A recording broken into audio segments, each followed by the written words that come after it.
Hypocrisy. Hey, what's up, guys? Welcome to Law-Splaining the Interwebs. I'm your host, Nick Requeda of Requeda Law, a small law firm, an actually criminal law firm in central Minnesota. How we doing today? What is up with his hair? I just got out of the shower, furiously chatting in a different live stream. In a different live stream, I was furiously chatting in the shower, of course, because it's the only place I actually type anything on my phone. I don't know if you guys do the same thing, but that's what I do. That's what I do. Okay. We're going to check out. I assume the court is not in session just yet.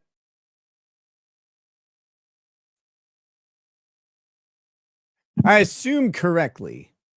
Wow, I'm cool. All right.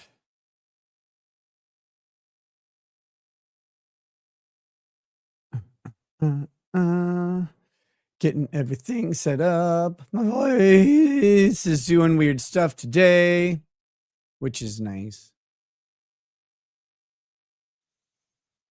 Holy crap. So I'm tired. Last night I fell asleep really early, and then I just woke up in the middle of the night. Decided to record a recap video. I got a couple other videos that are almost ready to go. I just need a couple intros from them, and they'll go up probably after the show today. Trying to get more short content out all the time. Yeah, terrible. Who knows what's going on with my throat and voice, but I assume I'll be dead within a week. Thank God. All right. Come on. So did you guys do anything cool for Memorial Day? Anything fun? Shout out to the Rumble crew as well. How are you doing? I'm not tardy in dad shorts. What are you talking about? I think I was only late by a minute. I guess it's technically still tardy, but I'm only technically tardy. Not like, like tardy. Hope you enjoyed a great weekend. I did, had a couple grill outs with the kids, which is great. Mostly the weekend, just like, man, and I'm including Thursday and Friday in this thing. It just kind of slid by. It's crazy. I was like, geez, there's a bunch of stuff to do around the life. Going to the store and all that crap. And it just like whole days were just disappearing.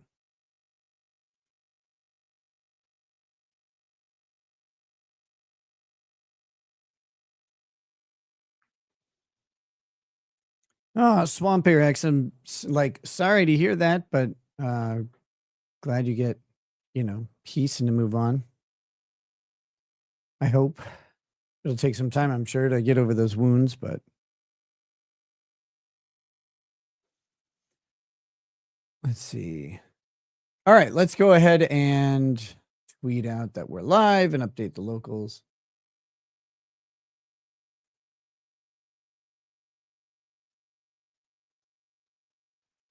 Oh, and I should announce, of course, that we have super tips available.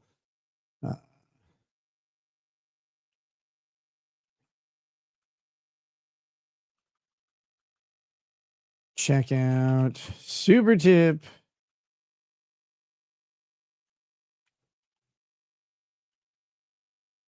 supertip.gg/.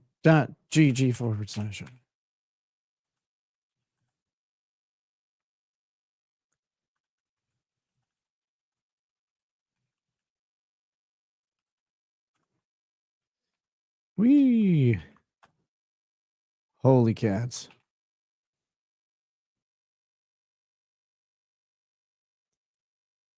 All right, super tips are, of course, available as they always are. I need to go in real quick and change them so they can't be.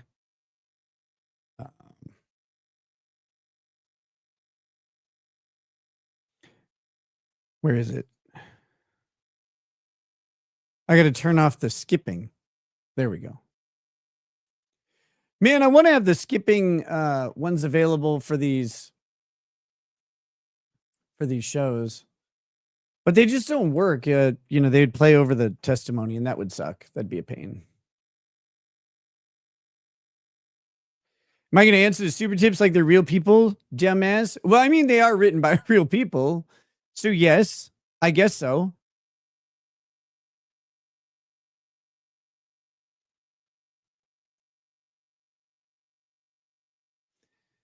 Yeah, I was totally had in that debate because I yelled at a super tip because the person I was debating has the same intellectual quality as someone making a joke.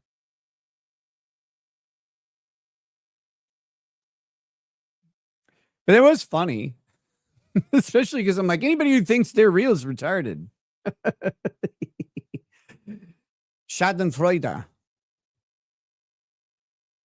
But that's okay. The link I posted is wrong. Oh, did I type it wrong? Damn it. Oh, it's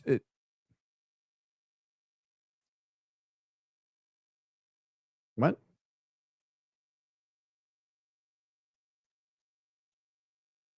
Oh, okay. I see it. Unpin.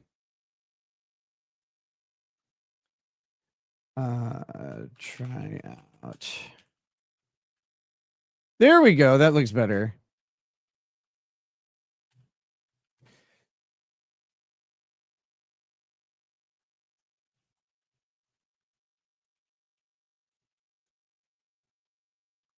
Sorry, everybody who clicked on the wrong link, all of your data was given over to Russia.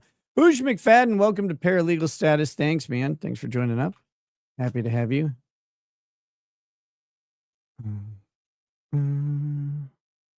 There we go.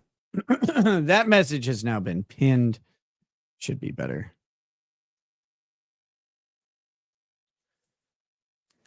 Oh my goodness.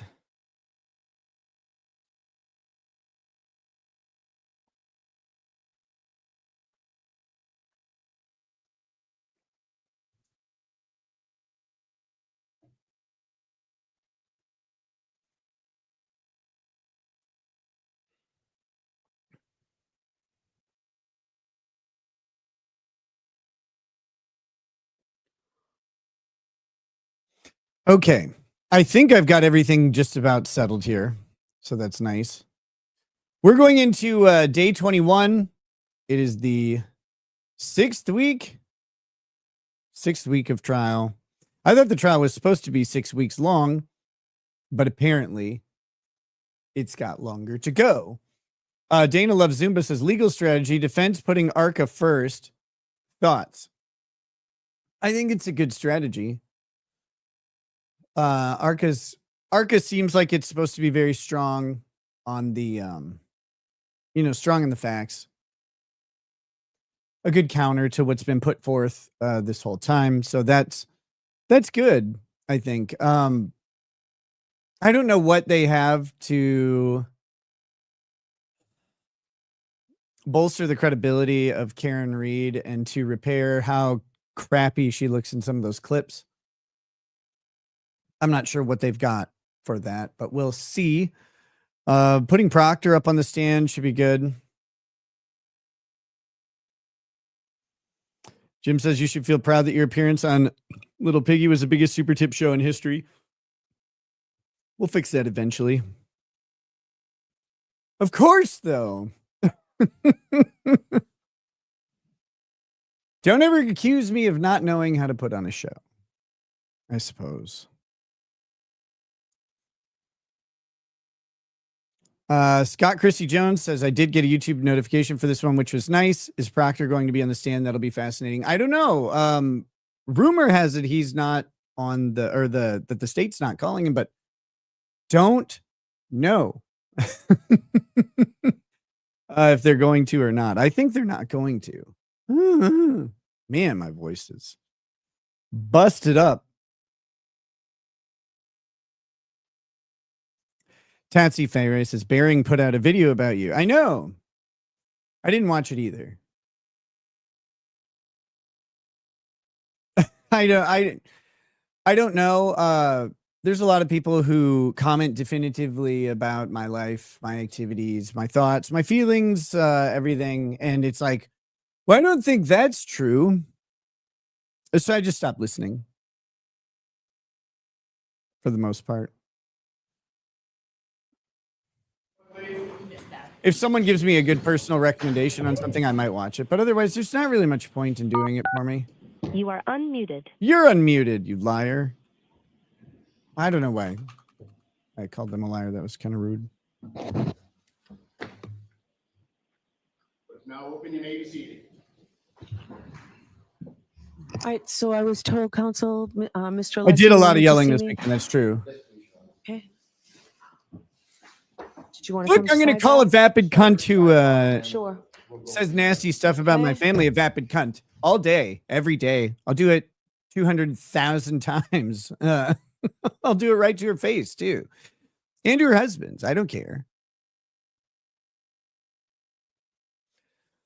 That being said, if anybody expected me not to call the vapid cunt, I don't know what you're expecting. I don't know who you've been watching.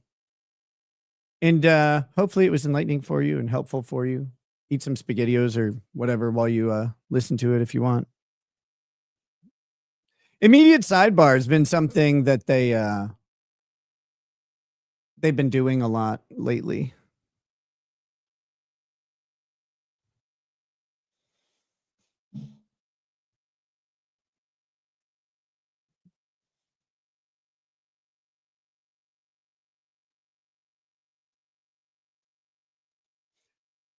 But yeah, as far as the legal strategy, let's see who's on the witness list for Karen Reed.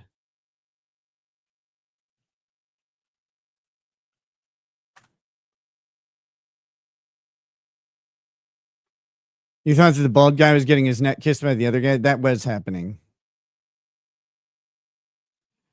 Oh, Scott Chrissy Jones, your advice is sage and invaluable. I won't listen to it when it's necessary for me to not listen to it. There are times to do that, and there are times to engage. Good Lord, there's 150 witnesses. Why?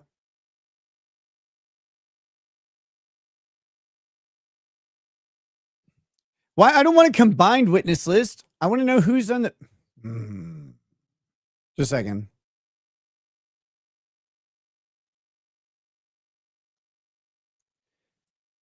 Today's going to be a fun day. Today is going to be. I hope so. What's wrong? Null's Bowl?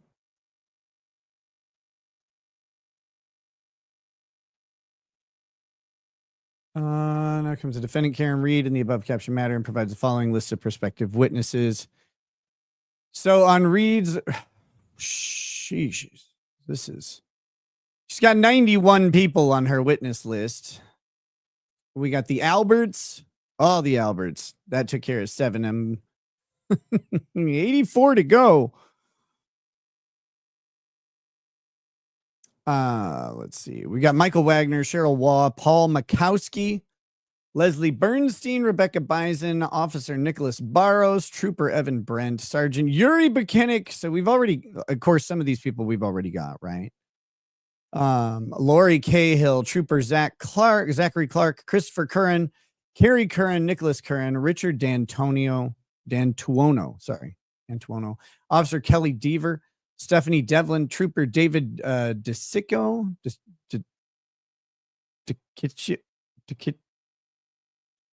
I don't know how to pronounce that shit. Patrick Haggerty, Maureen Hartnett, Brian Albert Jr., Brian Higgins. Call Higgins to the stand, please. Oh. Moosebot, go away. I didn't bring it up. You brought it up, you weirdo. Louis Jutras, Trooper Connor Keefe, Matthew Kelly, Karina Kolakithis, Nicholas Kolakithis, very Greek. Terry Kuhn, Sergeant Michael Lank, Brian Laughlin, Heather Max and Allison McCabe, Jen McCabe, Matthew McCabe, Lance Mello, Ryan Nagel, Steve Nelson, Andre Porto, Holly Price. Hopefully you guys know some of these names. Kathleen Prince, Elizabeth Proctor, Michael Proctor, Carrie Roberts, Wendell Robery, Stephen Ridge, Heriberto Hernandez, Mark Lopalato, Alfredo Lopalato, Angela Malvone, Lieutenant Brian Tully, Courtney Proctor, Tristan Morris, Jean Demulis, Mary Souza, Ashley Bell, Mike Rushworth, Matthew Amori, Norfolk County District Attorney Michael Morrissey. That's funny. Yeah, bring that guy on. Thomas Beatty, Aaron Beatty, Megan Mariani, Thomas Martin, John O'Keefe Sr., Lieutenant John Fanning, Matthew Kelch, Thomas Kelleher, Annie Chung, Helena Rafferty, Irini, Scorty Bello, Trooper Jeffrey Kuskowski, Trooper Joseph Paul, Sergeant Paul J. de Giampietro. I don't know. What is with the... Sorry, it's the Northeast. I'm not used to the Northeast. They have all these names from all these very difficult to pronounce places. Sergeant Paul Gallagher, Chris Van E, PhD, Richard Green, Daniel Wolf, PhD, Andrew Rentschler, PhD, Maggie Gaffney, Derek Ellington, Michael Easter, Matthew Erickson, Matthew DeSogra, MSPE, Elizabeth La Posada, MD, FCAP, FASCP, Dr. Maria Russell, another MD, and Garrett Wing. 91 people. 91 people.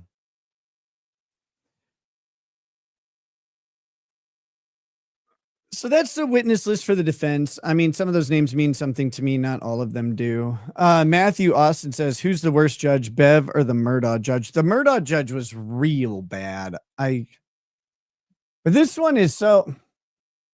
That judge was pretty biased too. Shit.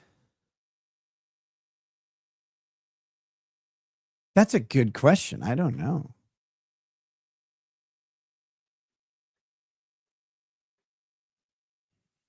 I'm like very tired today. Well, I am tired. Nailed it. Good job. It's still the morning. I'm not a morning person at all.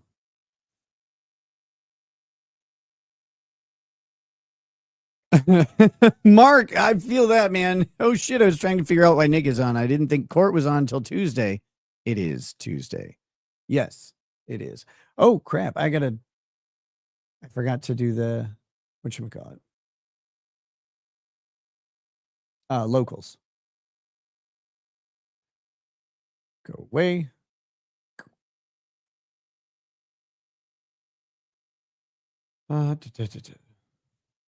Where are you, Bev? This is one of those where you're just like, okay, how long of a sidebar is this? I think they're doing a little, the sidebar is probably related to how are we scheduling these witnesses? Who's going to be here? Do we need any special accommodations for any witnesses? Do we need to change the order? All that shit. That's likely what's going on right now. Who knows? I guess in theory, they could have filed something over the break. I doubt it. Hopefully Canoni was working on her, buffer, on enforcing the buffer zone more appropriately. See that stuff about Murdaugh getting a new trial because of the clerk getting charged with felonies in 2 counties? Is he getting a new trial? God, that trial was so slow and boring, but man, wouldn't it be interesting to see him get tried again in some ways? Like, oh, if they could just make it not, they took forever and it was really dry at times, but that was a really interesting case.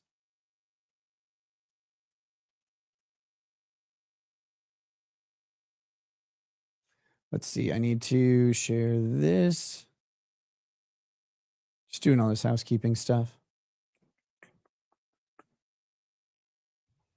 I'm so mad, guys. So on my nighttime live stream I did, was that Friday, Saturday? Something. I think that was Saturday. On my nighttime live stream that I did, we watched this clip of Courtney Clenny's attorneys trying to dismiss the state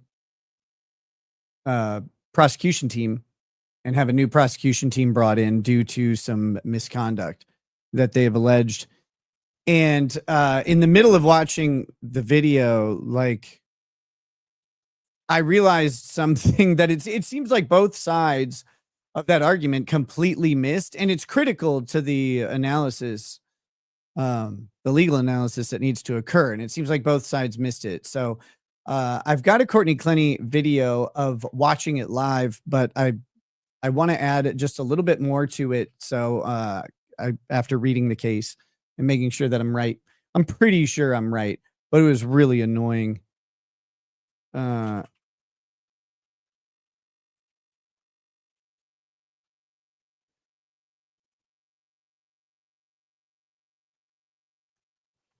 On day 21 of Karen Reed.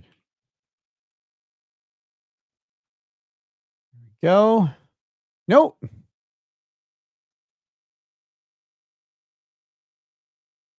Oh, I'm so mad now.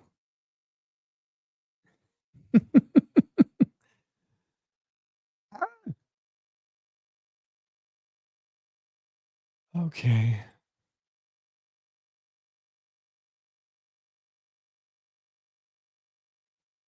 Delete it. There we go.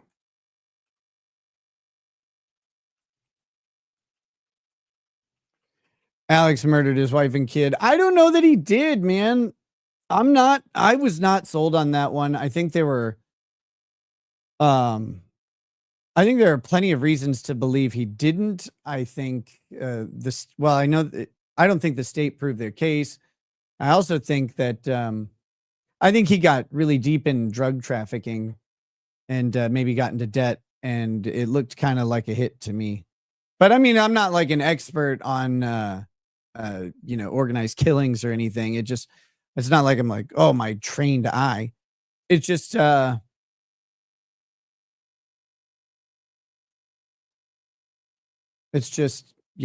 it doesn't look normal. It looks like a hit. Looks like there was some professional work done in there, as far as I can tell.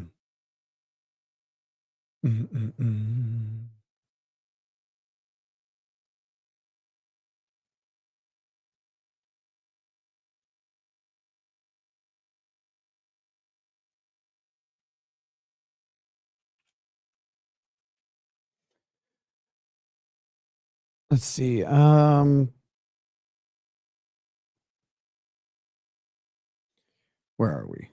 are we? Okay, I haven't tweeted it out yet. We're almost. I saw Karen Reed pop up on screen for just a second. Lady of the hour.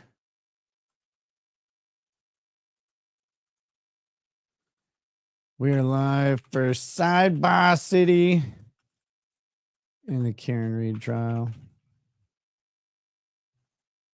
Come join us.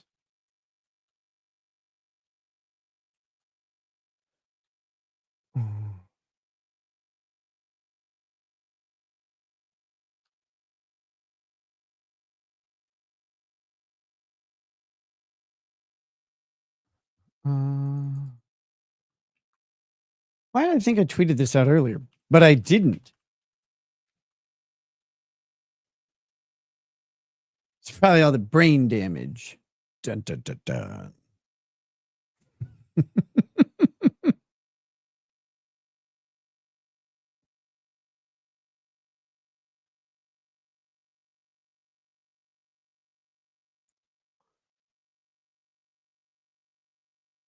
All right.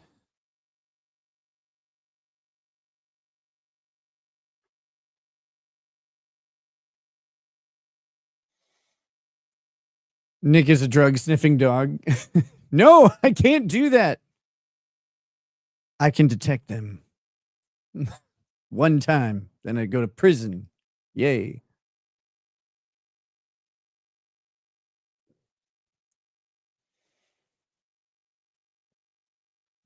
Darkness Light. Yo, Nick, where do you be getting those dope ass shirts?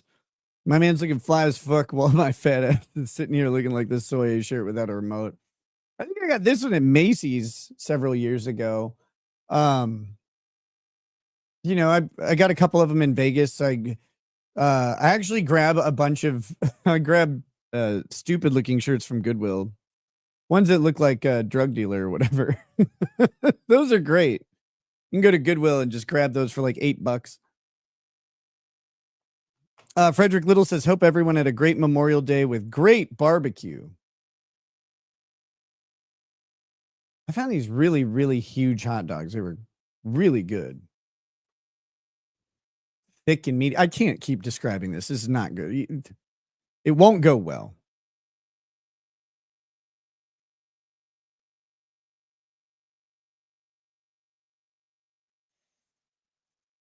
Oh.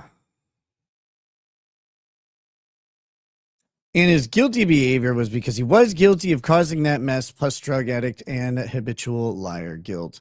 Well, I mean, I think he caused it. I don't know that he did the killing, though. Like, he caused it by his actions. Again, I think amateur opinion. It looked like they said he was going through, what, $50,000 worth of opiates a week or a month or something. And it's like, well, that sounds like distribution. That doesn't sound at all. Where'd everybody go? Robotron 64 like got up from that chair. I didn't know he could. I didn't know what was going on with that guy.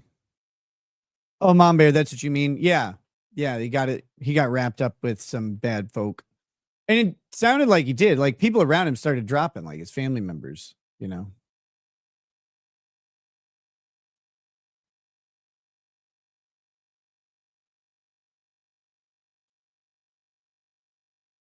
Chin Man is out. What are you going to do without all that jaw?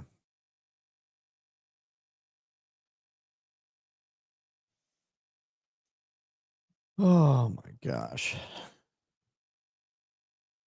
Depends on the rates. In these parts, some pills can be $100 each. What are people paying $100 for? Per pill?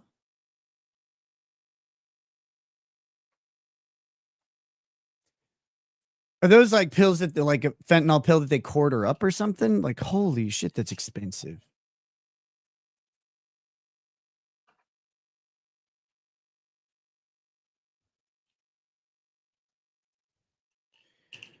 I know some people get annoyed with like me talking about my experience with drugs or whatever, and sorry about that. I just like when it's on, I try to keep it to when it's on subject. And there was one of the things that I noticed, or when I started acquiring drugs, was it was so much cheaper than I thought in one way, and then it was more expensive in others. But like stuff was just the pricing structure makes no sense. But it just wasn't as expensive as I thought it would be.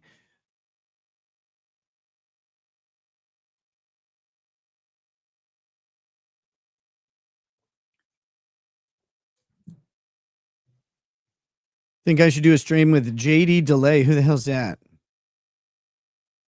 Sergeant Soliloquy says, well, that's how drugs work. I know that, like intellectually. But then when you run into it, like, for example, you know, I wanted to try LSD. And so I asked, like, I was like, oh, asked a dealer or whatever. I'm like, do you have any LSD? And they're like, yeah, we got it. Okay. Well, how much is it? It's like $5 per tab. It's like, that's it? It's so cheap. Good Lord. It's like dog treats or whatever. Just don't do that. That would be really bad.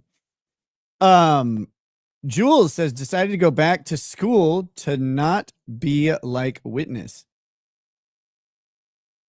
Oh, which one? Oh, the the guy who never finished. Yeah. Chase down that degree. Throttle it. You can do it. JDE Corey 2012 says, little Nikki finally found Costco hot dogs. No, they weren't Costco hot dogs, but maybe. I had a Barnes marathon in Viva 2. Did you watch the time when the chat thought Barnes is going to be locked up? Wild video. No.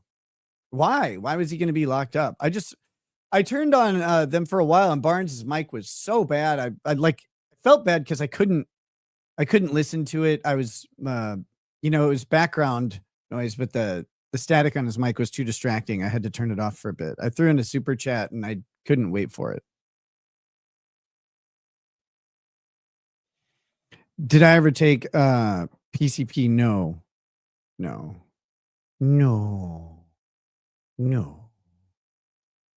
How's Lady Raggets and the rest of the family? They're doing well. School year's about over, which is really awesome. Got to go to an award ceremony. Was that Friday after? Wait, we didn't have a stream on Friday, but Friday got to go to an award ceremony. My son, my oldest son lettered in like 4 things. My younger son lettered in 2, I think. They won tons of awards for just being good people. My daughter won a ton of awards too. It was great. It was fun. It was like every category that they announced, there were awards for them to grab. So it was neat.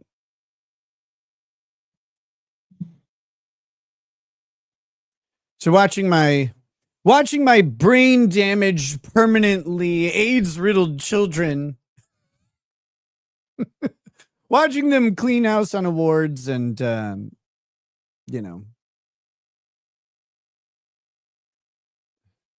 don't know, be generally recognized by their peers as doing good things was really nice. Would I try peyote? I mean, at some point, obviously I can't do anything like that during my probation, but yeah, I mean, I think there's a lot of potential in hallucinogens for all sorts of things, or psychedelics, or whatever you want to call them. And yeah, I mean, I would try stuff like that wherever it's legal. I think there are a couple states that have it legal, or you can go on to native experiences with it or something like that. Those are a little different, right? Like those aren't recreational drugs. Those are like experiences and that you go. They typically are guided. I think like I said, I think there's a lot of potential. I know there's a lot of research being done with hallucinogens and psychedelic drugs and their therapeutic effects. I've done ketamine therapy before. I will probably be doing it again. It's really helpful. It's obviously I've done plenty of recreational stuff. But doing it guided with professional help is completely different experience. And there's a lot of people I would recommend it to. Most of them are on Twitter. Like you need some therapy because you need to get around me. I don't get it. Some of the things that people are like, they are very intent. They're very intent on my life being done a certain way. Like it has to be, or else they're going to have autistic problems. So 200 Watt Studio says, God bless you, man. Glad to see you back doing trials. Thank you. Carson 93, welcome to lawyer status. JDE Corey 2012 says he told the judge that she was just railroading his client and claiming in essence that it was a sham court. The sentencing was live streamed. The trial was not. Cool.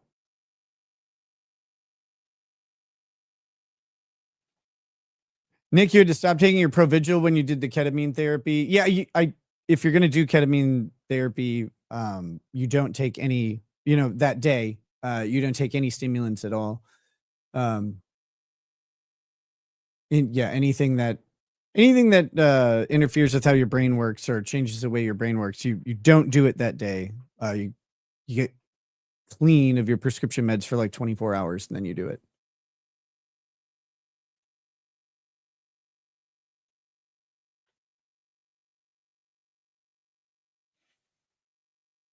So,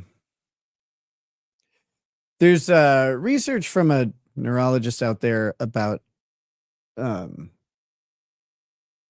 you know, trying to look into the value of psychedelics in a therapeutic sense, and the stuff that they find is that's mainly there is neuroplasticity. It makes your brain able to learn and absorb information really fast, kind of like toddlers do, but it also makes you consummately susceptible to various traumas. So you got to be really careful with it because it can be really helpful in again building new neural pathways, but that also means that people can people can cause a lot of damage emotionally to someone who's under the after effects of it. It's not while someone is under the actual drug experience. It's what comes after that in the next day or two. It depends on how long the drug works for how long that window is, but it can be a mess. So I have hydrocephalus. I have a shunt. In the event of a zombie outbreak, am I a zombie Capri Sun? Zombies Capri Sun. Yes. Yep. Weren't certain drugs used to treat anxiety, depression, etc. I mean, yeah. They just try and find ones that aren't as addictive, usually. I mean, they say that. Who knows? There's also a bunch of politics in the classification of controlled substances, the old politics that involves, impacting trade from certain countries and stuff like that, and the flow of people and the flow of goods. So there's it's frustrating that we don't get a clean approach to pharmaceuticals in general because there's other interests involved.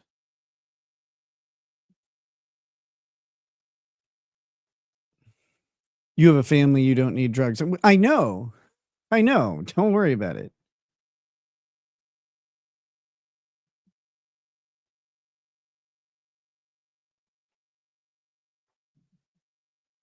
Look, guys, when you stop using drugs, the one thing you need to do is talk about using drugs.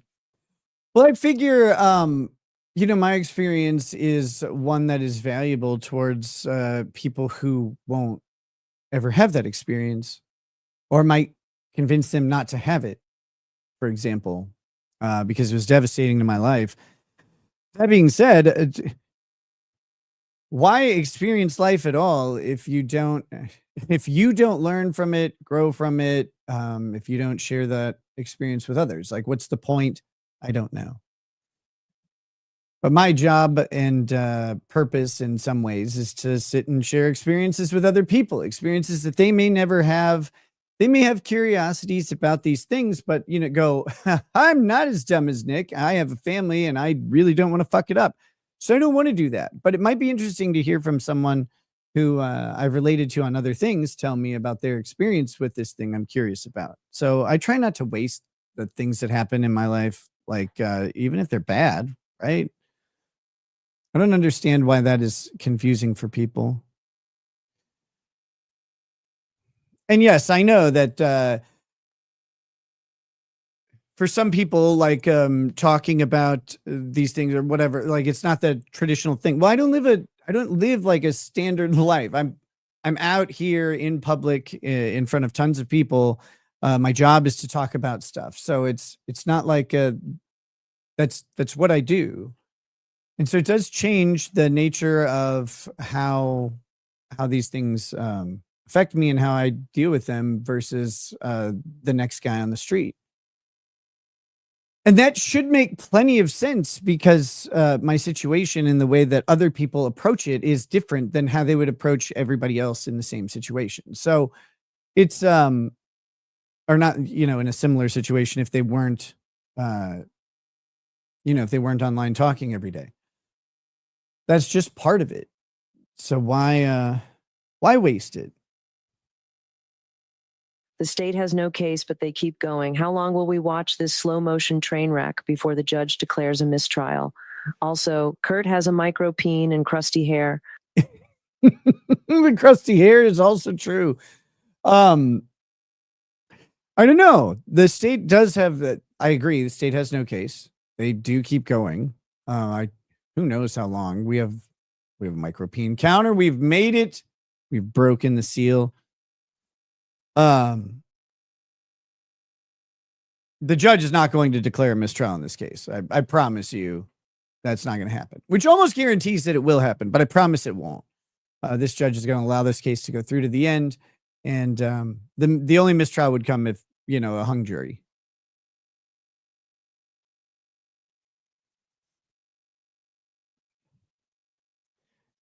I think the effort made internet retards to dramatize your drug use in the most bad faith ways did more to wreck your life than anything you actually did. If I had $1 for he fed his kids Coke.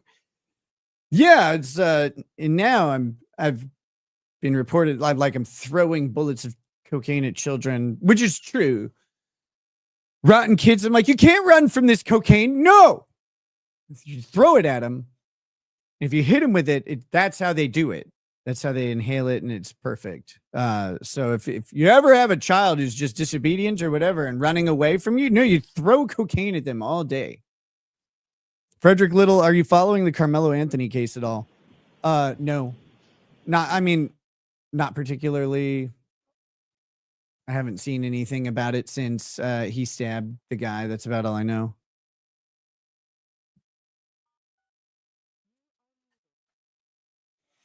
Let's face it, Nick, you never did any cocaine. It was all your daughter. Look, man, when she came up to me, I woke up in the morning and she was perched up on my chest with a knife in my throat and says, "You're taking the fall for this, Dad." What was I supposed to do?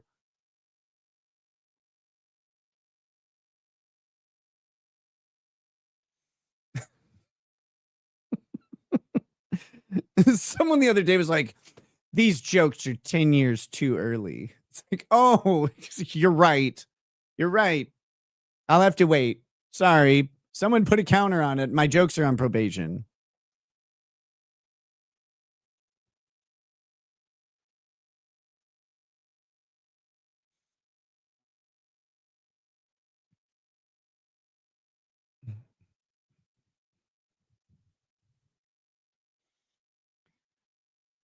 People are saying the jury's leaving, but we'll see. We'll see what's happening.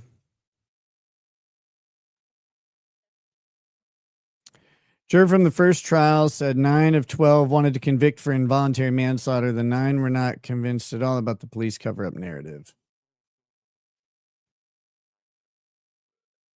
Yeah, I didn't watch the first trial, but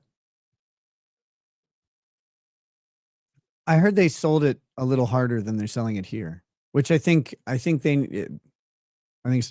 softening it up is the right move. Think you might go back to gaming at some point? Maybe. Time, man. It's time. Time and interest. I haven't been too interested in video games for a while now.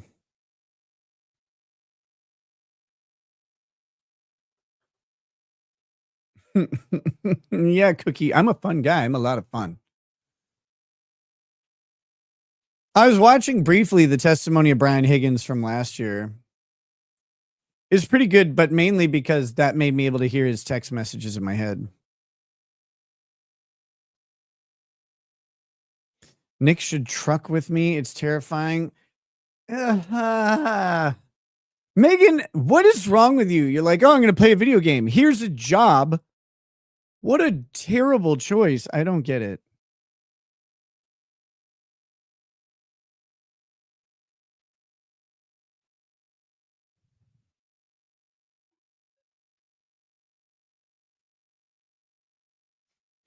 Video games take you out of reality. Anything in overabundance that takes you out of reality is not good for you.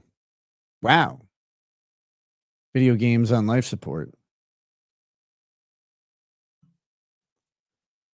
Him dumping his phone in 2 separate places on an army base is pretty suspect. Wait, who is that? Oh, Higgins? I didn't see that testimony yet. Fine, Red Dead Redemption then. You know how many suffragettes I would be killing? Stop you one at a time. We can fix this. Somewhere I'll make a better world. Oh, man.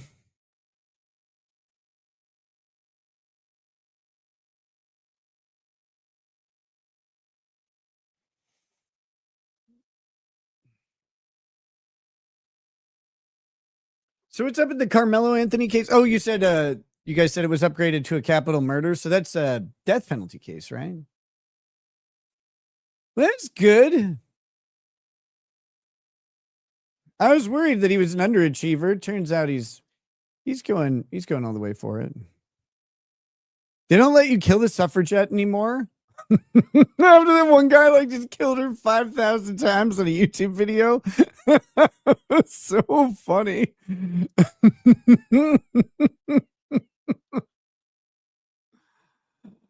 Oh, man.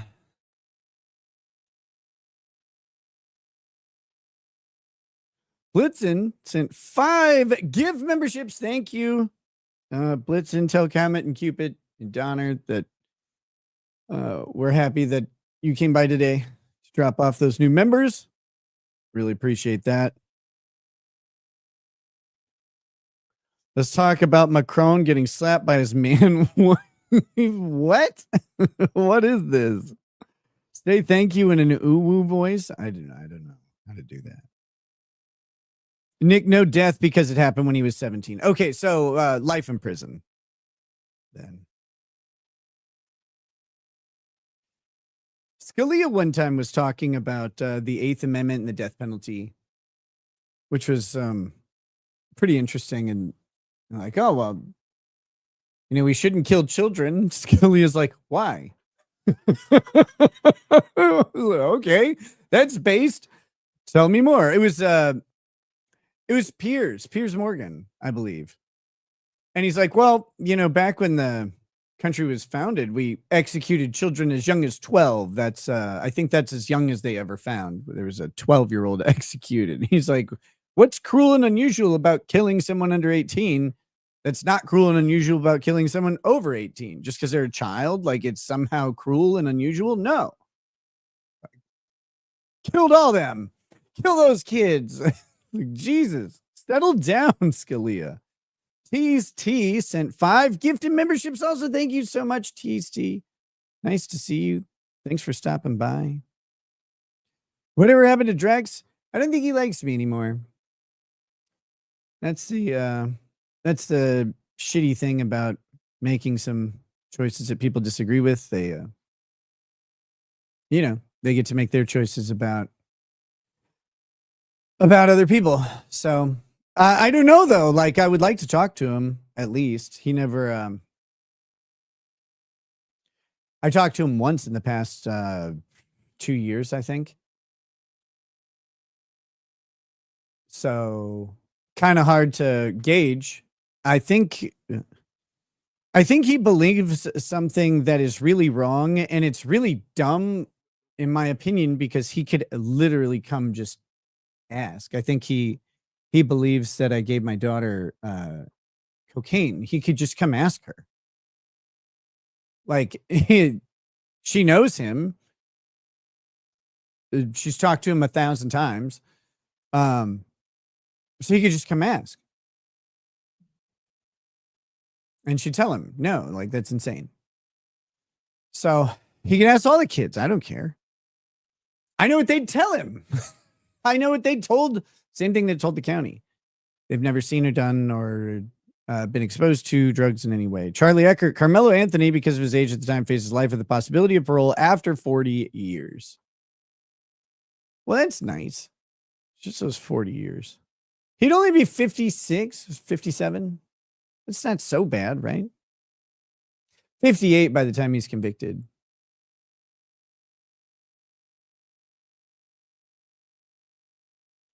Yeah, Mephisto, I know. He's not going to. I've been through this with Drex before. What do you think about jurors from the first trial? Later telling the defense they unanimously agreed not guilty on 2-3 charges, but the jury instructions weren't clear. Also, Kurt's got a micropene. Yeah, I mean, that's the whole thing.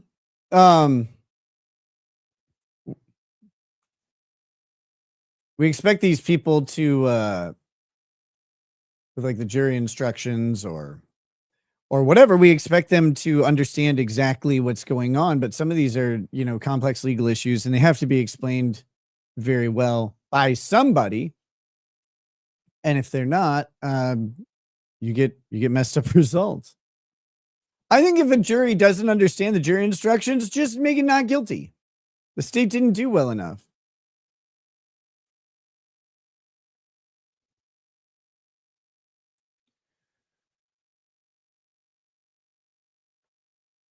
Yeah, there's some misunderstanding. I guess I keep seeing it with with my case, particularly with my daughter. People keep saying that the child endangerment charge was dropped because of the plea agreement and nothing else, which is not true.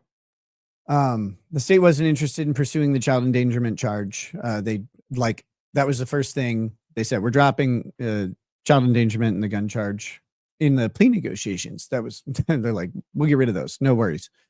It's like, all right, thanks. And that was because they really didn't have a way to put the guns in the same place as the drugs. And same thing with the children, because they had drugs in a safe in a back room, and they didn't have anything else by them. No kids and no guns. They didn't have any information on how to do that or whatever. So they dropped those charges. As far as the test, people are like, oh, well, they only dropped the charges on the test because of this. We were never charged based on the positive test. The positive test was not part of the child endangerment charge. At the time we were charged, they didn't know. They ordered the test, but they did not know the results of the test and wouldn't for, about 10 days, something like that. So we were never charged for it at all. It was never pursued in any capacity. So it was never, it wasn't dismissed out by a plea deal or some plea agreement or anything like that. They didn't bring it up ever. So there's some misunderstandings that people have around that. The state didn't believe that we gave my daughter cocaine. I don't think the state even believed she ingested it or anything like that. I'm not even sure the state was fully convinced she was exposed to it in any way at all. Like I said, we didn't get a chance to actually fight that lab result. But it also occurred to me, a lot of people keep saying like, the test says this or the test says that. The test has never been released. People are always, they're talking about one line from an order, and that's all they know about it at all, which is not really a sufficient way to make an assessment as to what happens with drugs in someone. I've seen the drug test results. Like, I know exactly what they say, and I know what they don't say as well. So it's an interesting thing because it's how these sort of things get they grow and morph into something that they aren't, and they just become part of the zeitgeist around a particular issue. And it's really, that part's kind of interesting for what it's worth. I mean, it's just my life, and it's just a thing, a horrible thing that people think I did that I didn't do. But while it's there, I guess I can be interested in the sociological aspect of it. Nicholas, I am enjoying playing with the demons on Twitter and micropene lol. So there we go. We're up to 3 micropenes as we wait for court breathlessly and desperately. Didn't Brennan argue that Proctor can't be called because he was fired, which is stupid? I don't know if he argued that, but if he did, that is stupid. He definitely could be called. Out of all the law tubers, if you could have one defend you, who would it be? Wonder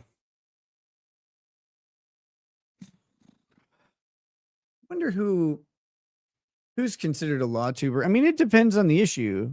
I think the most rounded law tuber on multiple issues is probably Barnes. Very well connected, tons of experience. I think he'd be pretty good.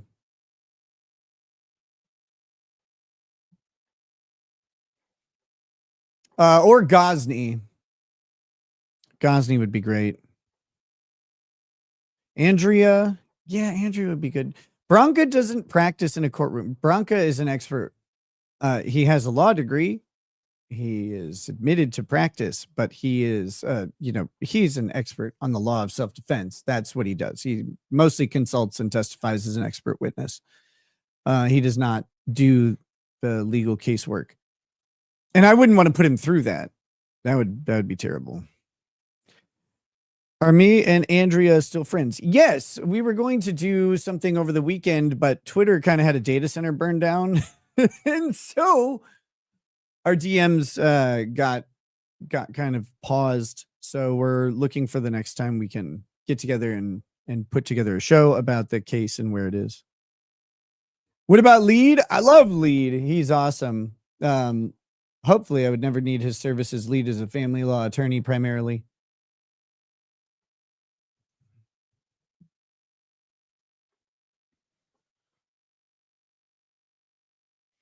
Gosney is a very, very smart guy, although he tends to focus on appellate work, or tended, because that was his job. I would assume he is just fine in a regular, in a non-appellate case. A legal eagle, no. No, Devin is, I don't know what's wrong with Devin's brain, but it's gone.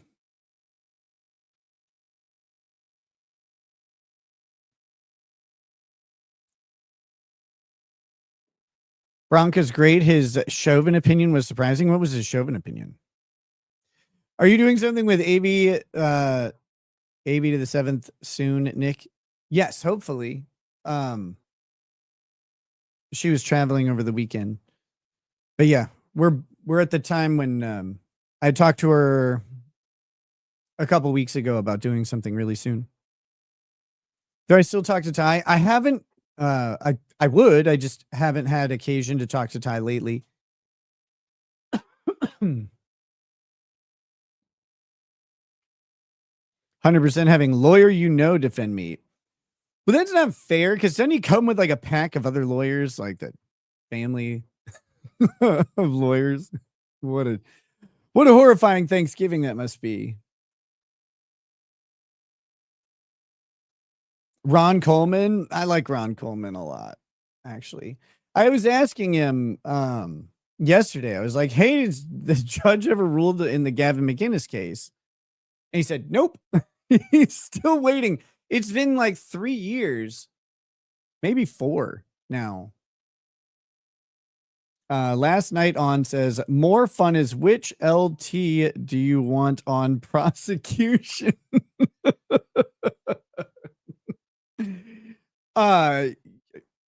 Kurt, I think, like, not to be rude. Kurt's a very thorough guy. Like, it seems to, I don't know. He seems to know his stuff, but ChatGPT disagrees. But I just think Kurt would play terrible in front of a jury. And so if I'm being prosecuted by someone in LawTube, I would want it to be Kurt, just because I just don't think he'd be good in front of a jury at all.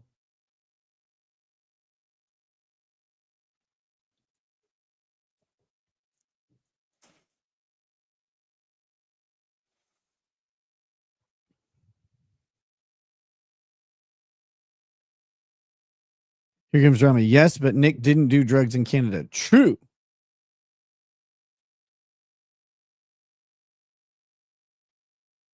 You don't think the snorting and yelling middle fingers would go well? Let's not be too hasty. I sometimes like snorting and yelling with middle fingers. What are you talking about?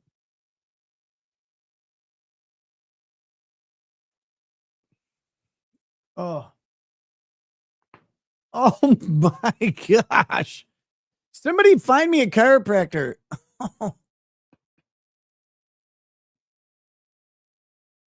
Good Lord.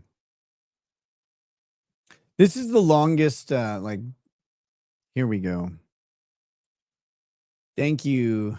Thank you, Canton.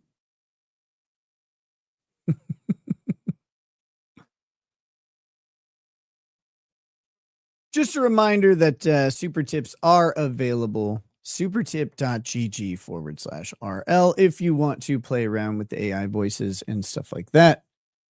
At some point, I'll get around to not advertising them so much because people will be, kind of tuned into them.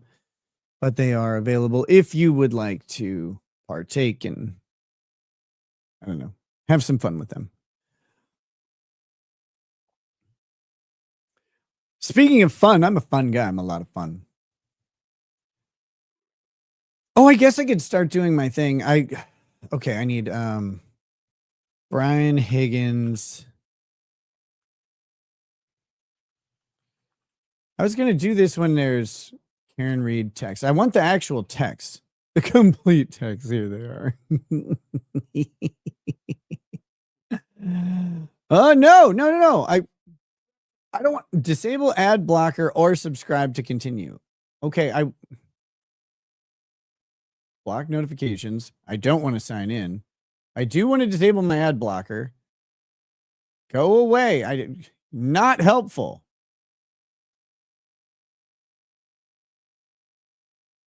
Refresh. No, why? I did disable my ad blocker. Ah.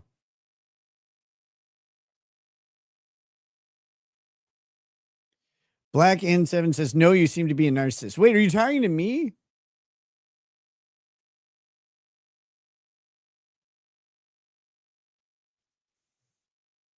Okay, we're going to find these. I'll find these text messages somewhere else, I guess.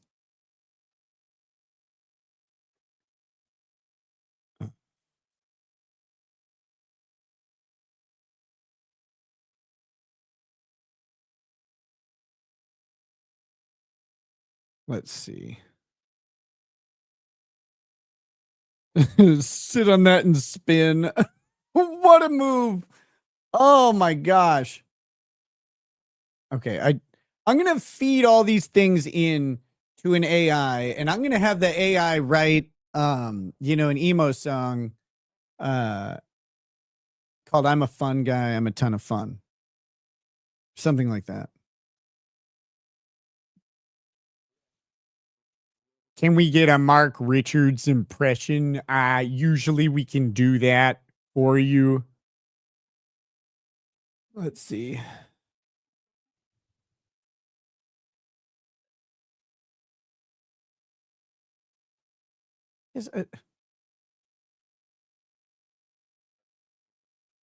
Which Adblock Plus? That one.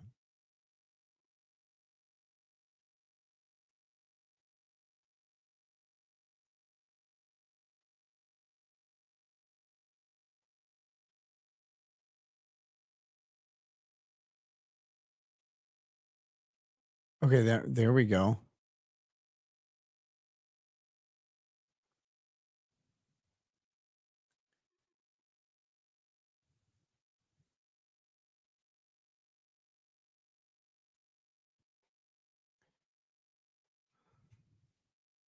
I don't know if they have all of the text messages.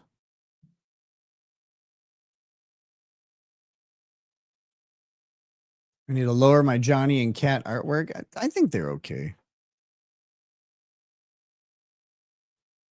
Nick blew a gasket. Lucky gasket.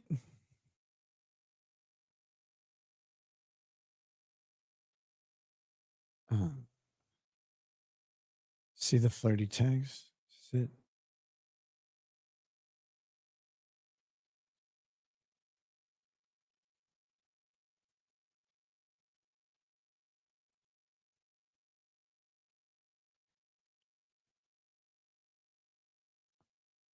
Okay.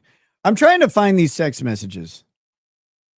Wonder if you can get Lil Jon's voice. I mean, you can make any voice.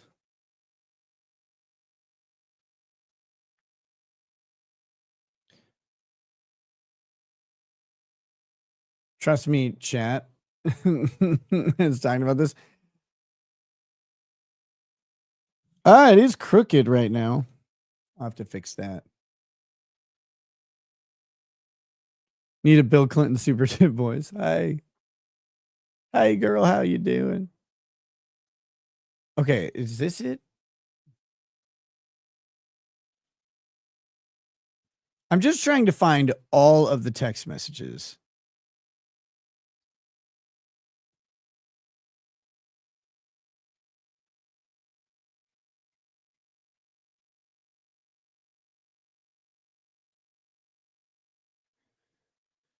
Maybe I should just when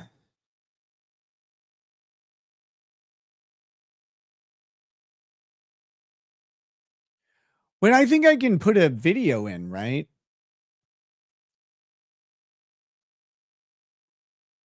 I think there's a video of Karen Reed and Brian Higgins reading the text messages. Let's see. Karen Reed, Brian Higgins read text messages.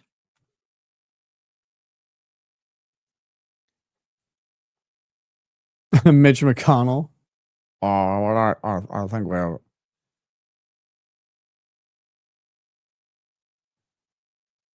Oh, man.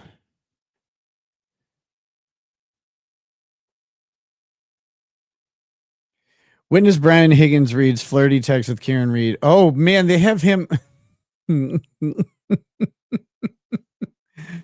Okay. I'm in the blue bubbles. Did you try those Smirnoff screwdrivers? I stopped at the Hilly for one last night. Okay, I'm sorry. I didn't know they had him reading them at the last trial. Oh boy, he sounds he sounds so stupid. That's gonna be so good. I said, haha, how did you get my digits? Defendant responded, the Melissa and Lido show. Melissa. I said, haha, I thought you creeped John's phone. Oh man, I didn't know. No one told me. Again, you really think that? I have always thought that about you. That would be the worst. Having to read these like they're yours. Oh my gosh. Oh, here, like, you really think that? I've always thought that about you. You.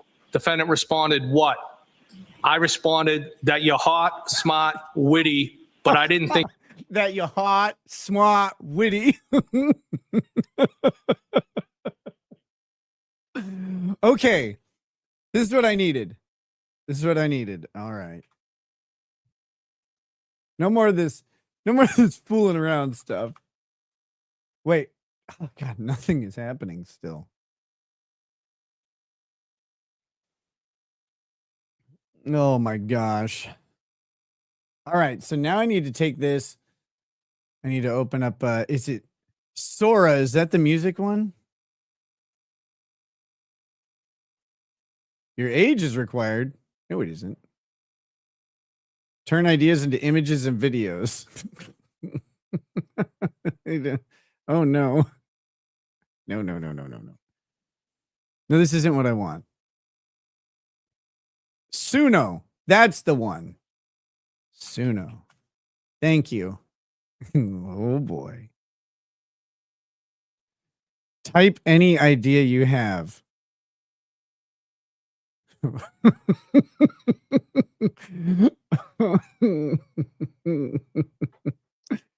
Okay. I want you to take the blue bubble text messages from the attached video.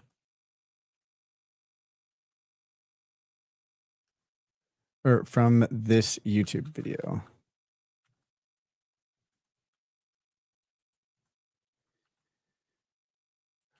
No! What? No, damn it. There was so much more to do.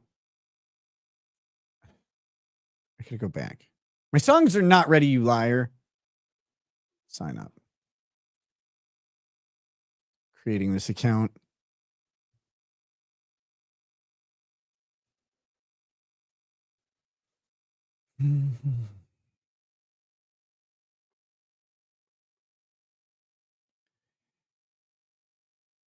Uh,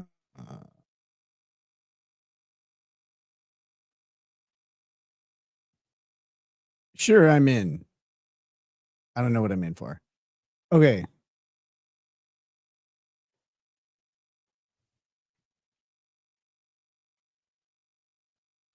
Please.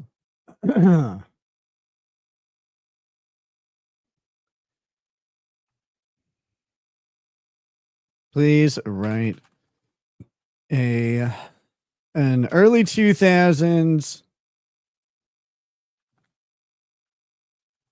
emo song in the style of, who should we do? What, like Newfound Glory? This is trial coverage. Oh, sorry.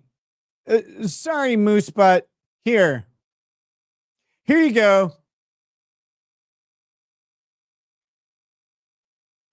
You're right. We should be doing this instead. This is so fun. Wow. Look at the fan turn.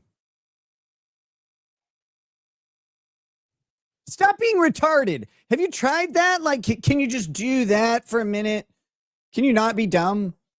I don't know. I know it's hard, like, to not be a moron, but can you try? Please, for the rest of the class. We're all busy. Good Lord. The things I have to go through. Absolute torture, my life. All right, back to the important stuff. Please write an early 2000s emo song in the style of Newfound Glory. The song should...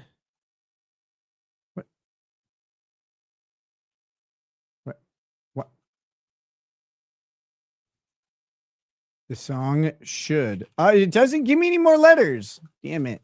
Okay, we're going to see what happens.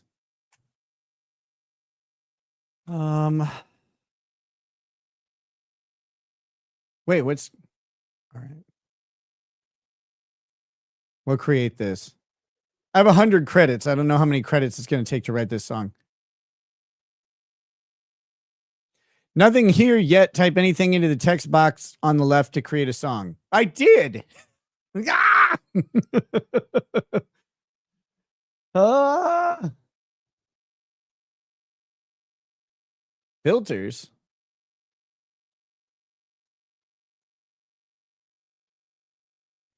No songs match your current filters. But there should only be one song. Create the song.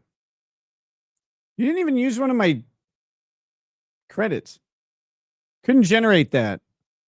Please try rephrasing with more specific detail or using a different approach. You didn't give me enough characters to type this out. Oh, you can't use band names? Okay. Emo song. Please use the voice of the main speaker or vocals.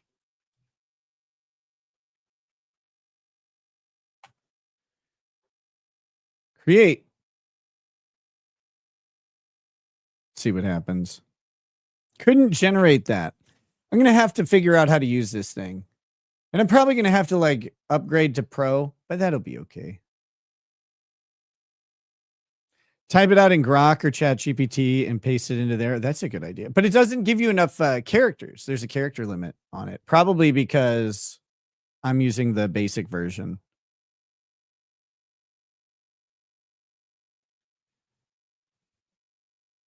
Okay, wait. Use Grok to make the lyrics. So there's so many AIs. Oh, I'm still mad at Grok.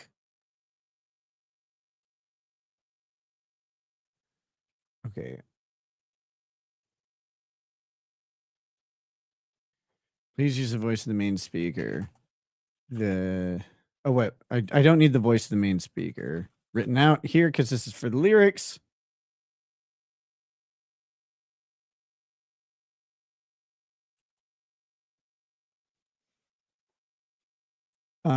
The chorus should center around the repeated assertion that the narrator is a ton of fun, but should also be checked by an almost incessant insecurity in which he cannot figure out what the other wants. You are unmuted. All right. We're unmuted. Everybody's back. I was told counsel wanted to see me at Sidebar again. Oh my God. Back to fucking Sidebar. Where were you? Where'd you people go?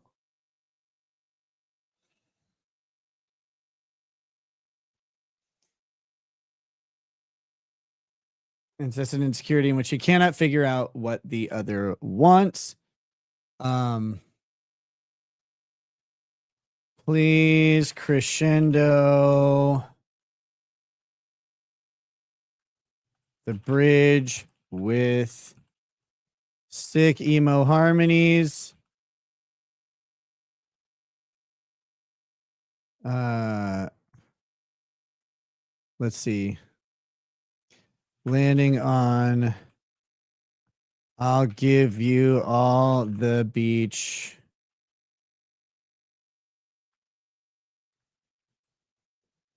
life you can handle.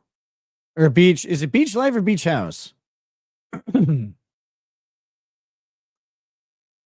I can't remember. I'll give you all the beach house you can handle.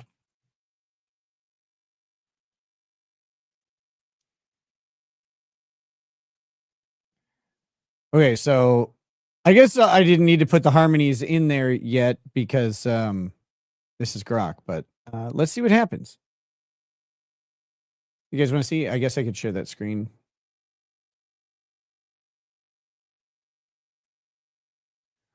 What? That is not. No, it isn't. Fucking thing. I reviewed the YouTube video you linked, which is a music video for "Rude" by Magic. What? What are you talking about? This is clearly not a video for "Rude" by Magic.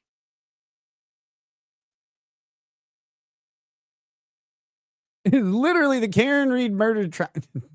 Fucking idiot. Since the video doesn't contain any blue bubble. That YouTube video is a video from court in which a man reads text messages. How stupid are you? Watch the video again and do it right this time.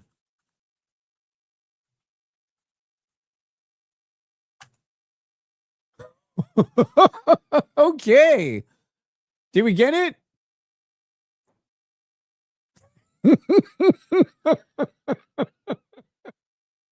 Wait, what? What happened? It wrote it that time.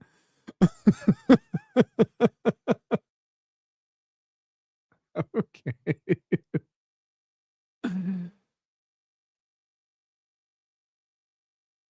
Given the lack of blue bubble text messages in the video, it just made it up completely. Oh no.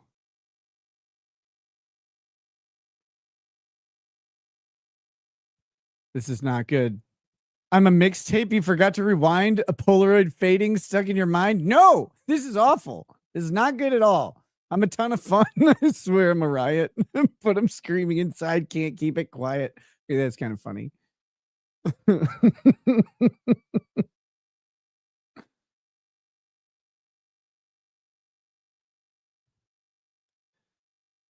Let's see. How does it think it points to the rude music video? I don't get it.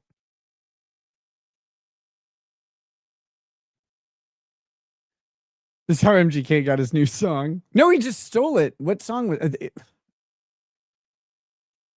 It's a cover that he just did. I kind of liked it, but it's Iris. Tell me about this video.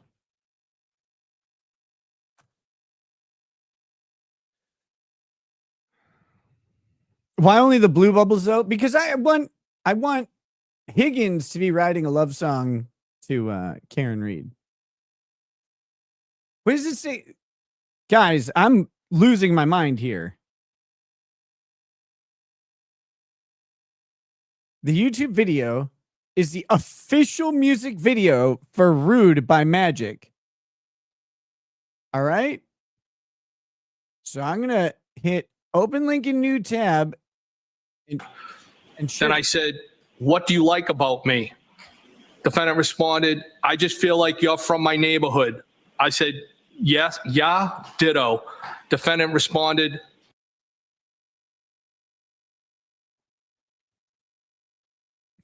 like, how? I mean, I get that it doesn't get what I'm trying to do.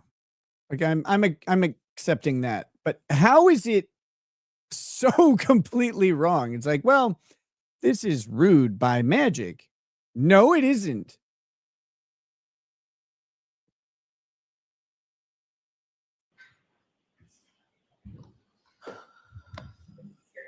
Oh, great. Great. Get the transcript of the text. Demand to speak the AI's manager.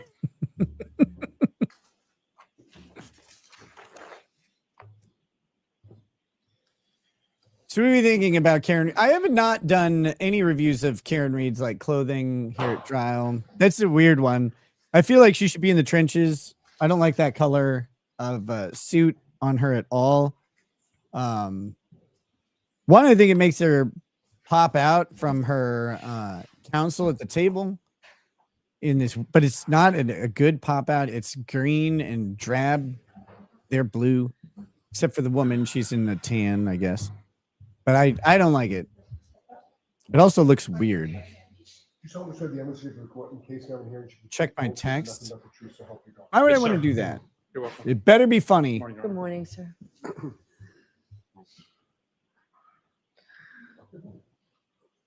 So we're going to have a short voir dire. Okay, so Mr. Lessie? Thank you, Your Honor.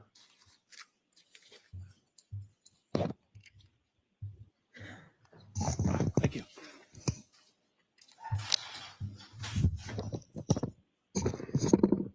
All right, Megan, I'll work on it later, but thank you. Morning, Dr. Welcher. Good morning. If you look at any documents in answering my question, I appreciate you letting me know that, okay? Okay, Do you have any documents open in front of you at this moment? I do. I have a binder. Your Honor, I would ask until the question Can comes you up. do without it, sir, for a few minutes? Depending on the question, sure. Okay, so just let us know if you need to look at it. Don't look at it without I mean, permission, please. All right, go ahead, Mr. Thank you, Your Lessie. Honor. Dr. Welcher, you have changed your PowerPoint presentation in the last few days in this case, correct? I deleted a slide and removed a couple words. Was it but you because of changed that your guy that PowerPoint got presentation, wrecked correct? in the stand? Correct. I deleted a slide and deleted a couple words. Who have you spoken to at the Commonwealth in the last 2 weeks? Anybody associated with the Commonwealth? Who have you spoken to? In the last 2 weeks, Mr. Brannon, Mr. Lally, Lieutenant Tully. Anyone else? I think Mary Ellen Gray, Anyone else? the tech person Cindy this morning. And with regard to those conversations, what prompted those conversations? Who initiated them? This guy's a I was biomechanical originally engineer, told I was going to have to be out and here last Monday. accident There was a whole reconstructionist. flurry of conversations around that. I was initially told I may have to give all my rebuttal testimony on a whole huge data set I'd received. I'm sorry to interrupt you, sir. My question was simply because we have a limited amount of time.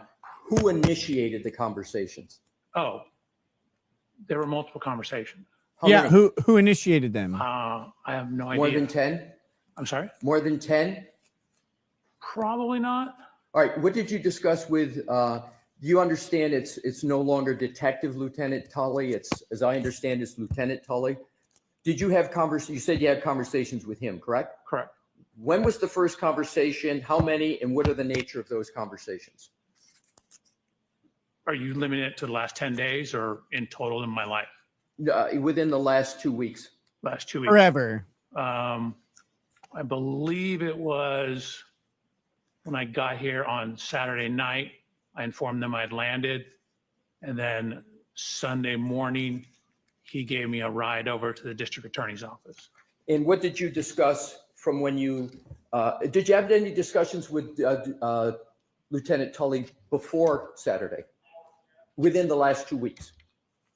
Not to my knowledge. What did you discuss with Lieutenant Tully? Topics. Give me a time frame. I keep saying the last 2 weeks. That's the time So frame I'm looking all at. the conversations I had with him, Yes, can you have somebody pick me up at the hotel? I'm talking substantive, sir, about your What a outline, dick. your PowerPoint presentation. Topics. Oh. What discussions about the topics in your PowerPoint presentation? I had no discussions with him about the topics in my PowerPoint presentation. Who did you have discussions with from the Commonwealth about the topics in your PowerPoint presentation? Mr. Brannon and Mr. Lally. Describe those conversations and how many you had, including the first one that you had. Well, I originally submitted my presentation with my original report way back, I believe in January. Right. I'm asking for conversations within the last 2 weeks. Okay, question wasn't clear.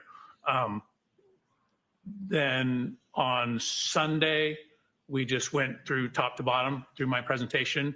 Mr. Brandon wanted to make sure he understood everything in it. And then I met with Mr. Brandon again on Sunday. We ran through it briefly again. And then that was largely it. Who suggested the changes to your presentation? Mr. Brandon. Mr. Brennan suggested the changes that you make. This is voir He dire. indicated some of the No things, jury for present. example, the slide I deleted referenced testimony that I was not allowed to include on a slide. Were there any discussions with anybody from the prosecution team about the changes with regard to the what I will call the Dighton route, the Dighton distance, and the total mileage? Do you know which slide I'm referring to, sir? I do, yes. Who initiated the discussion on the changes to that slide? So that slide was changed, I don't know, probably 8 or 10 days ago. Oh, it was changed 8 or 10 days ago. Correct. Oh, Were there any changes made from 8 or 10 days ago to what's now in your presentation? Not beyond what we talked Oh, about. okay. So 10 days ago, those changes were made. 8 to 10 days. 8 to 10. days ago. I could actually probably figure out exactly when, if you like. Now my next questions go to Mr. Burgess. Mr. Burgess is a colleague of See, yours unless at you Aperture, smell the correct? blood. Correct. Are you aware of issues relating to the accuracy or inaccuracy of his CV? Unfortunately, I've been bombarded with emails that have referenced that. I've seen it. I have not read them. You've been Bet you bombarded have. with them, but you have, and you say unfortunately, but you have not read any of them? None? Maybe 1 or 2 lines. For example, they come in, they're looking like legitimate business emails. And then I Okay, I pull it up as a business email. I'm like, okay, I'm not supposed to do this. Court said I can't look at this. Now, I want to go back to your slide presentation. I understand that you intend, subject to our objections at the court's ruling, you intend to present testimony with regard to your PowerPoint where you are going to elaborate on your 1231-38 to 1231-43 trigger 1162-2, and you're going to add to what has been in your presentation a verbal discussion with regard to Mr. Burgess's change that he made in his May 8th report with regard to the variance time window. Do I have that correct? No, you don't. It's not based upon a verbal discussion. It's based upon his report. Okay, so you're going to make, you propose, what you're intending to do is you want to add the change from Mr. Burgess's May 8th report to what you're going to testify to on your PowerPoint. Do I have that correct? That is correct. And the only reason you're going to testify with regard to altering the 1231-38 to 1231-43 window is because of what Mr. Burgess has done on May 8th. Is that correct? It's better data. So I'm altering it and correcting it with better data that I've received from Mr. Burgess. Right. But my point is, if it weren't for Mr. Burgess's change, you wouldn't be making any changes in your testimony, correct? It's only because of what Mr. Burgess did on May 8th. Is that correct? Only from his report, correct. Correct. So, and you understand, sir, that that change has significant effects on the very issues in this case with regard to the timeline and the collision you allege occurred, and comparing it to human volitional conduct of Mr. O'Keefe with regard to his manipulation of the phone. You understand the consequences of that change, do you, sir? I do. I would disagree with your assertion that it's consequential. Again, my original data, which is in my PowerPoint and has not changed, that data is still there. The timing was extremely close within the error of the measurements, which Mr. Burgess ultimately showed in his subsequent report that was within the variance associated with those timing devices. I understand, but my point, sir, and I want to understand if I have it correct, is that is going to move the time that you assert the 1162-2 trigger occurred, correct? Correct.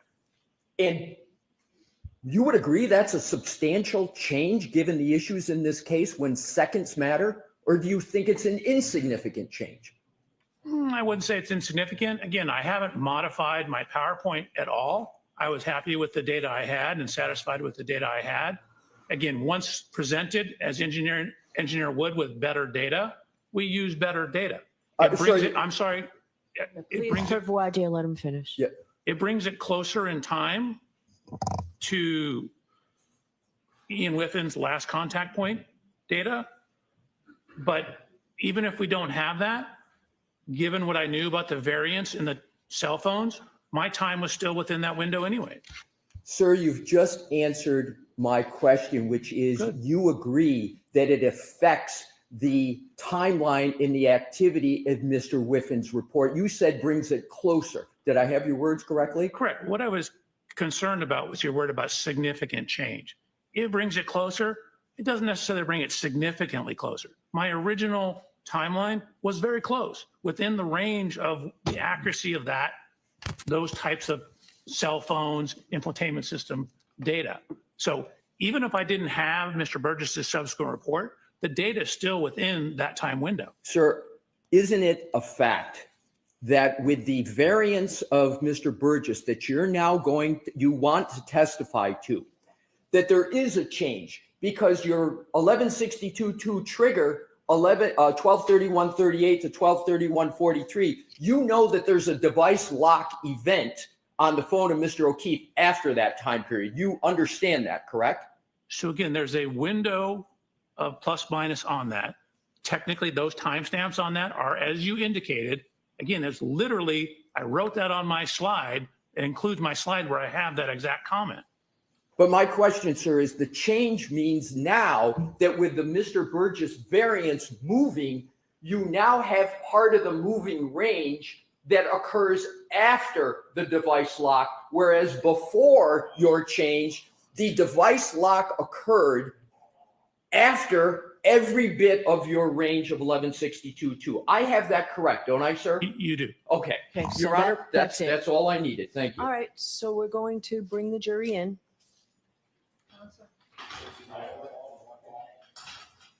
Are they outside the door? Awesome. You may as well stay right there. Thank you. Okay?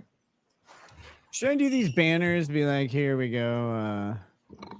I'll see you at Sidebar. No, they can come in.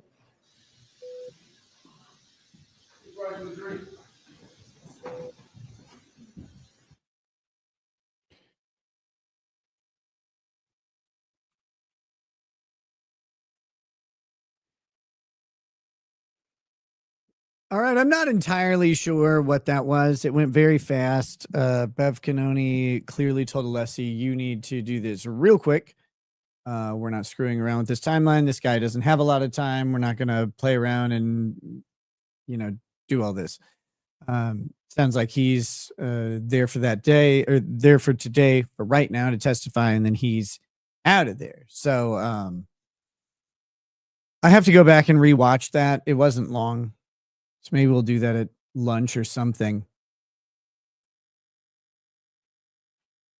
But I mean, the whole thing is about changing a timeline. I think Alessi's about to go and say he's changed his timeline 8 days ago and didn't update his report to us, et cetera, et cetera, et cetera, up at Sidebar and Sidebar. And, he's going to hope to get his testimony either restricted, limited, or tossed. But I don't think he's going to succeed.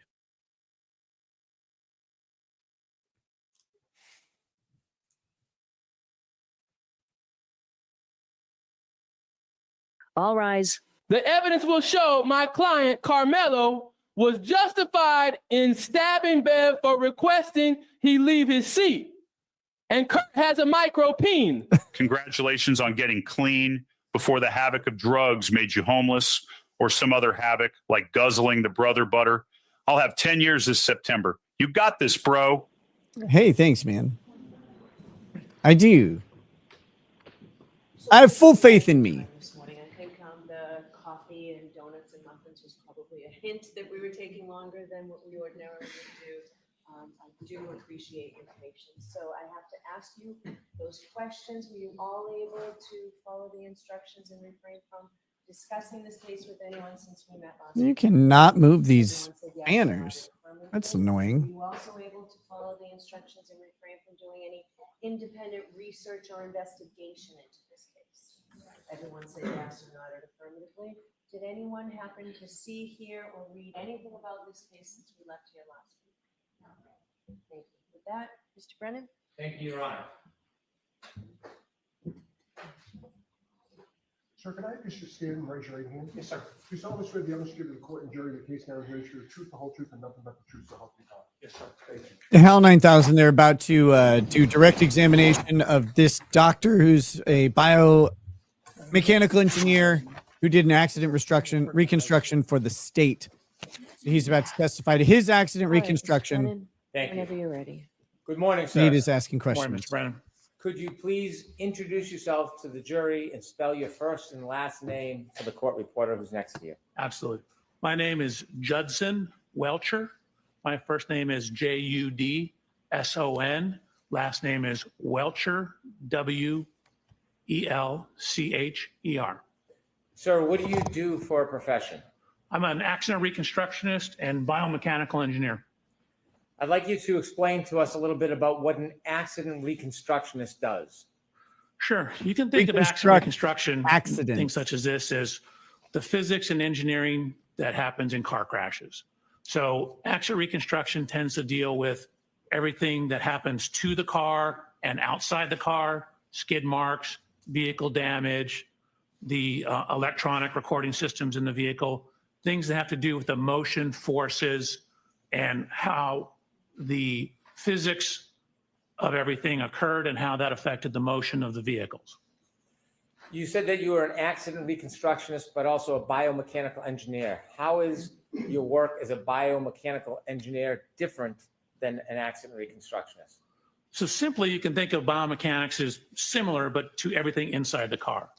So biomechanics is looking at how the effects of physical forces are applied to the human anatomy. When I'm trying to explain to somebody what I do, I say, hey, it's like a civil engineer who's designing a bridge.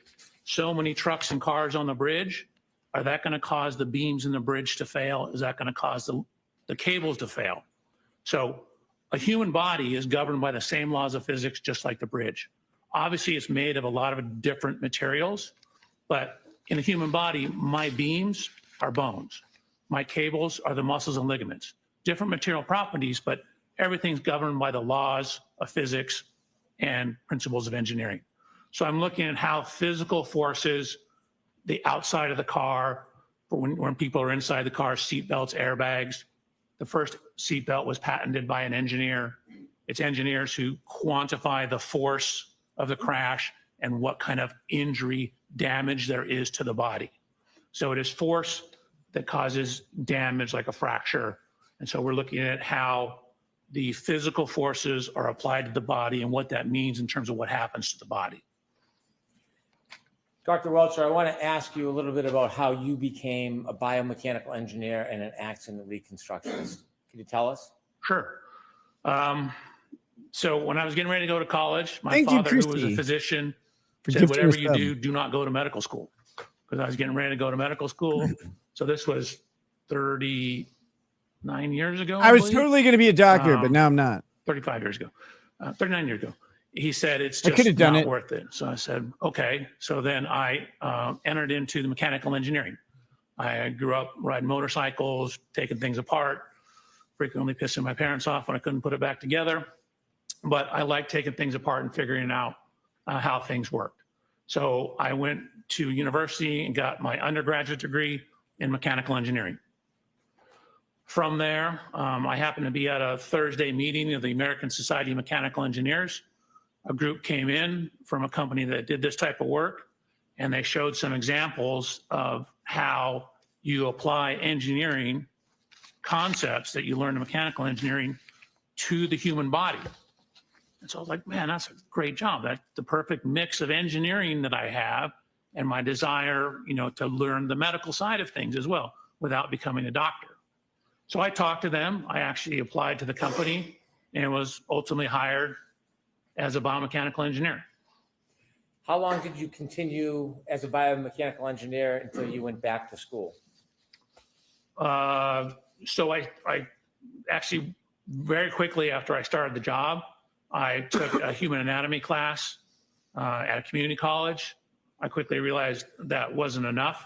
And so in around 1993, I went to the USC Medical School and enrolled through what's called concurrent enrollment, which means you can take the class, but you're not actually in medical school. It's a medical school class. But I took gross human Like anatomy. almost a So doctor. it was me and 160 or so What's up, other Rita? doctors. I took the same human anatomy. Don't say that other first year medical doctors. students You're at not a USC. doctor. So it began in 1993.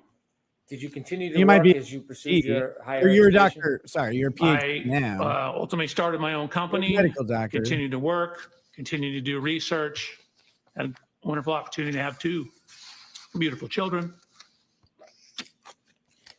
and continue to this day. Tell us a little bit about the company you started and when. What is he drinking? Sure. So in about October of Much 1994, I started my own company. Me and the guy who was my immediate supervisor said, No. we can do this better. The We guy can who's do your immediate more research, more supervisor testing. and And I. so we started our own company. What kind Not of me. company was it? It was a accident reconstruction and biomechanical engineering company. We also early on did a bunch of testing and design work for amusement park rides. The same concepts for car crashes applies to roller coasters, basically anything. So we worked and had some contracts on improving ride safety. It's a little And I was different. also on the ASTM committee that looked at amusement park ride designs. Did that company grow from 2 people? Correct. We took it from 2 Easier to to about reconstruct an 25 amusement people, park and then we ultimately roller sold coaster it crash in, than right around one that January happens 1st just on of an open road, I 2022. would imagine. Before 2022, did you obtain a master's degree? I did. And what was that in and where was that from? So again, I was working full time. Actually, while I was doing my master's degree, I was also teaching classes at Texas A&M through their law enforcement training division. So it was extension classes. But I ultimately completed my master's thesis in December of 2001. That was from USC, University of Southern California. And I received my master's degree in biomedical engineering. I wrote my thesis. It was basically on automotive seat design, but it was titled Whiplash-Associated Disorders, Related Anatomy, Biomechanics of Injury, and the Relationship Between Injury Potential and Automotive Seat Design. Pardon the interruption. If Dr. Welcher reads from this report, which I think he just did, can we know when he's doing that? Sure. Dr. Welcher asked me if he could refer to his resume, and I said yes. So if you read, just let us know. Thank you. And it's my resume, not my report. Your resume. didn't Yes, include- she No, no, said you did. He said resume. report. Yeah, no, it's his resume. You share with us that your company continued to grow until you ultimately sold it in 2022. During that time, did you continue to pursue higher education after you obtained your master's degree? I did. So again, ever since 1993, I've been slowly pursuing higher education, both obtaining my master's degree as well as my PhD. During that time frame, I also published 20 peer-reviewed scientific publications. I taught for 5 years at Texas A&M and served as a peer reviewer for both the Society of Automotive Engineers and for a short period on the Archives of Physical Medicine. So I was working and running a company with my co-creator, as well as teaching, conducting research, publishing, also while going to school part-time. Take us to 2011. Were you still pursuing education at the University of Southern California? I was. And what occurred? What did you achieve in 2011? So in August of 2011, Escape I finally velocity obtained my with his PhD ego. in biomedical engineering. You did it. I wrote my dissertation, reading from my resume, titled Development, Validation, and Testing of a New Sensor Array for Intra-Articular Pressure Measurement, In Vitro Human Lumbar Spine, Intra-Articular Facet Testing, Facet. which is a lot of big words to say. I was testing cadaver spines, looking at the loads. Why inside can't the you pronounce a spines small associated word with if- various motions of the spine. Did you achieve your PhD in biomechanical engineering? Has anybody ever heard It's that actually in called a biomedical facet? engineering. Am I the Biomechanics idiot? is within the field of biomedical engineering. So you have a PhD in biomedical engineering. Correct. You mentioned that you have published many articles. Have there been articles that you have published that are relevant to some of the subjects that you're going to talk about during your testimony?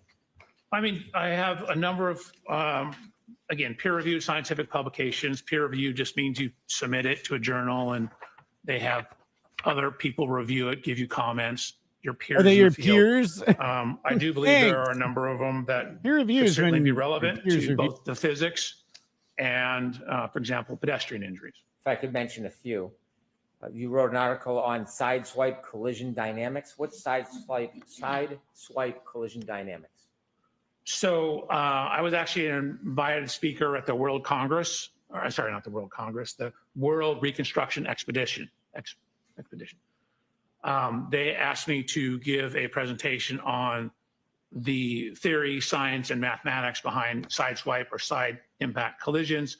That would include side collisions, glancing collisions, shallow angle impacts, such as like a corner of a bumper goes into the side of a car, any kind of glancing or clipping type impact. Similarly, in many of the articles that you wrote, is one of them about methods for quantifying the impact severity of low speed side impact. I've renewed my at varying license. It's my angles? goal. It is. It Tell is us a a little bit goal. about Yeah. that. Just an expensive. So that was a Society of Automotive Engineers paper. Again, another peer-reviewed paper that we worked on. It was kind of an extension or continuation of all that research, where we just looked at the physics and the mathematics, basically the reconstruction of glancing or sideswipe type impacts. Similarly, methods for quantifying the impact severity of low speed side impacts at varying angles. Is that similar to the other papers or was that different? Yeah, I thought that was the same one. You thought that was, wait, what? If I can continue, another article or publication that you wrote, occupant kinematics and loading in low-speed lateral impacts. What does that mean? So in the course of my career, I've done probably 12 to maybe 1,300 actual crash tests. I've crashed everything from skateboards, mopeds, up to trains, motorhomes, and ambulances. I've conducted, relative to this case, probably or been involved with 50 to maybe 70 pedestrian impact tests. So the low speed side impact one is we actually put human volunteers in side impact collisions. And what we did is we had accelerometers, which are things that measure acceleration. If you had physics or memory, Newton told us force equals mass times acceleration. So knowing the acceleration of something, you can get an idea of how much force is applied to it. So we have various sensors on the body. We have various sensors on the car for the reconstruction aspects of it. So that study was the biomechanics portion. And the first paper you read about the reconstruction was the reconstruction portion. So the first paper you discussed was everything outside the car. Then we looked at how the forces applied to those impacts to people inside the car. Have you had a lot of publications and studies about the force applied to people outside of a car? I don't know if I'd say a lot, but I was an invited lecturer to the Accident Reconstruction and Collision Safety Institute conference, where I specifically gave a paper and a series, or basically a lecture on what's called pedestrian impact biomechanics, which was exactly as the name implies, what happens to pedestrians when they're impacted predominantly by cars and vehicles. How much of your work involves pedestrian impacts? Probably maybe 10%, 5 to 10%. Most of it's car to cars. Biomechanics of low-speed impacts. Is that another paper that you wrote? That is a paper I wrote. I don't want to read all of your papers and all of your publications, but on a different topic, did you write a paper on the study of the measurement of Generation 2 Toyota event data recorders and low-speed side impacts? Yes. Could you tell us a little bit about what measurement of event data means in this article? So Toyotas, newer Toyotas particularly, have two types of electronic equipment on board that can record crashes. There is what's referred to as an event data recorder, or EDR. It's somewhat commonly referred to as a black box. That's not exactly right, but it's close. And then there's a secondary system, which is really more closely tied to maintenance.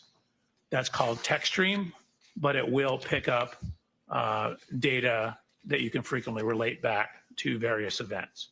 So that particular paper was looking at the event data recorder data in Toyotas.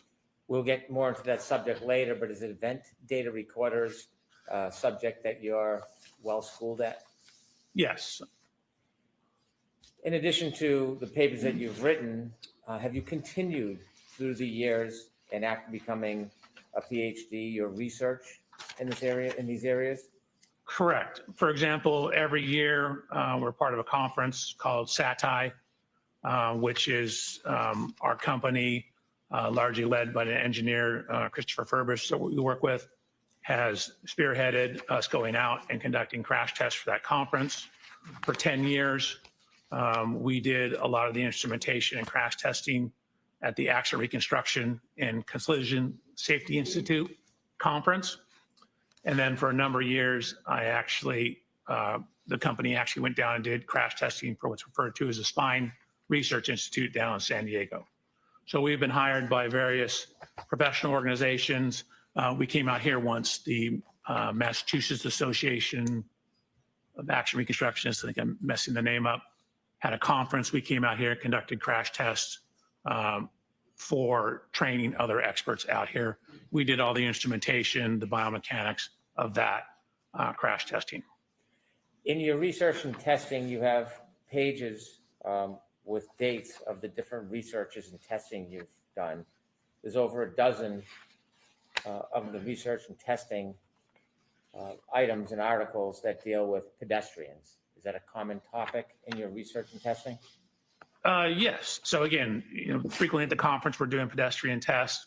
The last Action Reconstruction Collision Safety Institute conference, there was a series of pedestrian crash tests run there. SAT-TI 2 years ago, maybe 3 years ago, some pedestrian crash tests that were done there as well. So there are a number of instances on my resume where I have both attended class, and then I mentioned the one time where I gave an hour and a half long lecture on pedestrian injuries.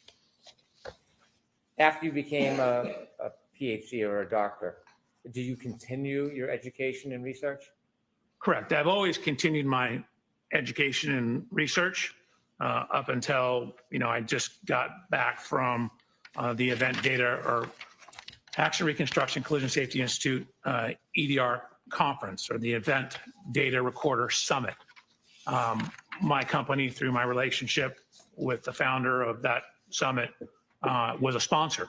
So Aperture was actually a sponsor of that conference. We actually sponsored it the previous year as well. Boring. And also as part of that, I assisted one of the researchers in conducting, it's called front camera module testing for pedestrian impacts on Chrysler vehicles. Excuse me, General Motors vehicles.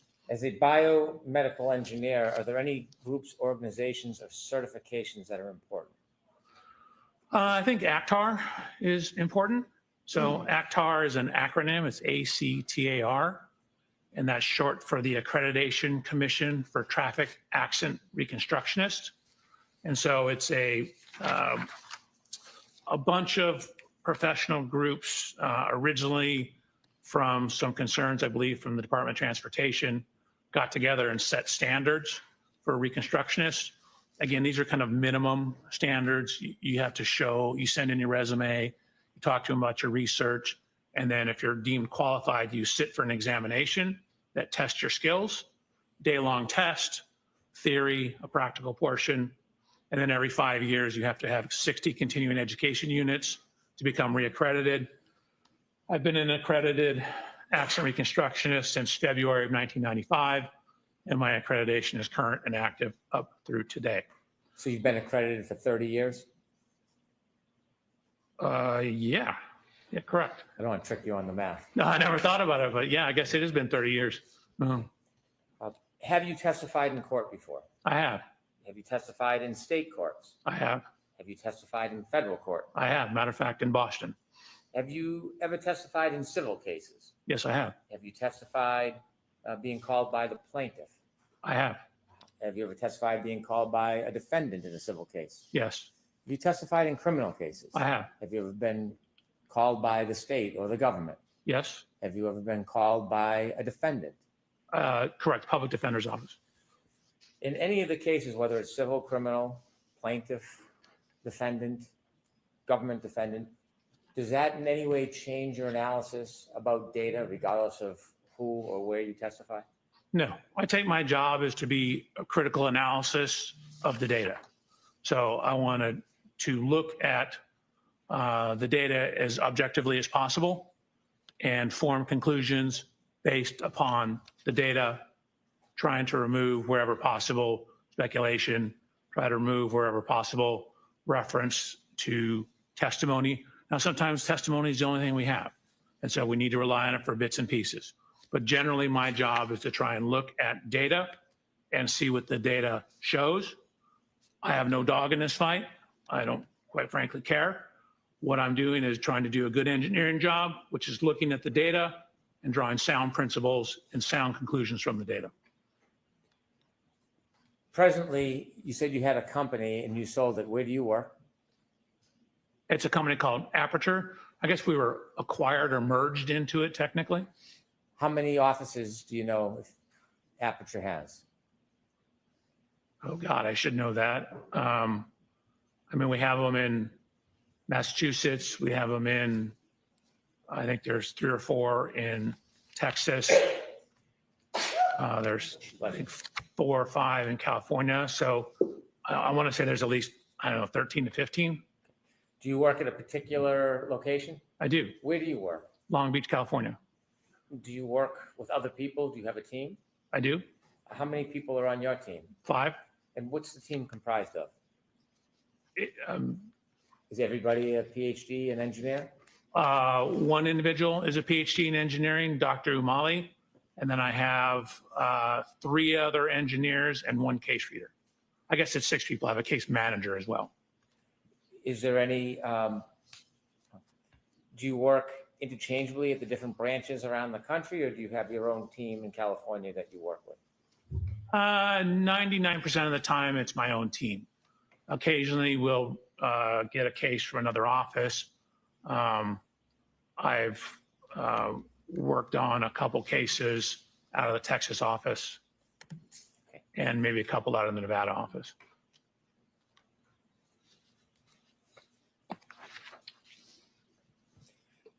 Were you asked to look at any data or information relative to this case? Yes. In looking at data and information, do you try to look at a narrow or a broad range of information? So I definitely cast a very broad range. We try and get as much information as possible. And then,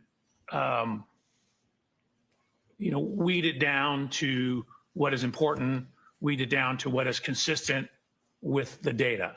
So start off very big and then get down to sort of the meat and potatoes of it, the important information.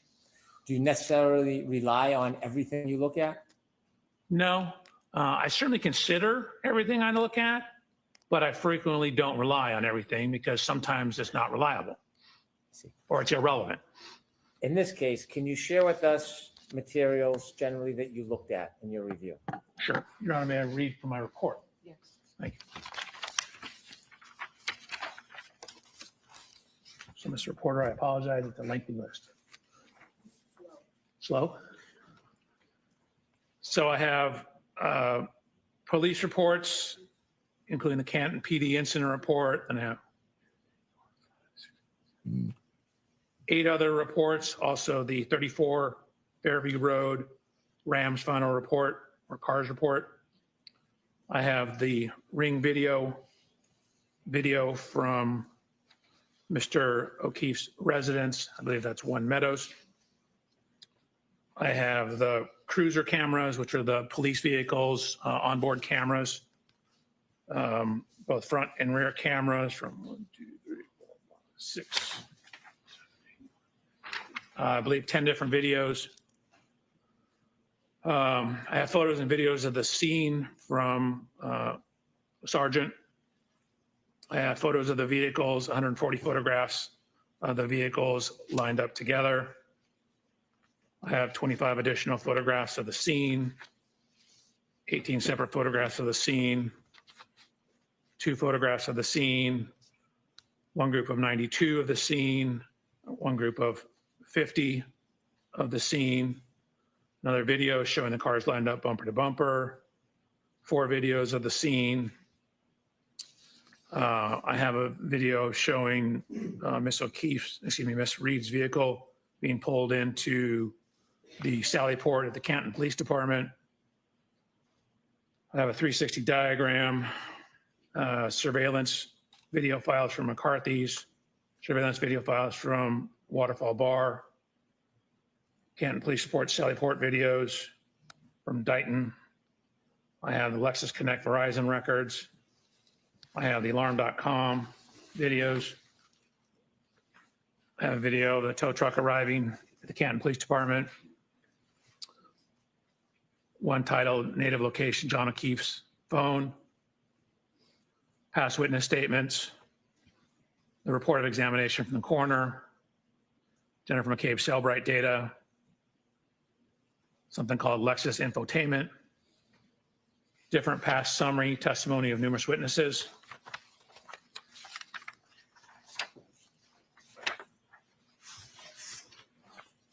Have earlier summary testimony of numerous witnesses. The Boston interview, Boston Magazine interview with Miss Reed, a Dateline interview with Miss Reed, a 2020 interview with Miss Reed, lab reports from BODE, the Crime Scene Response Unit, Crime Scene Response Sorry. Unit Boston, I'm over here responding to Crime something Scene Response, important as excuse me, opposed Crime Scene to Service Section, talking around on Maynard, Twitter or whatever. But Crime Scene Service Section Southeast, this is Criminalist File Folder, Trace File Folder, UC Davis Veterinary Report. please reconstruct a I have crash Verizon records, in which GPS I'm location in it records, and die immediately. John O'Keefe GPS points, Axiom cache location, weather reports, medical records, including the Canton Fire Department run report for both Mr. O'Keefe and Ms. Reed, medical records for both Mr. O'Keefe and Ms. Reed from Good Samaritan. I have 2 retrograde extrapolation reports, one, and a serum plasma conversion report relative to Ms. Reed. I have the neuropathology report. I have the Orange County Medical Examiner's report, the diagrams, the postmortem toxicology report, and a second same autopsy report, more pages.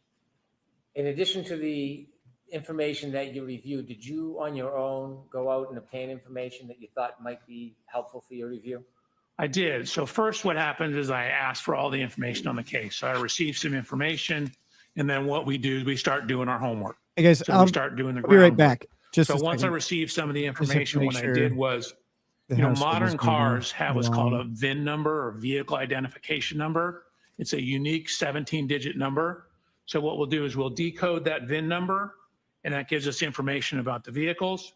So I did that for Miss Reed's 2021 Lexus, as well as Mr. O'Keefe's 2019 Chevy Traverse.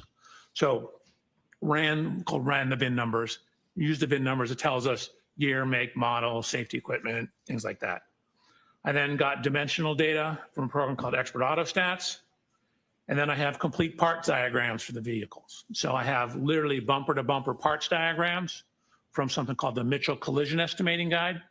And what that is shows parts, you know, involved in the vehicle. So for example, in Miss Reed's vehicle, you know, I have bumper to bumper. I certainly have all the parts around the rear bumper and tail light of her vehicle. And then of course I started additional work on top of that. After you began your study, sir, did you have an opportunity to personally look at items that were involved in this case? Yes, I did. And what did that include? That included looking at Miss Reed's vehicle, looking at Mr. O'Keefe's vehicle, going to the scene of the incident. I ultimately purchased a 2021 LX 570, the exact year, make, and model of Miss Reed's vehicle, and conducted testing with that vehicle, as well as doing a whole bunch of research and compiling data for my report and slides. You mentioned slides. When you went through your investigation analysis and ultimately led to whatever conclusions you have, did you provide and create a PowerPoint presentation that could assist you? I did. I provided a PowerPoint presentation on January 30th. May I approach, Your Honor? Yes.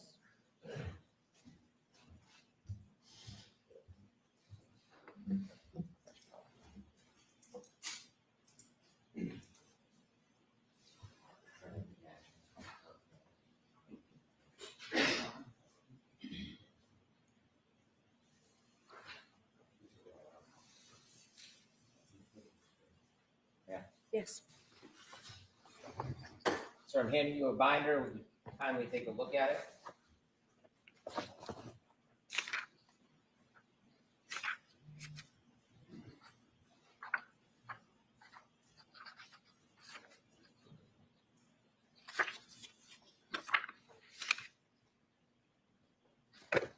Okay.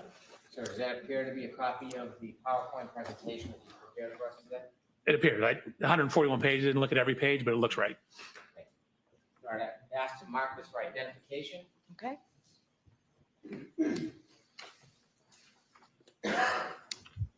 MMM for identification.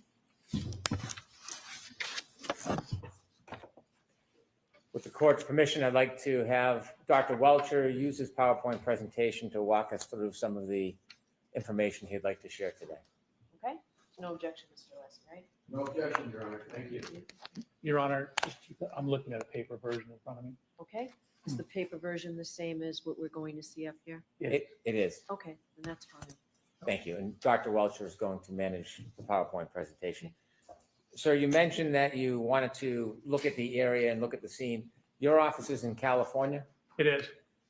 Why was it important to come all the way out to this area to see the scene firsthand? Hold on a second. I'll let you set up before I start asking you more questions.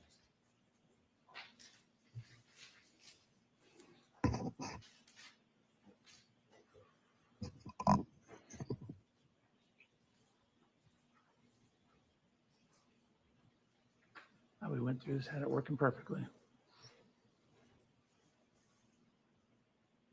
There we go. Okay.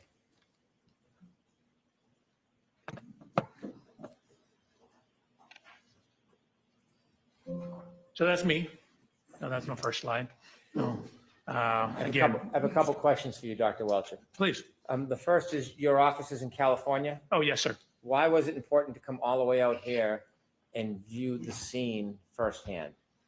And you want to have as much information as possible. So I wanted to, physically look at all the things so I can actually see with my own hands, my own eyes, lay hands upon it, look at it as best I can. You try and inspect and look at as many things as you possibly can. Sometimes they don't exist anymore. Sometimes they're gone. And you have to make a best approximation if you can't do that. In this case, I was able to look at the scene in both vehicles. Was that an important part of your study, Doctor? I think so. Again, it's always good if you're going to talk about what happened to the cars or what happened to the people to look at what happened to the cars, meaning to actually look at the cars, not just look at photographs when possible. So I have physically looked at the cars. For example, in the Lexus, I climbed in it, over it, underneath it. I downloaded data from it. I did a whole bunch of things looking at Ms. Reed's Lexus to assist in my analysis to try and add some further objective data to what we're doing here. So same thing with Mr. O'Keefe's vehicle. Looked at the rear bumper, took some pieces off the rear bumper to see what was behind the cover, to see what kind of damage we did or didn't have. So went to the scene, looked at the measurements of the curb, looked at where some of the lines are on the road because you can see them in some of the photographs. Again, it's always good when possible to inspect everything you can inspect. If you could now begin and tell us how you started your investigation. Sure. So on September 23rd, I had an opportunity to come out. Mr. Brandon, was the first time I ever met you on that day, I believe. And I had received material before that. And what you see here is, this is my inspection of Miss Reed's vehicle. In the upper left photograph, you'll see, oh, this doesn't work very well. Upper left photograph, that's Miss Reed's vehicle. That's Mr. O'Keefe's vehicle, the Chevy Traverse. And then what you see here is a laser scanner. You can see it on the ground here. Laser scanner is creating a 3D model of the vehicles. So I use that to create a 3D model of the vehicles. You can see me in the upper right photograph. That watch is this watch right here, my Garmin watch.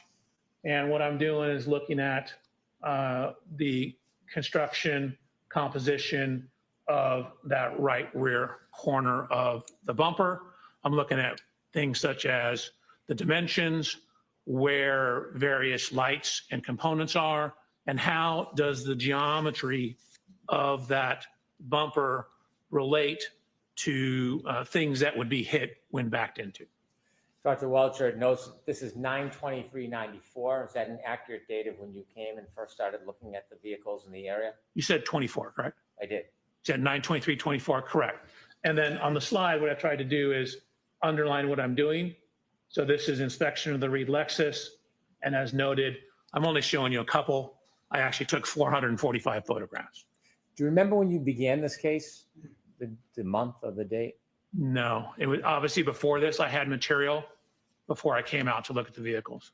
You think it was months before this? I don't think it was months. No, it was maybe a month, if not less. So you began your work in the fall of 2024? Correct. And I just want to ask you about the picture in the middle. You see the right taillight housing is missing. Did you Correct. understand that had been removed prior to you looking at the car? It was, yes. Thank you. You're welcome. However, some of the evidence stickers, these white stickers here, were still on the vehicle. You did not place those. Did you place those stickers on yourself? I did not. Were they there when you first saw the car? Correct. They match what I'd seen in other photos. Thank you. So just continuing on. So what you see is, again, I mentioned looking underneath the bumper. So we wanted to see what, if anything, was damaged on the corner. So I'm putting my hand to show where the frame rail ends. This is me looking up underneath to the back side of this taillight. If you can see, this red taillight actually sticks out. And so I'm checking the front here for damage. I'm checking the back for damage. 1 second, please.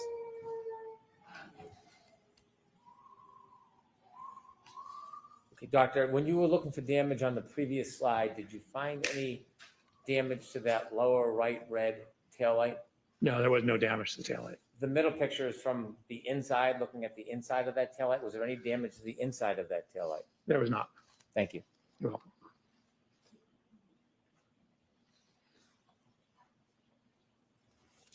So again, looked at the height of it. I mentioned this lower taillight. Notice how the structure of the bumper protrudes out.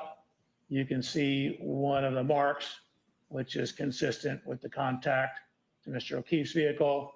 Here, this scratch mark, scuff mark. Notice how close it is to this light. Again, some of the evidence, stickers. Just a better view of those, then going down the side of the vehicle. So with all that information, I mentioned a laser scan. So you move this laser scanner, and each minute and 51-second scan is collecting about 50 million data points. And so you scan all the way around, and then what you do is you merge all that data together. So even though this looks like a poor photograph, what you're seeing is hundreds of millions of photographs, hundreds of millions of points. And so you literally can figure out, if you wanted to know the distance from this lug nut to where the lighter is on the ashtray, you could probably do that to an accuracy of about 2 to 3 millimeters. So really, taking tons and tons of data. So it knows the exact position of every one of these millions of data points, and it knows the color associated with those data points. Why is that data imaging so important in accident reconstruction? You want to have an accurate model of the car. So, you probably don't need literally that many points to get an accurate model, but that's just the nature of the way the science is going. Computers are getting better and faster. Scanners are getting faster. So you get an enormous amount of data when you use these scanners nowadays. So then, as indicated on the underline here, I did a CDR. That's a little different than what you heard me say before. CDR is crash data retrieval. So that's the hardware and software that you use to download or actually copy or take an image of, which means you're just taking an image off what's on the vehicle, the EDR, which is the event data recorder. So you use the crash data retrieval hardware Oh, to sorry. download the event I should have data done this. recorder, My bad. otherwise commonly known as a black box. So I downloaded the black box from this vehicle, and although you can hardly read it here, again, I mentioned there are 2 systems on this vehicle. This is the CDR system or EDR system. There's also the Textstream. The EDR system, this system is primarily to manage the safety components, protect the occupants of the Lexus. So things like fire the airbag, fire what's called a pretensioner, keep track of the severity of the crash to decide whether we need to fire the airbag. So it's not really designed for pedestrian impacts. So when we downloaded this vehicle, We got what's called a none file. A none file simply means that there's no data there. The system's working Look at this guy. properly. He's like, We had no yeah. fault codes, but Just for rolling a along car, like I'm any in my pedestrian convertible. To cause a file here, this is really more designed for car-to-car impacts, something that's going to have a significant impact on the occupant of the Lexus. And again, the Lexus is a 6,000-pound vehicle. Mr. O'Keefe's only 216 pounds. So it's not going to register from hitting a pedestrian. Were you surprised that there was no information about a collision in the EDR? No, exactly what I expected. Okay, I mentioned the second system.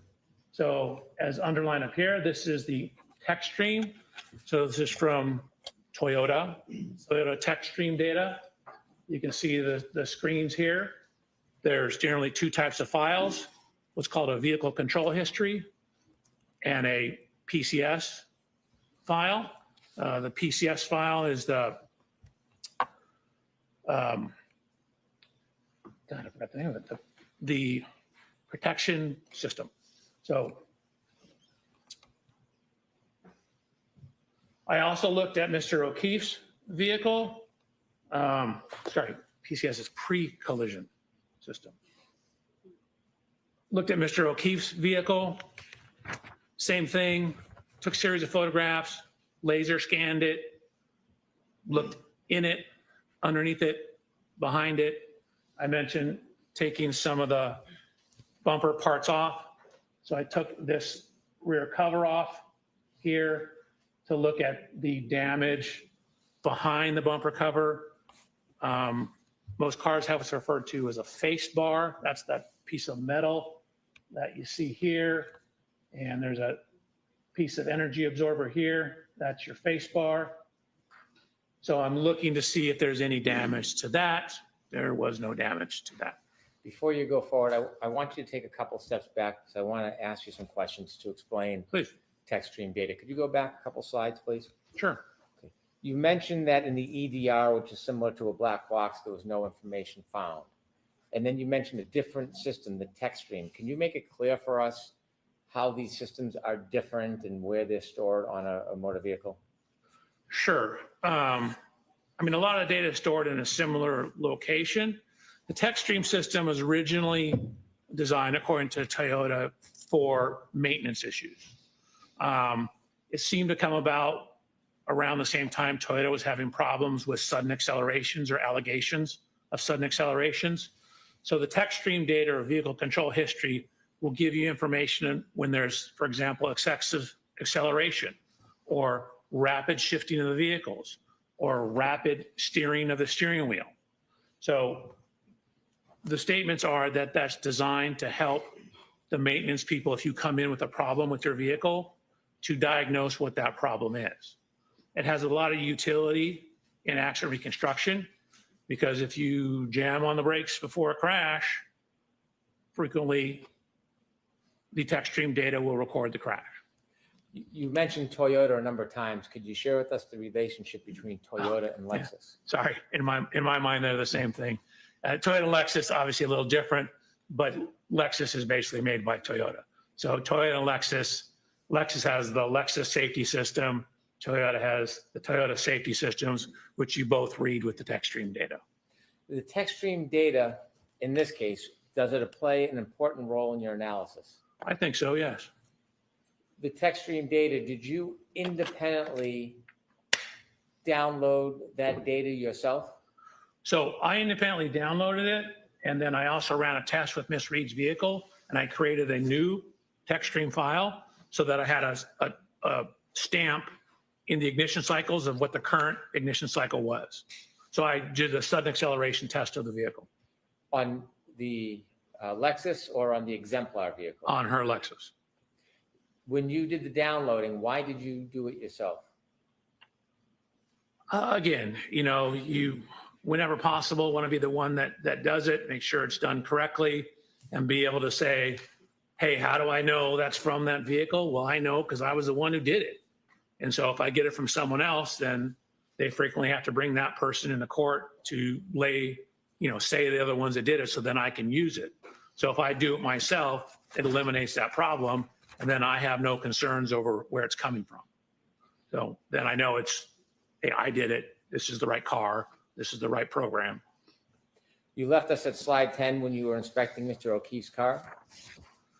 Correct. So again, simply a blue arrow indicating that I looked down behind all this stuff,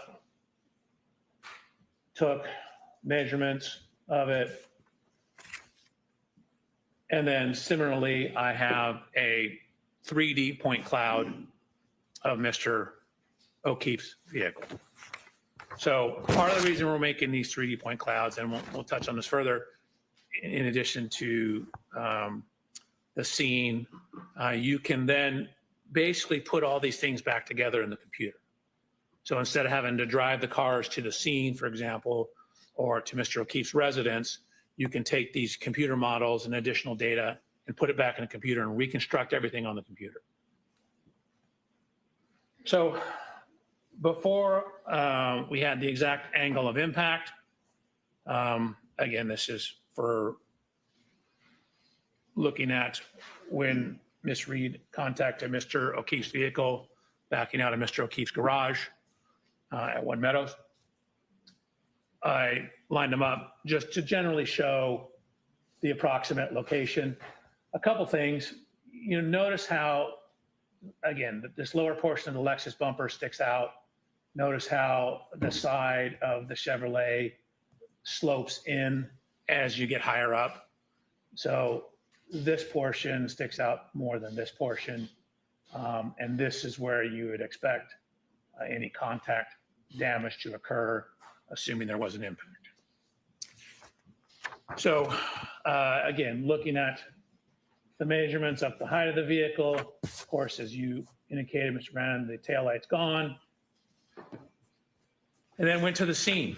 So same thing, went to the scene, took, again, 297 photographs of the scene, had our people scan it to create a computer model of the scene. So, literally, if you wanted to know the distance from this window to, say, some manhole cover on the road, we have the data to figure that out, down to a couple millimeters. In addition to going to the scene and doing the digital mapping, you mentioned other review of materials. Did you have an opportunity to review dash cam footage from Canton Police Department police vehicles to see the general location of where Mr. O'Keefe was when first responders were assisting him? Objection, Your Honor. So that's just a yes or no? Yes. Thank you. So the Textstream download. So this is a screenshot from the Textstream download. Keep in mind, this is kind of maintenance software.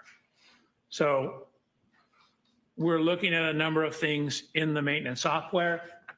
What we see is, and this is noted in the report too, that when the vehicle gets into the Canton Police Department after this event, you can see the mileage is 12,665 miles. So that shows up in Trooper Paul's report. It shows up in the photographs. I had to respond to another ethics complaint. And Only this one was even better than all the others. As matching So, the like, mileage in the respond Textstream to this data. thing, both at but triggers they didn't tell me 1164 and anything triggers about it. 1167. It's I asked you if amazing. You can enlarge I'll talk about it later. the data on the right and break down what it actually means, the different columns and Different columns and is it possible for you to enlarge that? well, we get a reading of it. I don't read them until they're resolved. This one is almost a year old now. They were waiting for my case to be over before pursuing it, and I had forgotten about it entirely. They're like, "Hey, you want to answer this?" It's like, not really. Okay.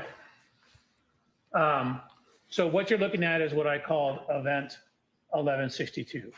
If you see anything in blue on these charts, that's information that I added.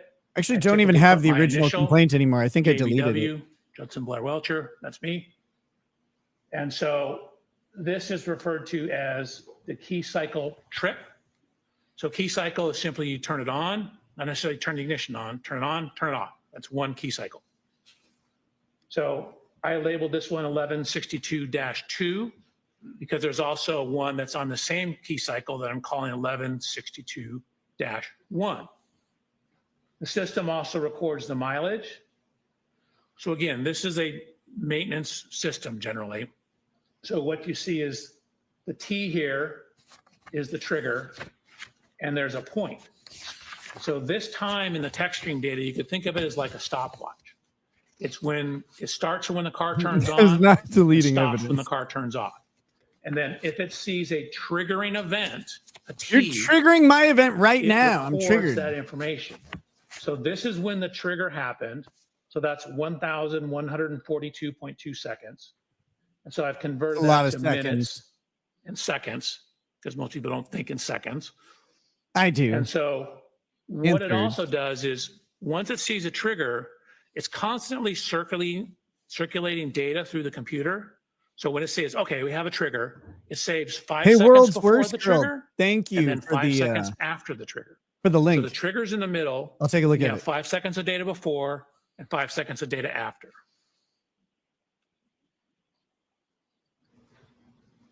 I have a couple of questions for you, Please. Dr. Welch. First, starting with the clock, the time in seconds on the left. You mentioned that begins when the car is turned on. What type of clock is that called? It's just a continuous clock. A meaning handsy it's clock. not a clock like a time clock. It's more like a stopwatch kind of clock. Has it ever been referred to as a running clock? It's the same thing. You start the stopwatch as running. Based on the Textstream data alone found in that one spot. Oh, can there you we go. tell from the data in the Textstream alone, There's all the what text. time the Oh, power baby. was turned on? No, not alone. It simply tells you how long it's been on. It doesn't necessarily immediately tie it back to a clock time. You need additional information. And so Whoa, this in and of trigger, itself, the please. Textstream data doesn't give you a certain time on a clock, like 1 o'clock or 2:30, anything like that. No, it simply tells you in this case, when the trigger occurred, it's been on for 19 minutes and 2 seconds. You also mentioned that there's a 10-second window of information this captures, 5 seconds before the T and 5 seconds after the T, the triggering event. Correct. Sustained, ask it differently. That window. Objection, of Your 10 Honor. seconds, what happens if Unless that he doesn't always sounds mad. capture the entire event? What if there's Objection, something Your before Honor. or after? What does the Textstream data do? So it depends on what the something is. So if there's another trigger, then it will record more data. So you can have 2 triggers that are recording things on the same time window as well, or very close to the same time window. So you need another trigger to keep it going. But in essence, what it does is when it sees a trigger, it saves that 10-second window and then just keeps monitoring things until it sees another trigger. If the data captures a trigger and it has a 10-second window and an event continues past that 10 seconds, so past the 5 seconds on either side, and there's no further trigger, do you get any other information from the Textstream data? No, for example, in the trigger event and say 5 seconds later, the vehicle's still moving, well, the data just ends. And it says it's going, I don't know, 17 miles an hour, for example. It doesn't continue on. We just know that when the trigger ended, it was going 17 miles an hour. Thank you very much. Okay. Okay, so we have mileage recorded in this system. So what we're trying to do is use the available data to see if we can determine, you know, like what event this is, or is this the event, or is this something that could have occurred outside 34 Fairview on the evening of this event? And so one of the things we're utilizing is the mileage. Okay, so Okay. All right. Tell me about the mileage. 12629 is at the end of event number 2 on the 1162 ignition cycle. Oh, When the vehicle ultimately comes into the impound yard, and this is actually before that, comes into the impound yard. It has 12,665 miles. What's a crime rate of That's triggers? a difference, did the math for you here, of About 36 half. miles. About half the crime rate. Okay, let's consider where that could have come from. So we looked at the various paths and descriptions of where Miss Reed's Lexus was driven after leaving 34 Fairview on the night of this event, up until the point in time the vehicle ended up at the Canton Police Department. So we Inflatable, I think the used jury can drink. Google Maps. Maryland or Massachusetts. We adjusted for the correct date and time of the year. And then what you'll also see is we adjusted for the correct time of day. So, although you I was supposed to really come back see with that. the baritone. I was supposed to come back talking like this. Welcome back. So you can We're see back here watching. that's looking at the mileage and time. Again, Sorry, I really didn't use forgot. the Damn it. time, just use the mileage Damn it! on Saturday, January 29th at around 12 a.m. That, of course, does not take into account the weather. And what are the addresses? It's hard to see on the top from where to where.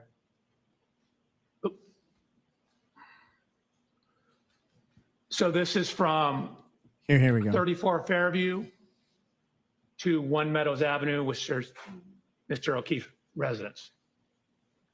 Okay, I'm back now. And there are other mileage that you have there? Correct. You guys So are we cute. basically ran through the entire path as we understood it.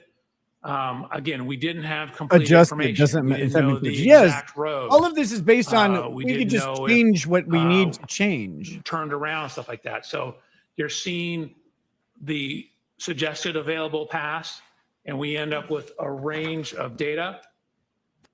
So we go through all the paths, and you can see that this is what we end up at the bottom here, which is very hard to see.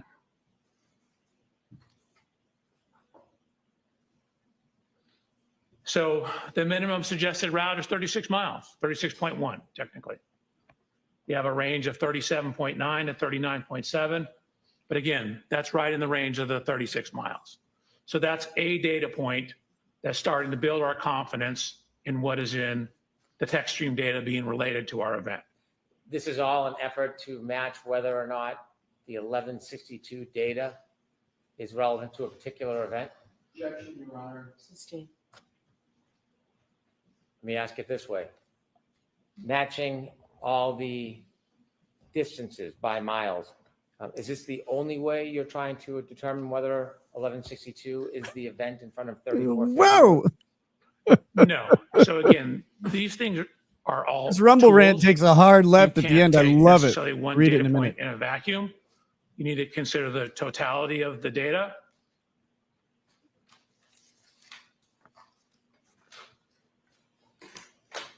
Which is what I did. So we mentioned the continuous clock that was in there, or the running clock that was in the vehicle. So what you see over here, Could you I enlarge mentioned- that for us, Doctor? hate to I am interrupt, but doing that right now. You can see we have the time. And again, I've converted it in blue Need to get a better minutes and chair. seconds. Clearly not limited. It's a nice This chair. is I'm the just first trigger on so that key cycle. antsy. So on key cycle 1162, there was two separate events.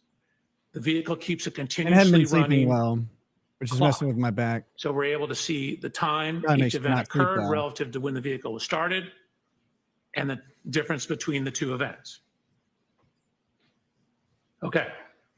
Okay, So all right. At trigger event 1162-1, we know that the ignition has been on for between 10 minutes and 57.4 seconds. Or that's when the trigger is, sorry, 10 minutes, 57.4 seconds. Again, the trigger has plus or minus. So that's from 10 minutes, 52.8 plus 10 seconds, which gets you to 11 minutes, 2.8 seconds. Or as I wrote here, 10 seconds total.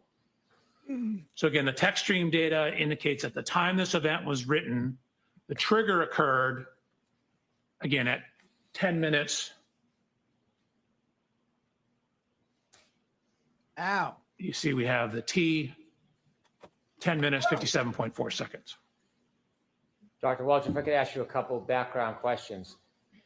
This block of time that you're reviewing that mentions 2 triggers, can you tell whether those triggers are immediately related or 2 separate events? So you can tell they're separate events because there's a separate amount of time between them. There's about 8 minutes between the events.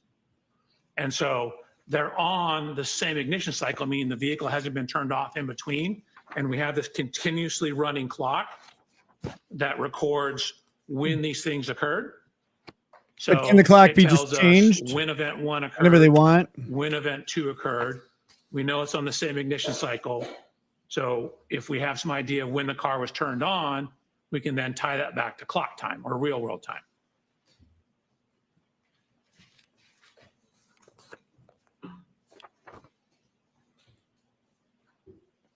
Okay. So lots going on here, right? A lot to digest. This is trigger event 1162.1. I was provided with data and a report from Mr. Burgess that indicated the infotainment system was turned on at 12:36. Zoom in for you folks. Zoom in for you folks. That corresponded to a GPS location that looked like it was outside the Waterfall Grill on Washington Street. So additional cell phone data that we had is that we knew there was a 3-point turn made when the Lexus passed Fairview on Cedar Crest, pulled into a driveway and made a 3-point turn. So what you see over here is GPS data from Mr. O'Keefe's phone. And with that information and knowing when the system turned on, we're able to now tie the Textstream data to a real clock, meaning what time of day did that Textstream trigger occur. So we're going from the running clock to a real world clock. So if you take when it was turned on for Mr. Burgess's report, you can see that the Lexus was turned on at 12:12:36. You add in the Textstream information, you get it at 12:23:38. And now we have a cell phone data point at 1:54. So at the time my report was written in these slides back in January, that was all the information we had in terms of data point 154. Now we That have was the new one that was data. closest in time to it. It's better So we have time. since received additional Changed them. information. Dr. Welch, let me ask you a couple questions, and if you can zoom Yeah, in but a did the little, guy we who might gave be you able the to see it a additional little better. information have a Where would you degree like? in anything? If we can start at the top when you explain in text.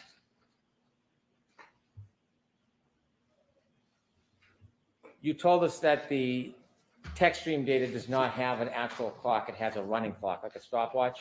Correct? And then you mentioned that after you received information from Mr. Burgess, you could put an actual time onto it. How do you do that? Sustained. You shared with us that the Textstream data runs on a running clock. Correct. And then you received further information so that you could actually identify a time. Where did you receive that information from? I'm going to allow that. That was from Mr. Burgess's report. And do you know where that information came from? That came off the SD card, I believe, in the infotainment system. Do you know when Mr. Burgess found the SD card on the infotainment system? No, I'd have to go back to his report, but it was in it. This information was in his original report. Based on the SD card information about when the car was turned on and off, how do you match that with the Textstream data to get a time? So when the car is turned on, that's approximately when the running clock starts in it. There may be as much as a 3-second delay in it, but that's approximately when the clock turns on. So this shows us when the stopwatch was started for the Textstream data. So knowing that infotainment system has date and timestamps on it, so that ties it to a real world clock from GPS information. And so now we can, when that infotainment system turned on, it's very close in time to when the Textstream data started recording data. That allows us to tie the two together. The times that you're showing on this slide, does that relate to the first or second event on the Textstream data, the first or second triggering event? The first event. Do you characterize the first event in any way? I call it the 3-point turn. In addition to the data you analyzed, was there any other information you saw that evidenced or supported that a 3-point turn occurred at the area depicted in your slide? Right. We have a whole series of GPS data with heading angles, as well as a description that Ms. Reed gave in an interview.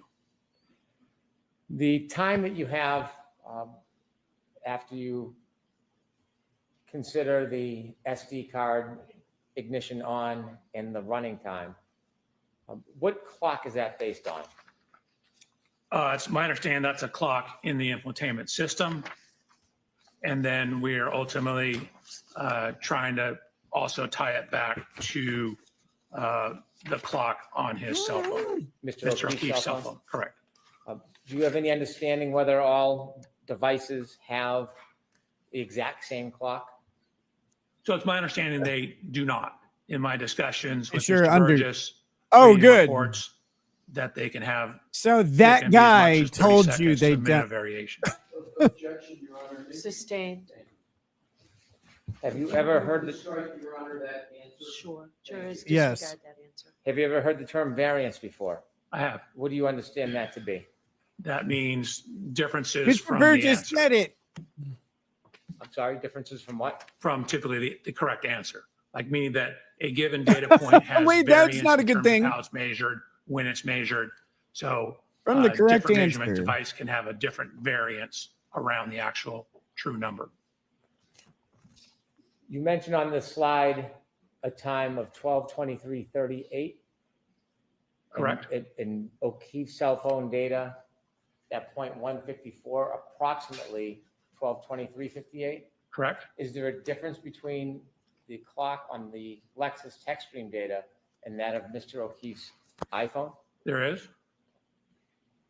When you developed the slide, did you have the benefit of more detailed information about data point 154? I did not receive that until May 8th. Did you later learn more information, more specific information? Yes. Okay.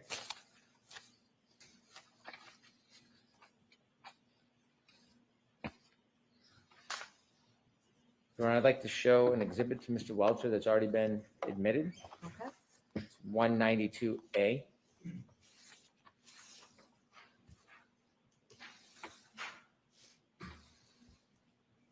Yeah, variance doesn't mean one number or the other is incorrect. Mr. There's Gilman, can we no- start with 192B. There's no objective correctness or incorrectness in variance. Dr. Welcher, Yes, we'll call. Variance just means a difference from one thing to another. That's variance. It is this idea that it's, well, there's the right number. Like, you don't know what the right number is.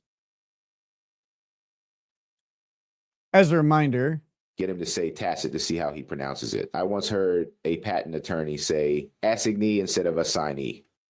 assignee. As a reminder, supertip.gg/RL. Try out some super chat, or well, try out having your super chats read with funny AI voices. Tell me jokes, make fun of me, ask questions, read the Bible. It doesn't matter. Whatever you want to do. I need to ask you a question. There we go. Can we at least get a Drex voice? I'll think about it. Or that too far? We need another strong black man like me. Men that don't have a micro peen. I need to hear that nick, nick, nick. Nick.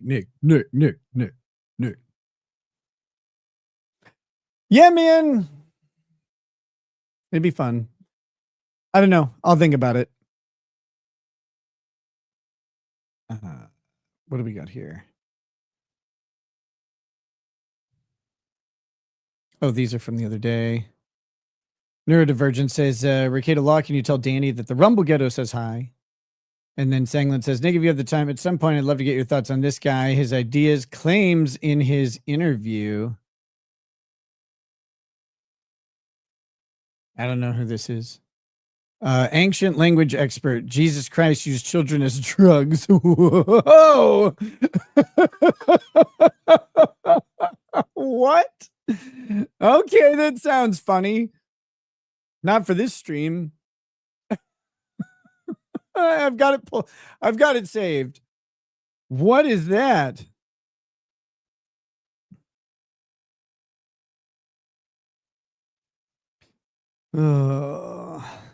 It's wild. Yeah, no kidding.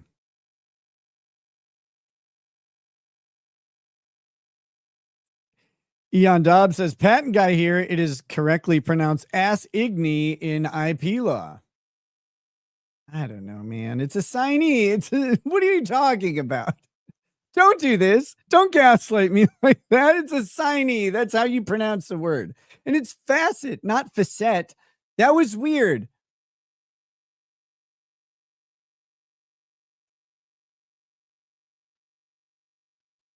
That was very strange.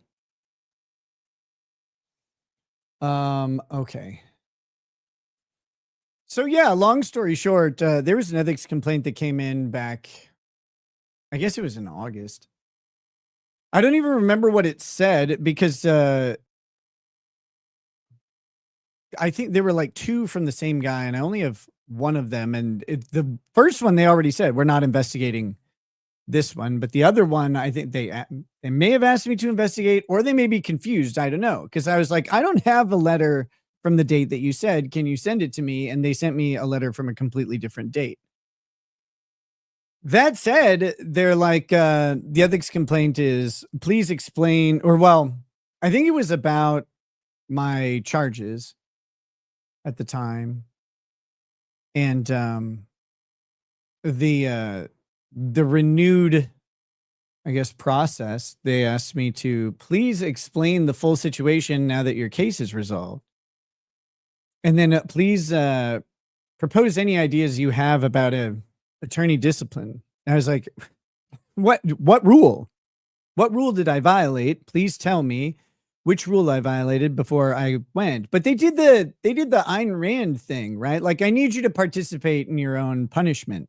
I was like, no, I'm not going to think up a reason why you guys should discipline me. That sounds really stupid. I can't figure out why that would be in my interest. So if you want to ask me about a specific rule violation, accuse me of violating a rule, go ahead. The problem is there isn't a rule against possession of an illegal substance.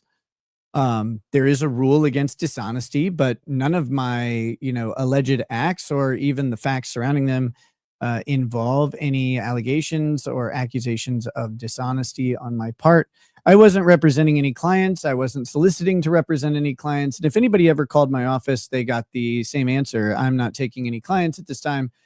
So it didn't interfere with my ability to represent anybody. And, lawyers are one of the highest substance use professions on the planet. And so just mundane possession of a controlled substance doesn't really ring to me as anything in particular. They also were under the false impression that I have a stay of imposition rather than a stay of adjudication. So I had to correct that because that's different. A stay of imposition involves a conviction and a stay of adjudication does not. The practical outcome is very, very similar. However, there is a legal distinction for a reason. And so they provided me with examples of people who had stays of imposition that got disciplined. And I was like, well, I don't really care about them. One, I don't have a stay of imposition. Two, I'm pretty sure the facts of my case are uniquely different than theirs because, I have a license, but I don't have a retail operation. I don't represent clients. So there wouldn't be any opportunity even for some sort of interference with a client or anything like that happened as a result of my actions. So we'll see what they say. They're like, you should get representation. I was like, yeah, I don't know. They always say that, by the way. It's not like, unless they just automatically dismiss it. Anytime they're like, oh, we're investigating further, you should get representation. It's not like they're like, oh, this one's particularly bad. Like I said, there isn't even a specific accusation of a rule violation. And so it's like, well, I'm not going to find a rule for you guys and then decide that I should be punished for it. That seems really stupid. Nick, are you still in step 1 of NA? I'm not doing the 12 steps or whatever it is. I just don't do any drugs or alcohol.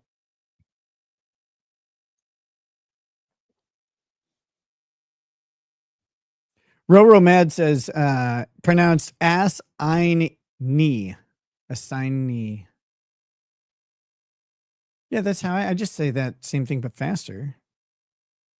Are you saying igen? Like a hard G? It's very weird. Oh, this, yeah, here's the Rumble rant that came in. This is from Yvonne626. I think people are crazy, insanely rude to you because it doesn't appear to bother you. It's like how everyone picks fights with a big tough guy. Anal? Question mark? Kissy lips? Well, it wasn't on the menu today. What? Where's that? Where'd that come from? Like, this is a fine Rumble rant. Anal? Question mark? Wait, I'm sorry. I missed that. Can we go back? Behind on the micropene. Oh, did we have a fourth? My bad. My bad. You're right. Yes, we had, yep. There it is. There it is. I verified it. I verified it. It was delayed from when you were in prison. Yeah, that question, that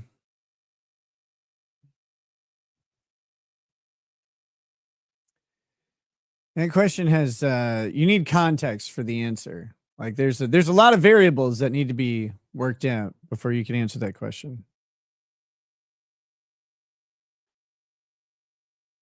It's good you weren't into anything physically addictive. I mean, I was into things that were physically addictive, but I don't have the most addictive personality, and I seem to be okay without them. I said, I got a long way to go. I don't know. I'm just like, I update you guys on how I'm doing. And it's not like some sort of weird flex or anything like that. It's just like, oh, I'm doing okay. You know, I don't have any cravings, etc. That could change. I mean, you know, in a heartbeat. I don't know. Dr. Welch, if you could take us back to slide 30.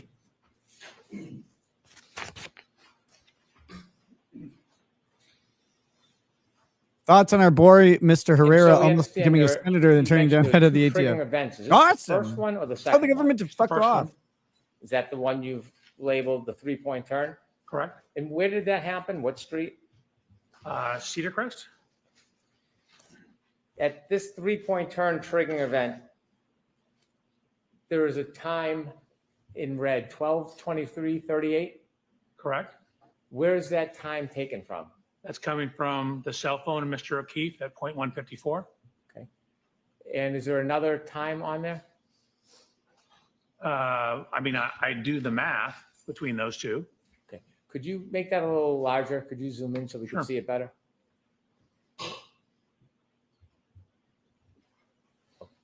So there's an infotainment time of 12:12:36, I guess another time to answer your question. Then we have, The 12:12:36, what does that indicate? What's that relevant to? that's when the Textstream data basically turned on, plus or minus a little bit. When you say the text stream, is that relative to when the car turned on? Correct. Car turned on.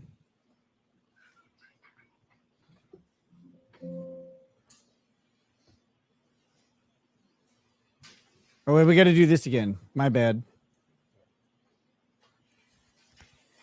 So when the car turned on, then we add the time for the trigger. So what we have is we have data in the text stream that shows the speed, the position, the steering of the vehicle on that trigger. And so we're trying to match the timing and the description of what the vehicle was doing with the text stream, the infotainment, and the cell phone data. Is the data that you analyze regarding the speed, the direction, and the timing to determine whether this was consistent with a 3-point turn? Yes. Okay. Continue, please.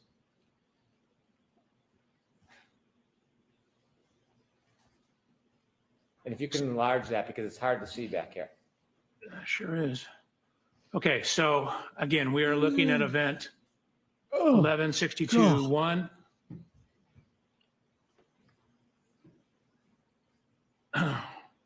The information in blue Barbie is World, speed. good luck with that. It comes out of the text stream in kilometers an hour, converted to miles per hour, feet per second. I'll throw up Looked some at the prayers total for distance it. traveled. I know that's rough. Shift position. So in the text stream data, a shift position of 1 indicates you're in drive. A shift position of 2 indicates you're in reverse. There's no zeros. What would a zero indicate? 0 is usually neutral. And I believe 3 is park. So there's also data on the acceleration of the vehicle. So basically, what is the effect of whatever you're doing in terms of stepping on the gas or not stepping on the gas? And there's also information on the steering of the vehicle. So again, there's trigger 5 seconds before, 5 seconds after. So over here, a positive number equals a leftward steer. So you can see we have in the forward velocity or forward motion in drive, goes forward with leftward steer, stops, shifts into reverse, and then continues with the rightward steer back. Could you take us over to the left of that data?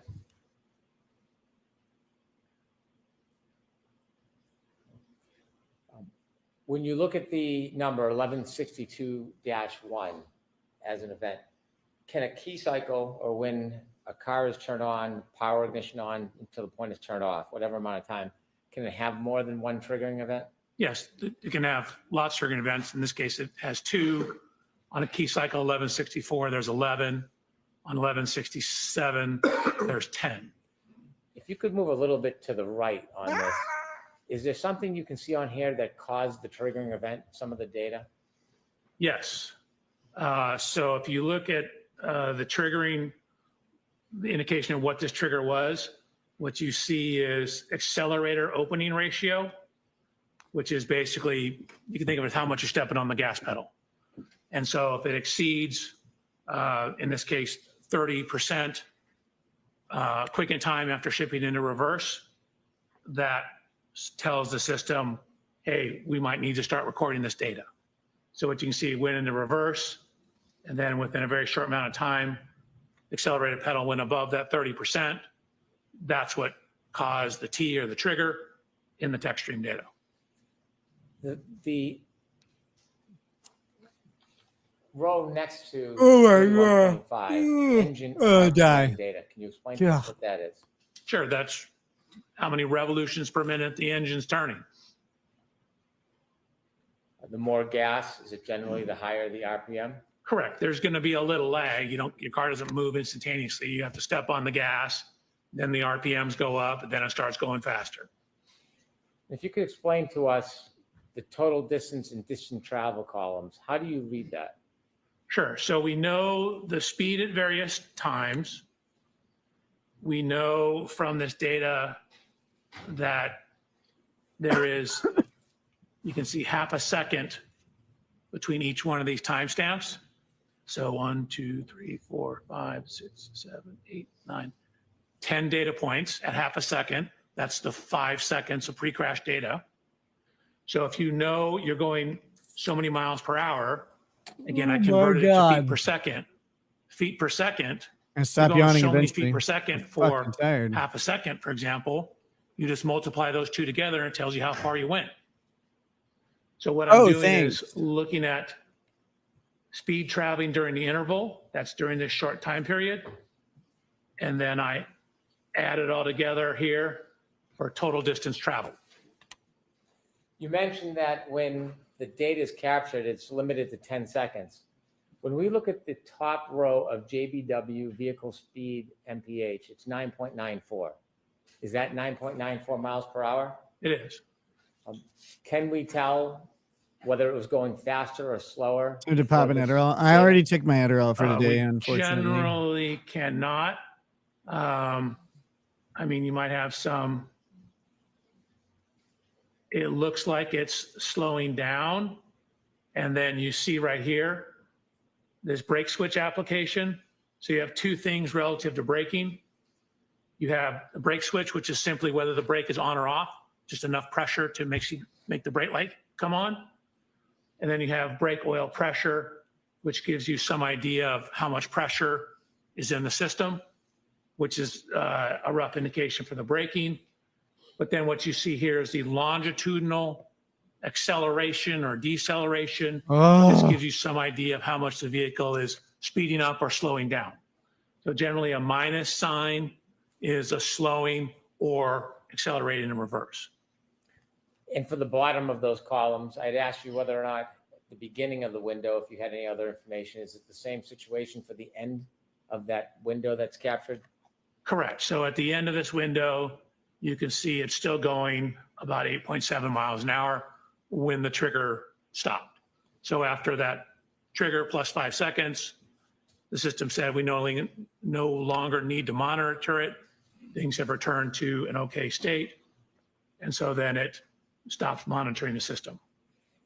Based on your analysis and review and looking at this data, did you come to a conclusion to a reasonable degree of engineering certainty, whether or reasonable when degree this of engineering event occurred certainty. as it is portrayed in the data? Yes, I did. And could you share with the jury, to a reasonable degree of engineering certainty, when did this occur? So this, you want time-wise or location or both? Start with location, then time. So it happened on Cedar Crest. It happened between cell Yeah, phone data points Jonathan, 154 and 155. No kidding. And it's I'm a hoping three-point cross turn exam picks up. on Cedar If it Crest. does, I'll post it And up. it occurred according to the Textstream data. Of course, I don't think we're going to get through cross about today on this guy 12 based on minutes, how slow they're going. 23 Just kidding. seconds They only have them for today, I after believe. the vehicle was turned on. So And do you have an understanding of the variance between the Lexus clock and Mr. O'Keefe's cell phone? yes, And what is that variance time? 21 to 29 seconds. And so the Lexus clock at 21:23:38, what time would that put Mr. O'Keefe's cell phone? Objection, Your Honor. I'm going to see counsel at sidebar for justice. Uh-oh. please. He's trying to go into. It looks like they might have won on his updated report. I'm not sure. Because the objections seem to keep coming in during the questions about the updated timeline from Burgess. That's when the objections come in. That's when Bev brings them in to sidebar. They may have won on that objection to having this guy testify to a changed timeline that they didn't provide a report for.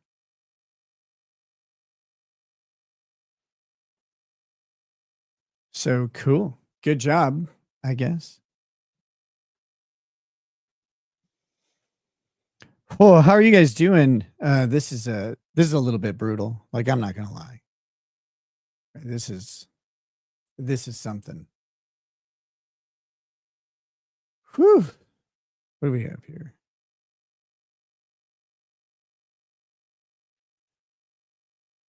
So the transcript now of all the text messages. What else do we have going on here?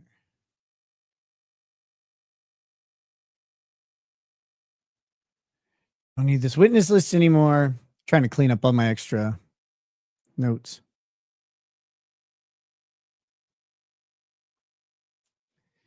Think if Kurt really wanted to, he could lay out a great case against Nick. For what?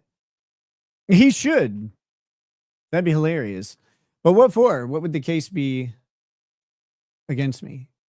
What are the charges, my good sir? I'm not disagreeing with you. Oh, by the way, we're at 669 likes. Please go ahead and slap the like button if you like the stream. And do leave comments, guys, if you like it as well. I know you spend all day chatting. But after the stream or even during breaks and stuff, if you hop over and drop a comment on the video, that type of engagement is really, really helpful. Can you copyright your voice? You have no copyright interest in your voice. There's an argument, I guess, that you could maybe say that if you do a specific voice, like the Elmo voice, for example, the creator of the Elmo voice may have a copyright interest in that, but he not really I don't know how he would have a copyright interest. You have to record it into a medium. He would definitely have a copyright interest, of course, in anything recorded in Elmo's voice.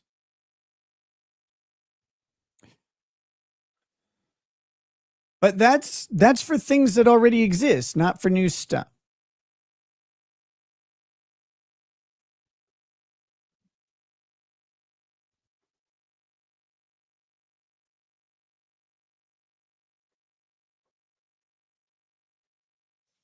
Again, a very good impression is a very good impression. It is not, just because it's tool assisted doesn't make it somehow less of an impression or less of an art form. I don't know how to make those AI voices through the engine. And the people who do are going to be tweaking them and adding tools so anybody can tweak them. Stephen Alvarez says, hopefully this is a wake-up call to casual viewers that just because warrants and witnesses were gathered doesn't mean it's legit. Cough, LawTube, cough.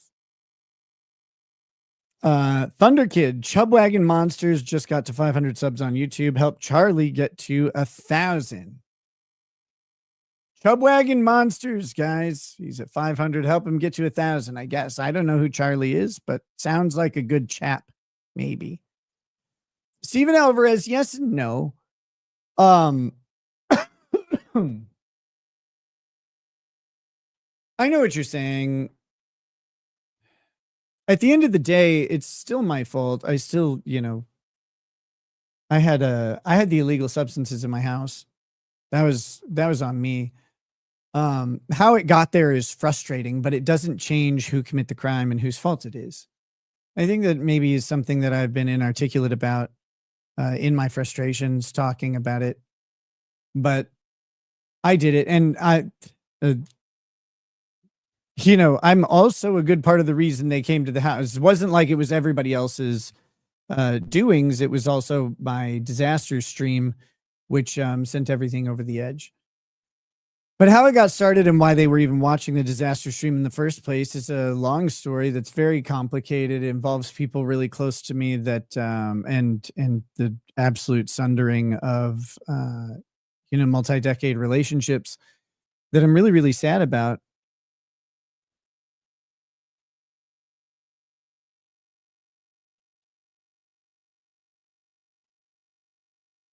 For a lot of reasons.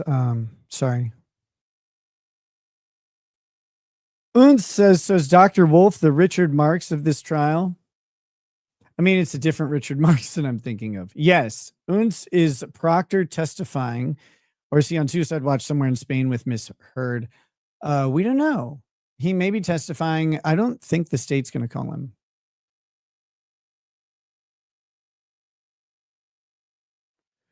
Griff MJ says, come clean, Nick. April was under the desk. I do not believe so. I'm going to give you a 10-minute break because we went right through. So 10-minute break. I can't guess how intoxicated I was. I had no idea. I had no idea what was going on from the moment I left to go to the bathroom the first time was the last thing I remember. It was outside of like little glimpses and stuff like that. So I have no idea what people have all sorts of theories about it, and they'll remain theories because I know that I know that there's a point where I was falling asleep, passing out or whatever. I had a lot of liquor at that point, and there was a sore on my leg, and I had my arm or my thumb, and I was pressing on it because it was keeping me awake. That's a time when you should be shutting off a stream, but I don't really remember what was. I was really, really, really, really drunk and pretty torched. So I have no idea. Let's see, what else do we have? Let's see. Just Incredible says, am I missing something? Did the Commonwealth direct yet? This was during the voir dire. They're doing direct now. Tina Lewis says, just got here. What the heck happened? Not much. At that time, that was an hour and a half ago. Not much had happened yet. We were just waiting for the court to come in. You really tried to close the stream one-eyed and all. I know I could not read. I had to have one eye, and then I could actually, like, the letters stopped, going over themselves.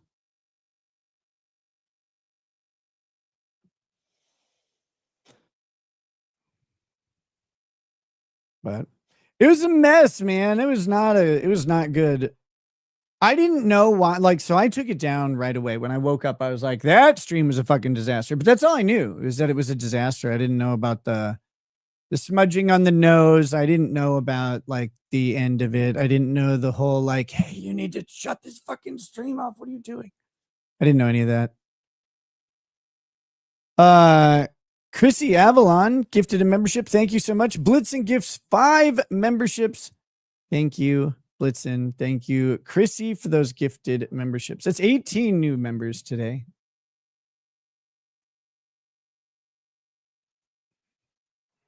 Let's see.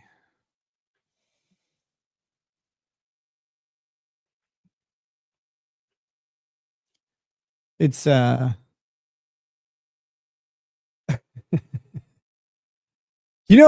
up until that point, you go, no, I'm fine. I just like to drink. Right? Like, it's not that big of a deal.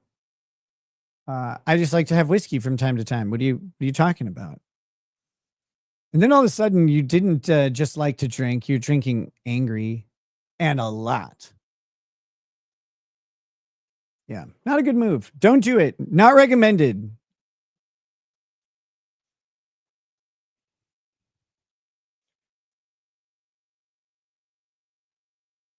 Oh my goodness. There's like a no, I'm not drunk valley in between being sober and being fucked up. I didn't have the valley. I had 3 drinks right before getting on the show. I should not have streamed that day. I was in a really bad mood. And I was hoping that the stream would help me vent. If people don't remember, that was the day I believe that my appeal was denied in the Montegraph case. I think that's what that was. And I was really pissed off about it. I was really pissed off about a lot of things, but I used that as the main focus of my anger.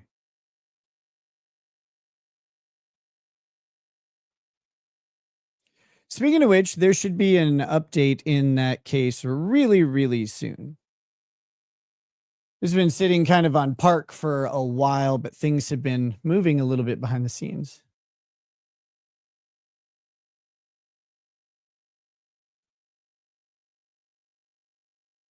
Dark Horse says, Nick, you have to be cognitive that you're coming off heavy drugs. It's always super difficult. Hang in there and just pace yourself. Pace myself what? Pace yourself not doing drugs. Okay. No, I'm just kidding, man. I appreciate the well wishes and the support and the advice. I really do. That was the thing, because I say often that I wasn't addicted. I'm not addicted to these substances. And the reason I do, I can't remember whose show I was on where I talked about this, but the reason I do is because, or maybe it was just privately, I don't want to use addiction as an excuse for why I did what I did. I don't want to say that I was compelled to do some sort of substance, like I just couldn't control myself or I had some craving. I didn't at all have any craving that day. I decided that I was pissed off and I was going to drink, which is an abuse of a substance for sure. But it wasn't some compelling need to do that. It wasn't something that I would do on the regular. It was aberrant behavior, and it was my choice to do that. It wasn't the thing. It wasn't some pull, some cosmic need to do it. I don't really care about the addiction moniker other than that, is that,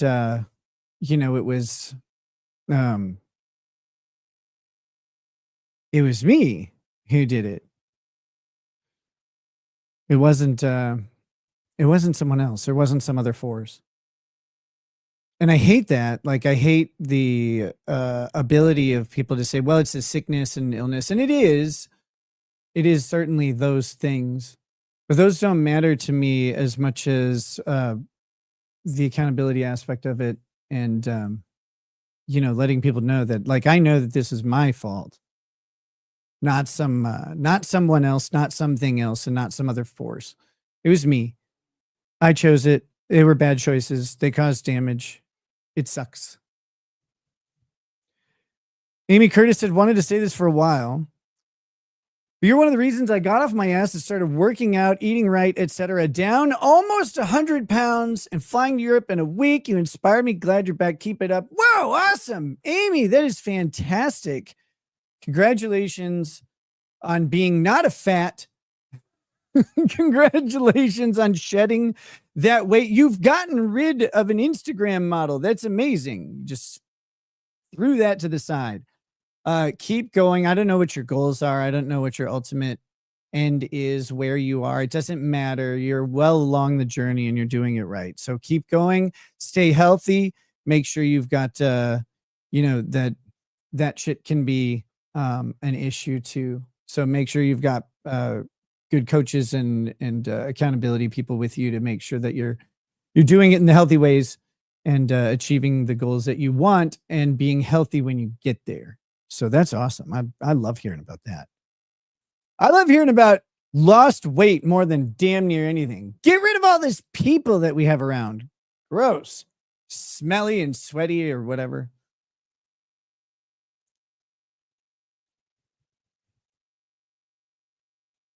Dan says I lost 200 pounds in a week spending it on micropene messages. That's right.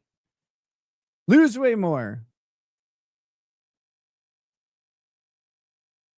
Will I ever reconcile with Keanu? Yeah, sure.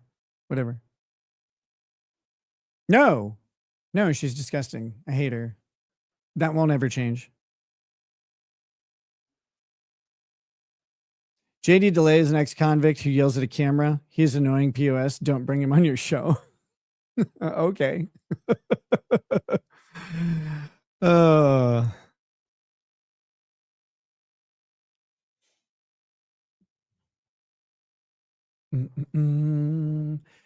These sidebars are catastrophically long.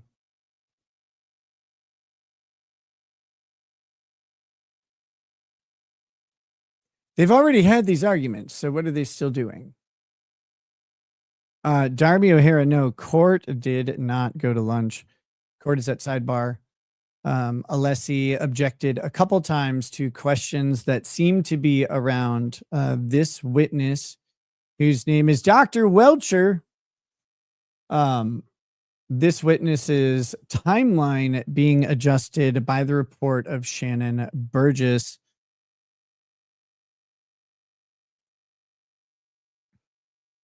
An adjustment he supposedly made 8 to 10 days ago. But it seems like maybe the defense were not made aware of exactly what those adjustments were. So they've the state appears to be trying to kick the door open on that time change testimony, and Karen Reed's team is properly objecting to it constantly. Karen Reed's team, if they don't want testimony about that time shift of Shannon Burgess and the timeline update from this guy, they are going to have to be exceedingly careful on cross exam, because Bev Canoni is going to be just waiting for them to kick the door open and allow the state to go into their entire theory on redirect. Probably lunch after sidebar, maybe. Yeah, it's about time that they could do that. Is anybody following a courtroom Twitter? Going up with a live tweet thing, if they said what's going on?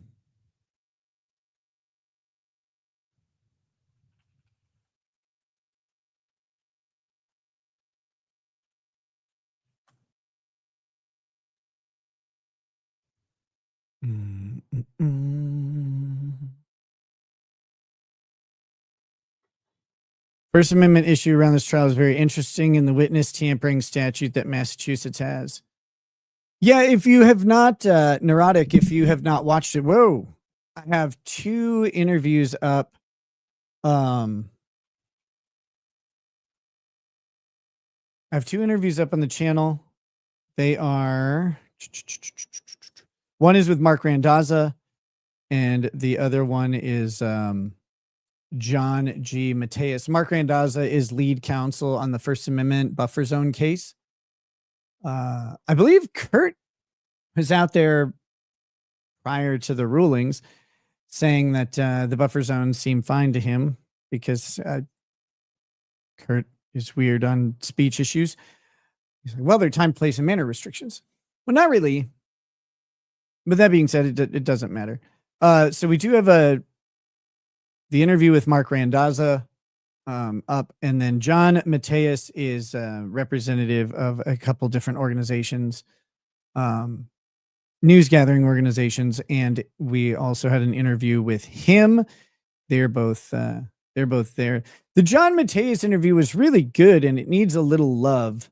The Randazza interview is doing very well on like spreading out there. But if you guys can share those like organic shares on Twitter, on YouTube, on Facebook, any of the places where you can share those videos, they really help other people see them. So thank you for doing that.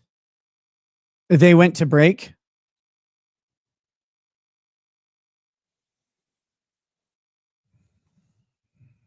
Is that that's true apparently?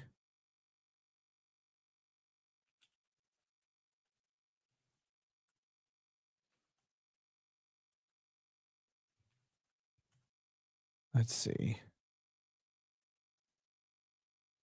Anyone I can trust confirm that. Silent Talking says they went to break. All right. Well, with that, we got to figure out what to do here. Sife says this trial is so painfully slow. It really is. In a lot of ways.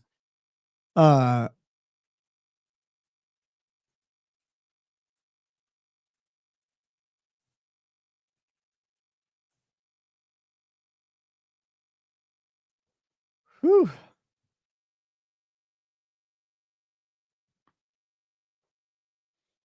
God.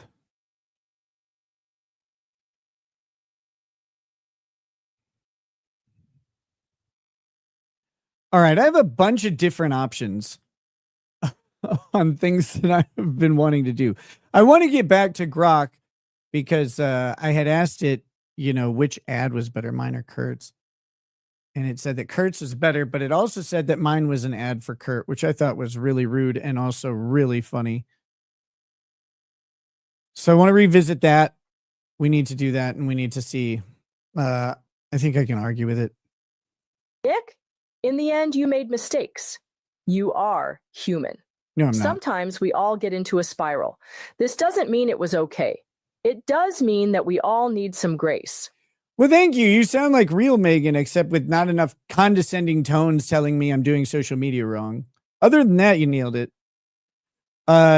Nancy New at 12 says, I rewatched day 20 of the Depp trial yesterday, and everyone's reaction to Dr. Spiegel still makes me cry with laughter. You compared him to pirates?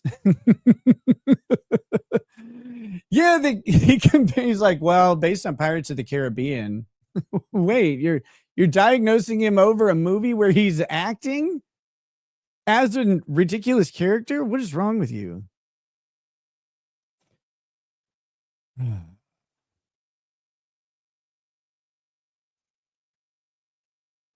Okay, let's get back. We got to get back to Grok. I gotta. Oh, wait a minute. Hold on.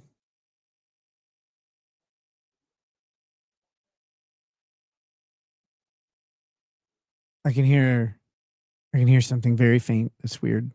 It's always weird. Dr. Spiegel's entire time there was confusing and embarrassing. He is the reason that expert witnesses sometimes get a bad rap. Like, he was awful. But you know, what video of mine has been weirdly, like, I'll say it's taking off, but I'm only saying that in the context of, like, this is not, it's not a ton of views in general. It's just for a video out of nowhere is what I should say. Hold on. Let's see if I can. It's so.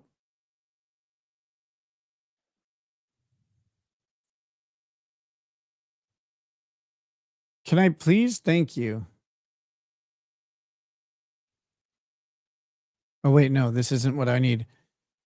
Dang it. This guy.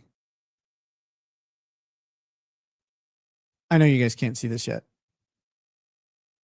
Holy shit, this video has made me a fortune. Wild. It's been around forever. Here, I'll just pull this up for you real quick. Oh, wait, no, I can't. Copy link. Put it over here.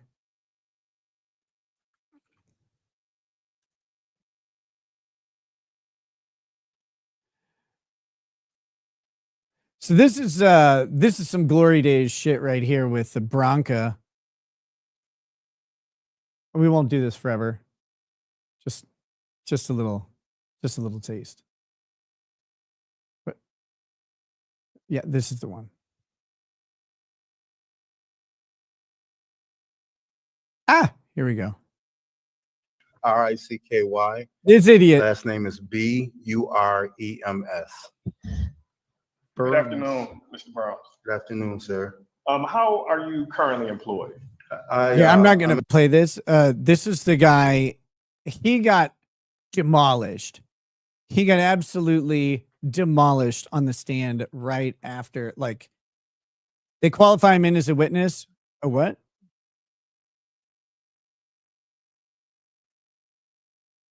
Sorry, I hear something. I have to immediately find it. Nope, not that one. Not that one. What the hell?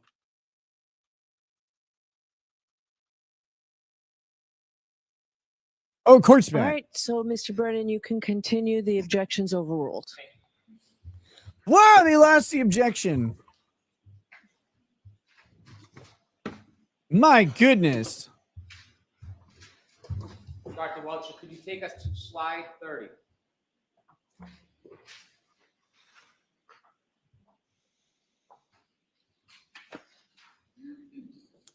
Could you zoom in a little bit on the right photograph and the text under the right? So that was all sidebar, I guess. And then maybe a break, but no lunch? Are they going to go to lunch today? Are they going to skip it? To us the time I relevant? know they only have this guy for a limited amount of time. 38. And could you tell us again, remind us, what is 12:23:38 referring to? The 12:23:38 is syncing the Textstream time to real world time. So we know how long the Textstream is on. We know when the vehicle was turned on. So we're adding those two together.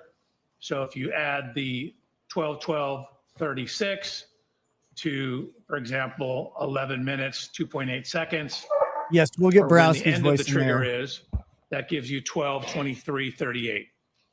So the end of the trigger in real world time, no longer in the running clock, is now 12:23:38 Based on the infotainment clock? based on the infotainment clock And that's from the Lexus. from the Lexus.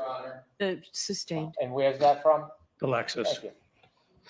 The 12:23:58 number, what's the significance of that? So that is Mr. Keefe's cell phone data at point 154. Again, from the original data we had just at 154 and 155 and not the in-between points. So And at the bottom in parentheses, explain to us what that means. sure, if you look at where the Textstream math works out to be, 12:23:38.8, and compare that to 12:23:58, the difference between those two is 19.2 seconds. The difference between which clocks? Between what the Textstream infotainment system would show compared to what point 154 on Mr. O'Keefe's cell phone is. And based on new data, do you now have information about what the variance, the difference is between the clock on the Lexus infotainment and the clock on Mr. O'Keefe's cell phone? Yes, And what is that? Object. Why? You can't. it's There. you need to advance the Textstream clock 21 to 29 seconds.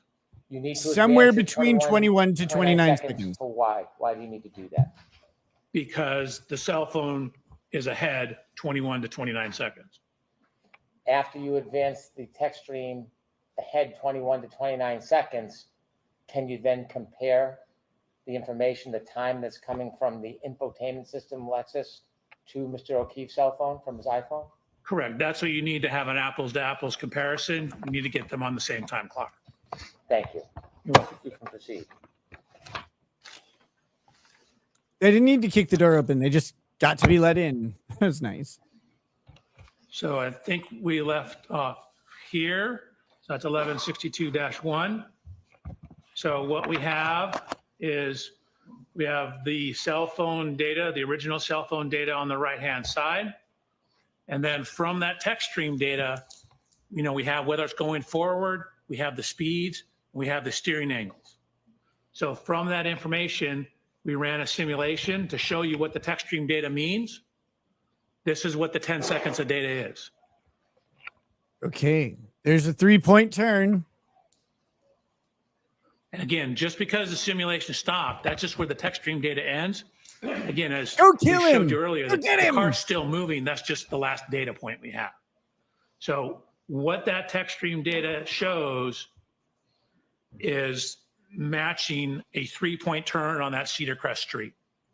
So we have the vehicle motion, the timing data consistent with the interview statements about making a turn, 3-point turn.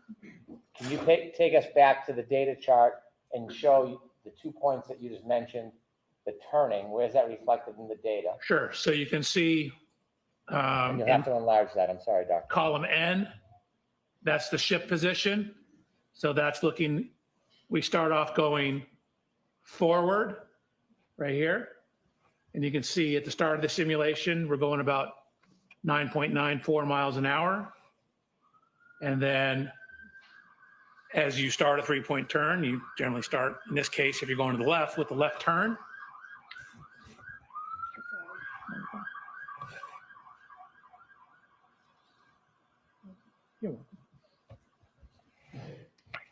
So you can see we have this steering angle here, then the transmission. So again, we have the brake application. So you're coming in, but you're slowing down.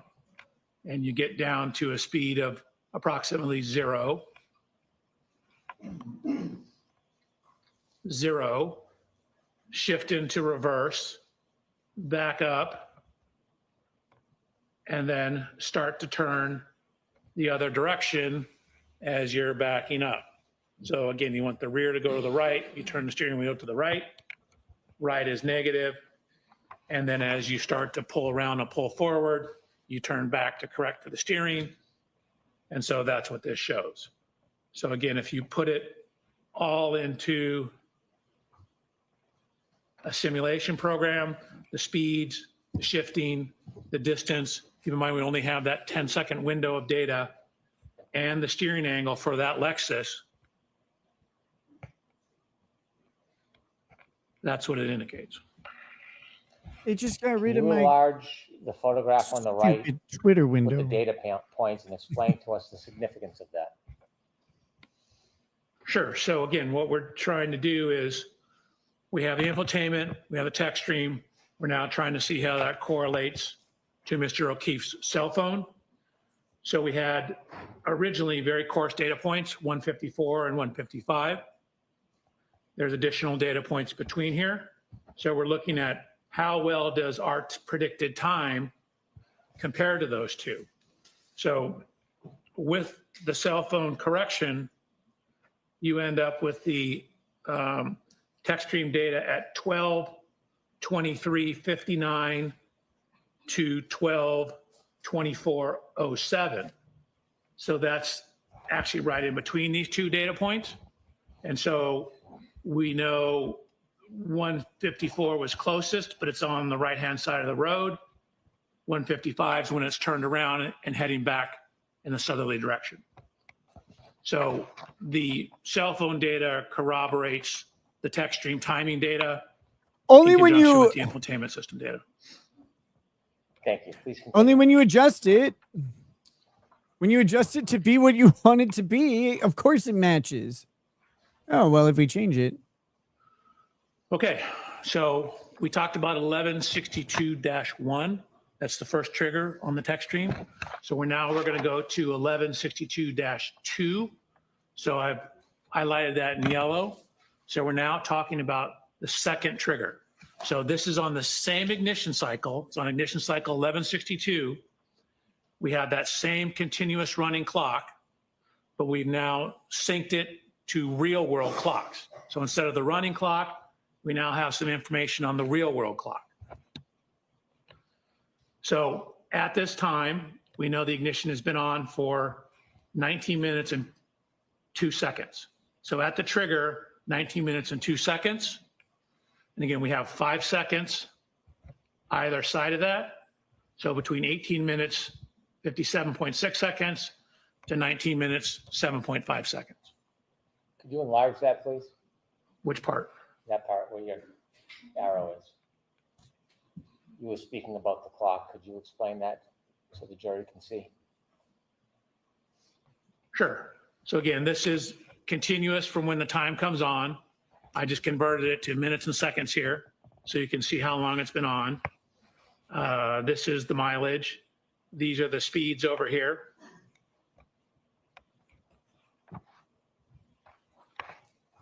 And this is some information on how far it traveled. Again, we have the plus minus on the steering. That gives us some information on the steering. Really, there's very little steering going on at this point. Slight leftward steer. Dr. Welcher, did you determine how long after the first trigger, that 3-point turn, that this second trigger occurred? Yes. 3-point turn occurred about 8 minutes after. You said the 3-point turn occurred I'm after. sorry, this event, I misspoke. 11.2 occurred about 8 minutes after. After the 3-point turn. Correct. Okay, thank you. Can you walk us through this data? Sure.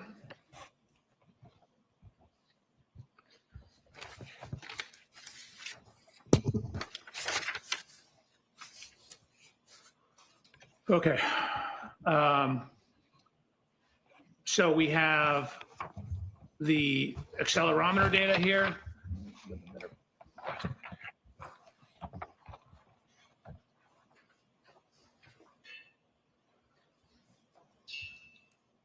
I've highlighted a shift from drive to neutral to reverse.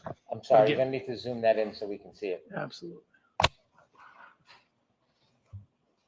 We have information on the brake switch, brake oil pressure. We have the acceleration data here. And then from that information and using the acceleration data, calculating the speed at which it's backing up. The reason we have slightly different calculations here is we have some evidence that the wheel's slipping on the ground. So we need to use the accelerometer because the wheel speed is simply telling you the speed of the wheel. It's like if you're stationary burning rubber, the speedometer reads a certain speed, but you're not going anywhere. But the accelerometer tells you how much the vehicle's moving. So from all that information, we get information on how far the vehicle's traveled. We've done it in terms of total travel distance. We've done it relative to the start position. I'm going to ask you to start on the columns on the left and take us through the information that you have regarding this second triggering event. So if you can scroll all the way to the left. All the way to the left? So the first column regarding time, can you remind us again what that is? So again, that's the continuous running clock. And the second column in blue? That's where I take that time and convert it to what we more commonly use, minutes and seconds. And now we have a key cycle event, different than the 3-point turn. What's the number? So this is now 1162-2. So again, it's technically in the system the same key cycle. I've called it 1162-2. And the red number next to it to the right? That's the mileage. So it's actually at the same mileage as 1162-1. So we know, obviously, they're within the same mile. If you could scroll over a couple of columns.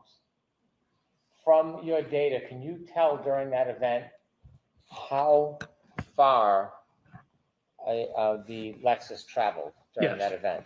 Yes. And Tell did me you how do that? far. So How far? we have accelerometer data.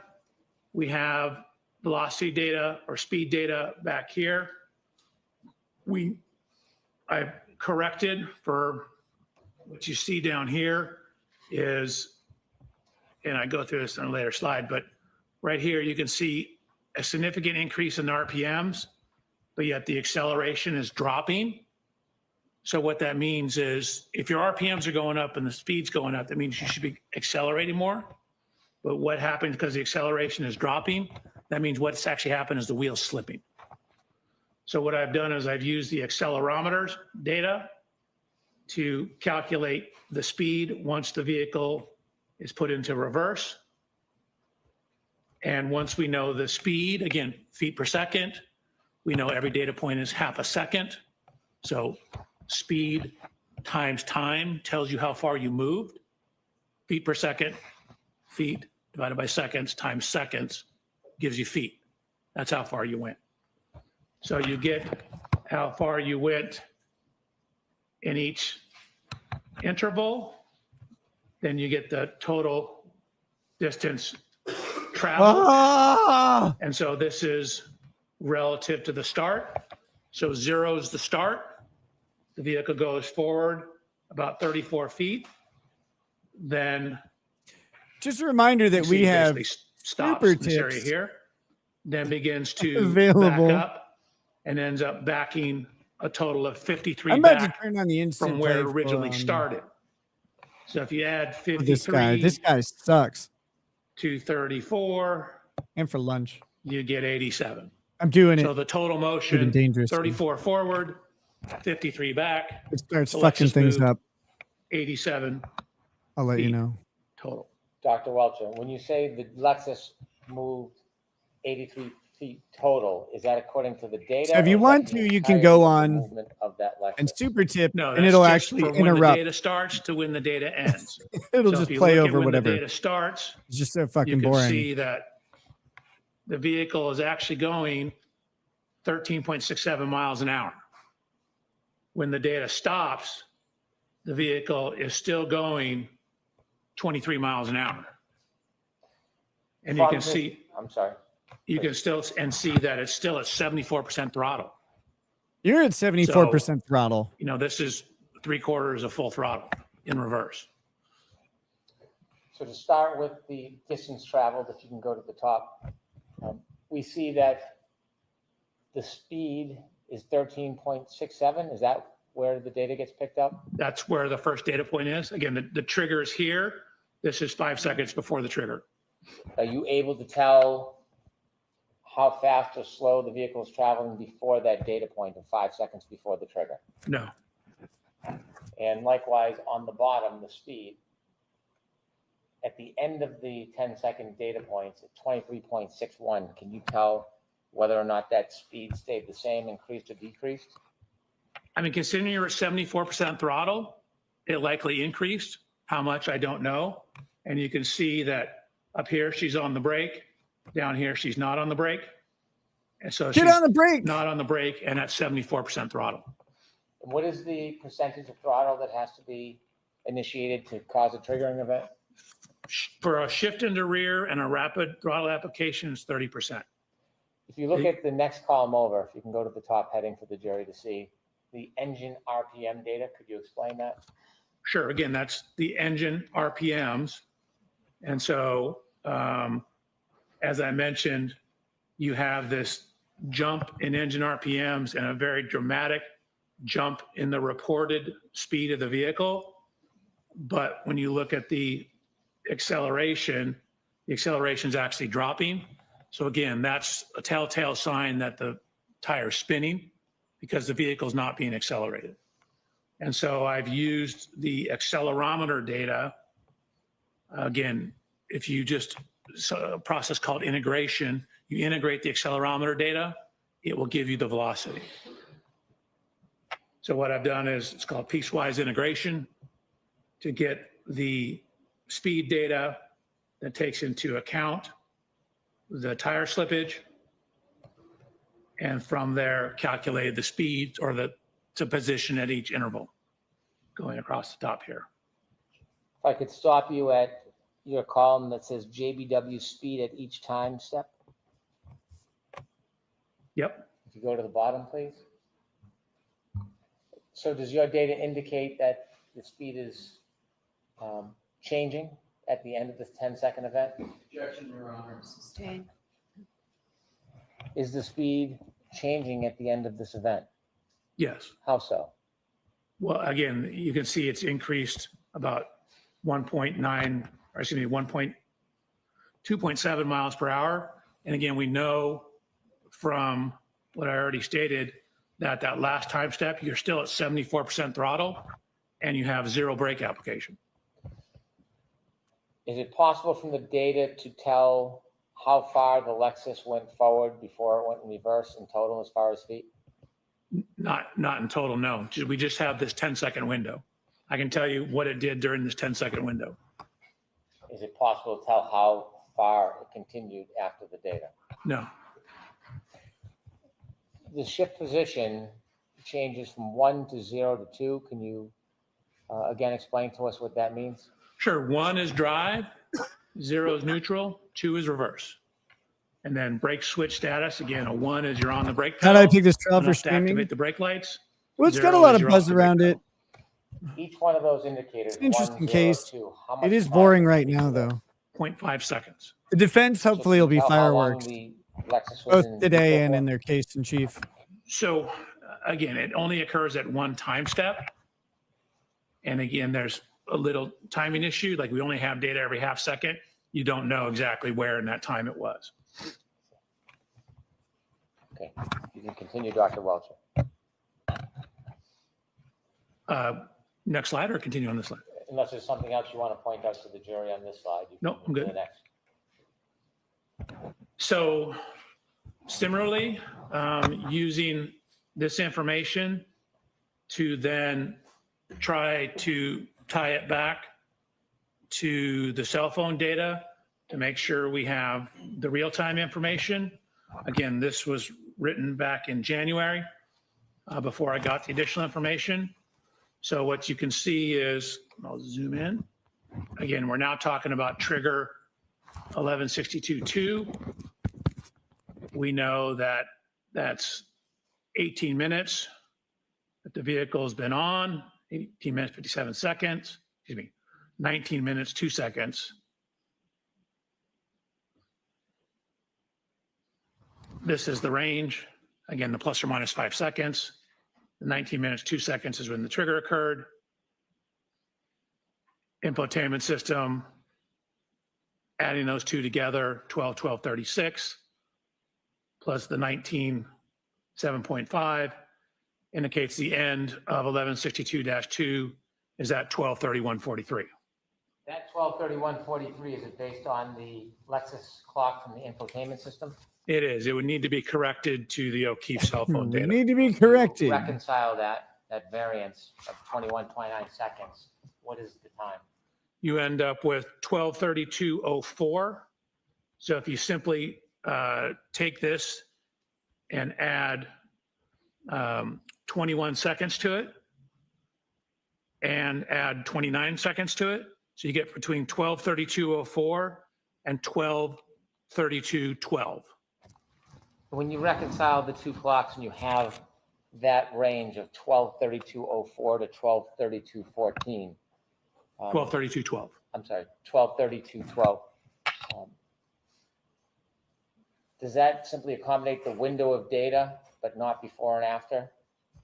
Correct. So, again, even on John's O'Keefe's cell phone, even within his cell phone, there's somewhere between 21 to 29 seconds difference on his cell phone. So even that one piece of instrumentation has some variance to it. So we know it's between 21 to 29 seconds at this approximate time. So this is taking into account that variance. So the only time window that you have is based on the data, and that's reflected in the 12:32:04 to 12:32:12? Sustained.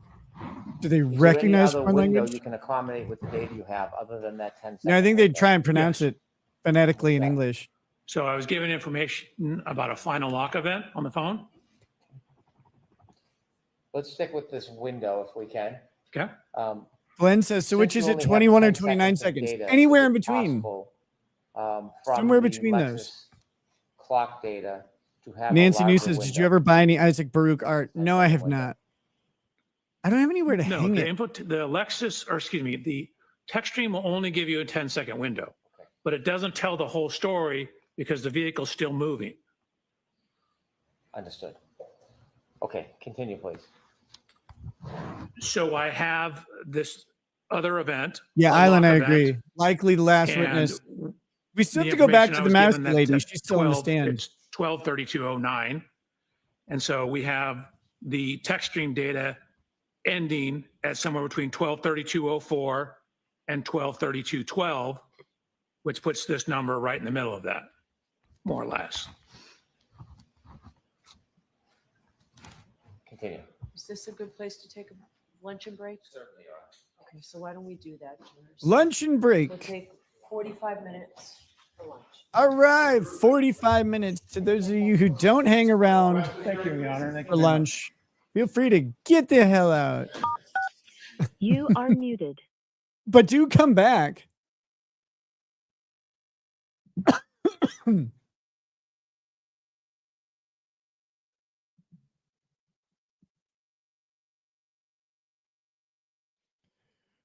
Oh my gosh.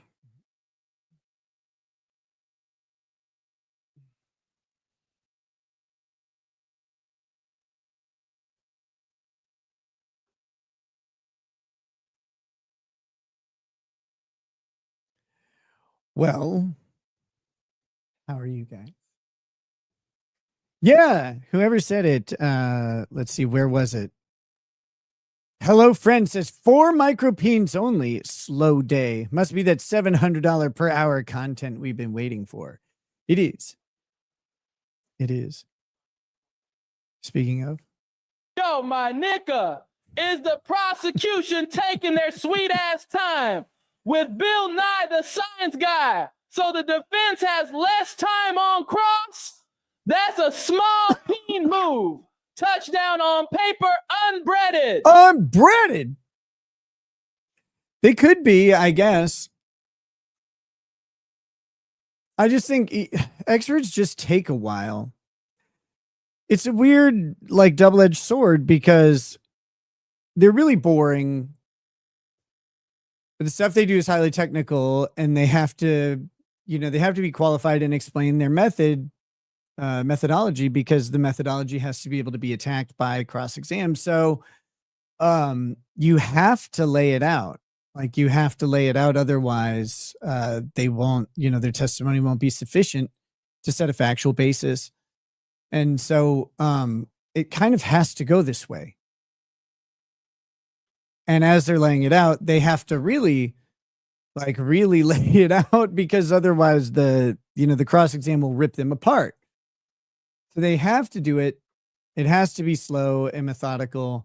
Otherwise, you'll end up not having a qualified witness, or you'll have testimony that isn't useful to the jury and will be stricken from the record.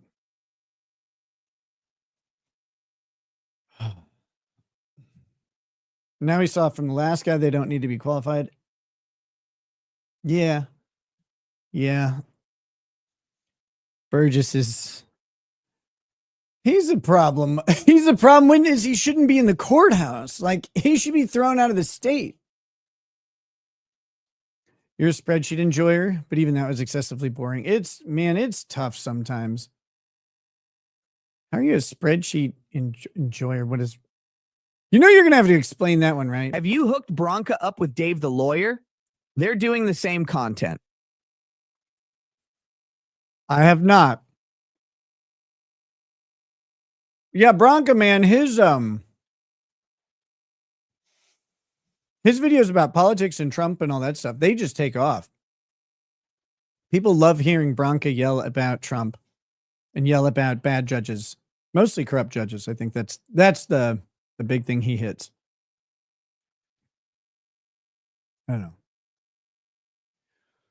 I'd do a Bronca impression, but Ich bin ein Berliner. Kurt hast ein Mikropenis. I didn't know that would work that well. That was pretty good. I think. Well, I don't speak German, but I think I got the end part down.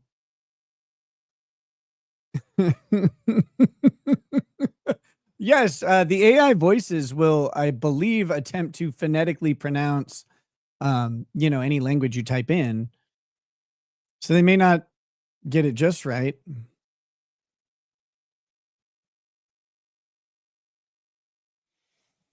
Bronca hates people with honest perspectives getting in the way of cops killing plain old people. Dang.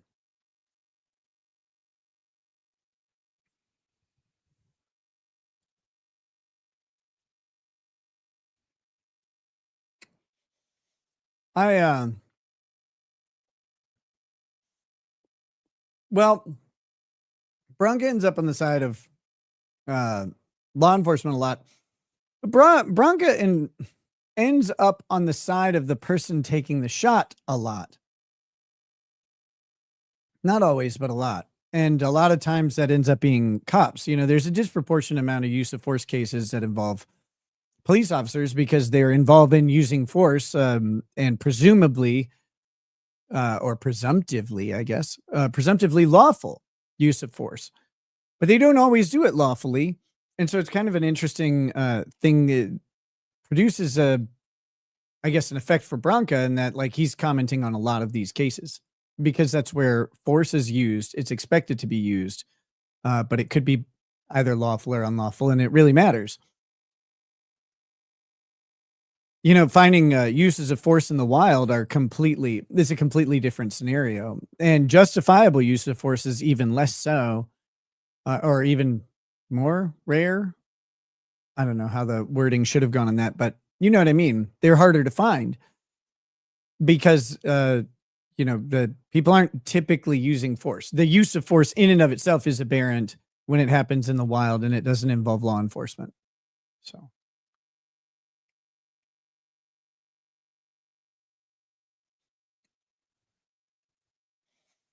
Anyway, So what are you guys thinking so far?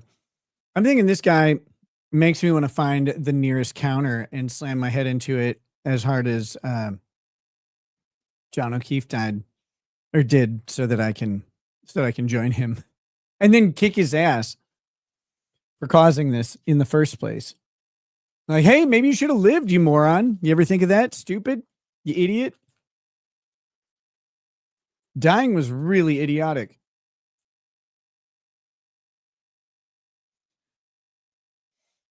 So this is this Dr. Wolf guy. I'm guessing they just have him for the day, as much of the day as they can get. Maybe they have him today and tomorrow because there's no way we get through cross today. I mean, well, maybe. So hold on. It's 1 o'clock there. We're going to come back at 1:45.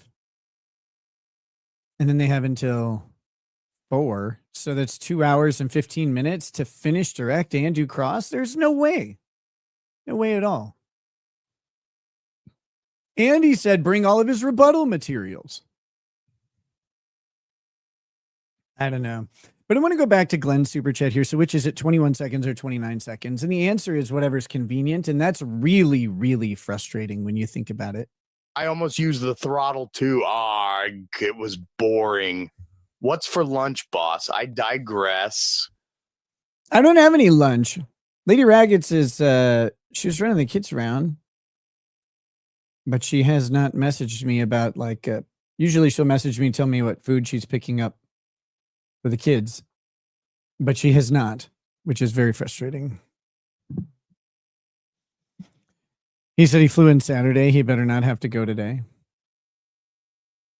I don't know. They rushed to get him on the stand, right? Like he's not up. That lady with the glasses that everybody is oddly attracted to, that I find her to be completely unattractive. But a lot of guys in the chat are like, oh, I'd ride that giant nose or whatever. It's like, okay, that's fine. I don't agree. But she's still on the witness stand. Like this guy is interrupting. Thought they implied he flew in Saturday. He thought they implied that he had to leave today. I thought so too. They kind of made it sound like they have him today, and then he needs to go. Skinny, cute AOC. What? She does not look like AOC to me. Am I crazy?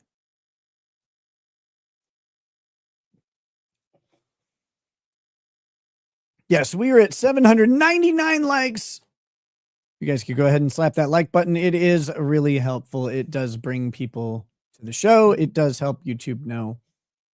YouTube know to distribute the show out and people to watch it. So thank you for doing that as well. They don't care about appeals at this point. They just need conviction to go away. If Adibev hard cuts the defense's cross time, i.e. side of the state took too long, so you only have 10% of the time, does the defense have any recourse? Well, yeah. They could say that that's not fair. Right away. They could say that, that they may not be able to cross-examine him right now, today, but they need to bring him back for a cross-examination. He needs to be brought in. The state can't...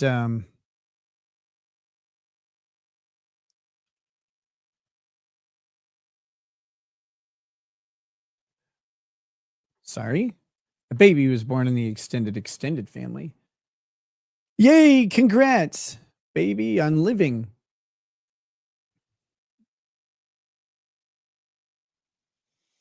But yeah, the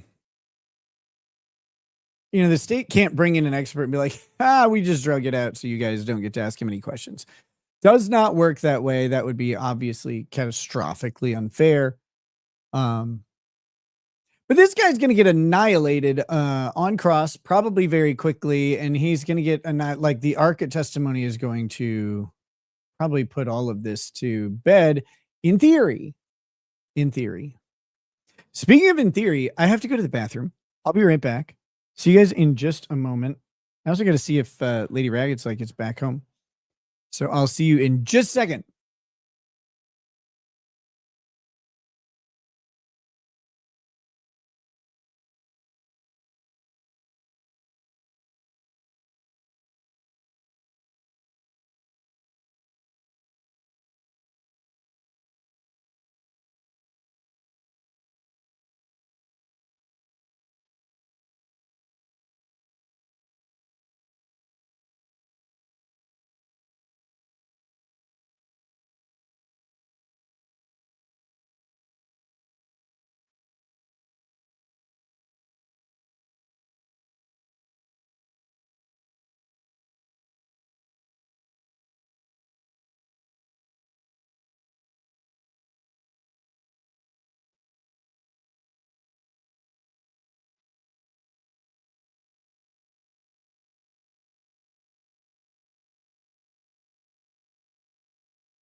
Okay.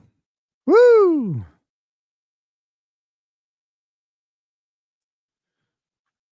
We are back.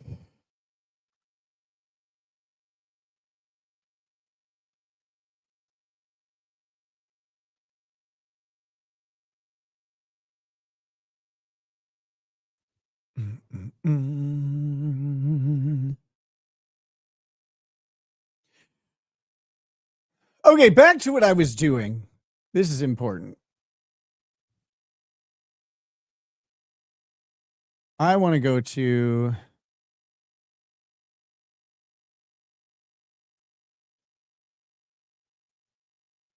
chat history. Where was this?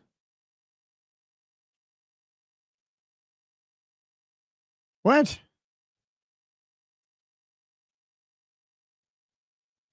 Did I not do this? Hold on.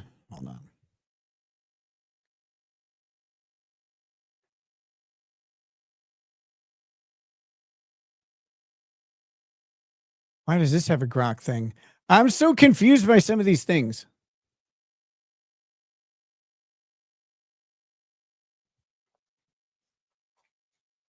Alessi is no expert in mechanical engineering. Can he talk to his experts during breaks about possible? I believe in this case the experts are sequestered. They're not always sequestered. Which is they shouldn't be sequestered. They should be there to hear the expert testimony and address it. Alessi may not be an expert in mechanical engineering because he's a lawyer, but never underestimate the power of an attorney to research enough about a subject to make it really fucking irritating to talk to them and for them to get the ability to say, for them to get someone to say what they want them to say. Okay, is this it? Here we go. Okay, I found it. Don't worry, guys. Here we are. Whoa. Hello. All right, so if you don't remember where we left off, this is very important. I don't know why I don't care. So there are these two images. Here's the first one. This was a really good ad, I thought. Listening to true crime podcasts, mild brain activity, watching court cases live, shining, overwhelming brain activity, tuning in to Uncivil Law to watch live court cases with expert legal commentary. Boom, radiant brain with a hat. This is awesome. Like, this is definitely how you want to get people to your channel. It's how you advertise for YouTube.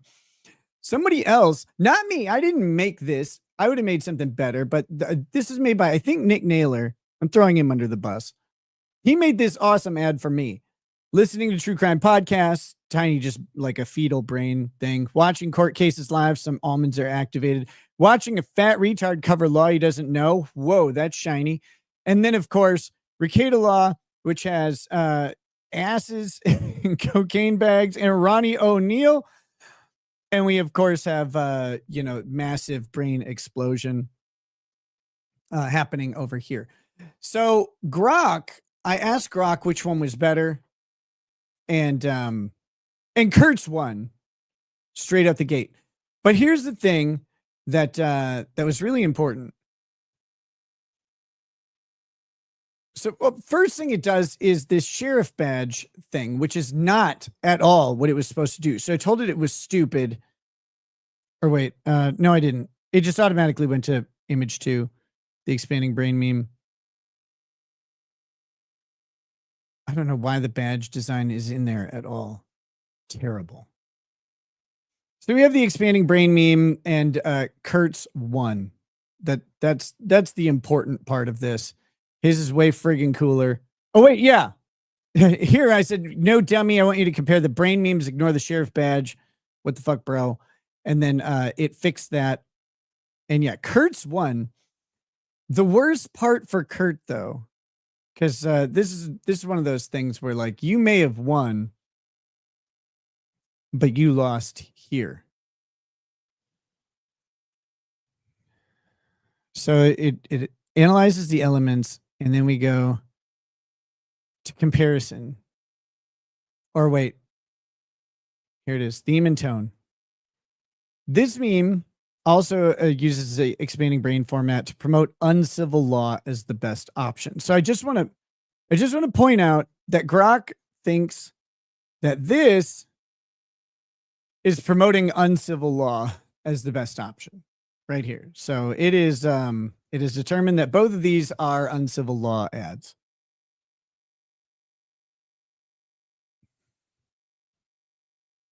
Bumpy Johnson says, Elf, definitely. Did Nick look like he's on a journey to self-improvement when Redface screaming at Keanu? You guys are such fags. It's so funny. It's like, oh, he was yelling at a dumb bitch who says horrible things about his wife all the time. He screamed at her. Yeah, it was awesome. I'd scream at her again. Right in her stupid mouth. Why would I owe this person any courtesy at all? What are you talking about? The idea that we're going to have an erudite discussion first with that'd be like talking to a nail, except the nail would have a better argument. The other part of it is like there's nothing to discuss. This is a gross, disgusting person who has hurt people that I liked intentionally for months and months and months. That's it. Elf, I know you're on my side. Yeah. No, I was reading someone else talking to you.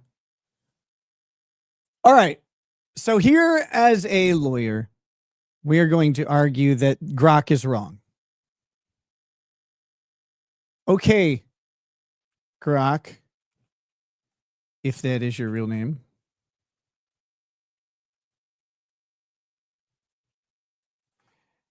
I see your analysis, but I have some problems. I think you are misunderstanding the second image, or the 4-panel image.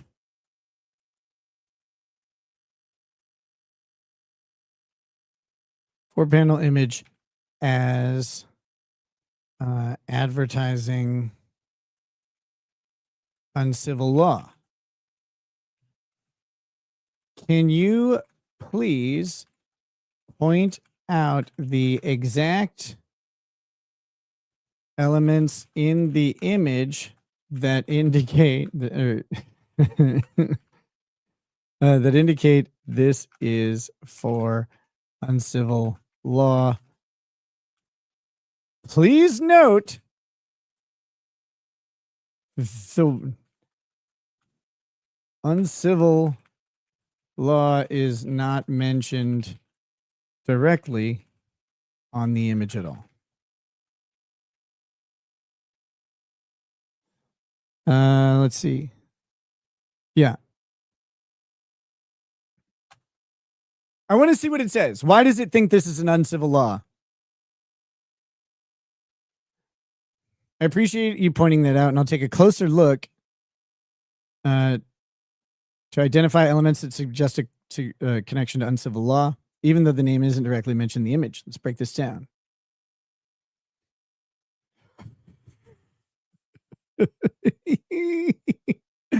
Just watching a fat retard cover law he doesn't know. Tuning into uncivil law to watch live court cases with expert legal commentary isn't the brightest glow. That's not the 4th panel. What are you talking about? That is not the... Where did you get that? The 4th panel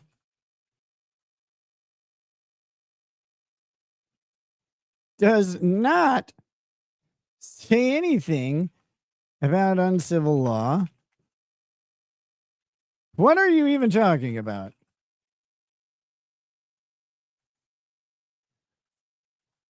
All I see is a bag of cocaine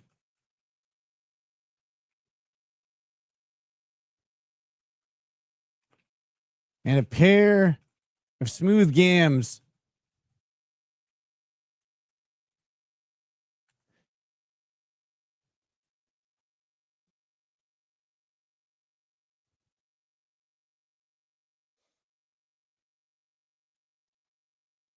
Yeah, anybody who says that I only yell at women is insane. I've yelled at way more men on this channel than I've yelled at women anywhere. Remember that fucking weirdo who was like associated with the Keffels thing? What was that guy's name?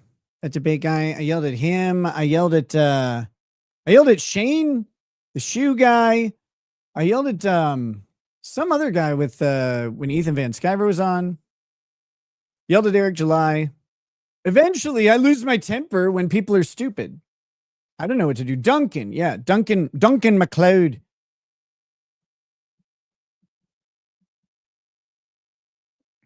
I apologize for the confusion. Let's take a look. Blah, blah, blah. The fourth panel is described by you, a bag of cocaine, a pair of smooth gams, the brightest glowing brain. Okay. How does it think that's in the third comment? This is dumb.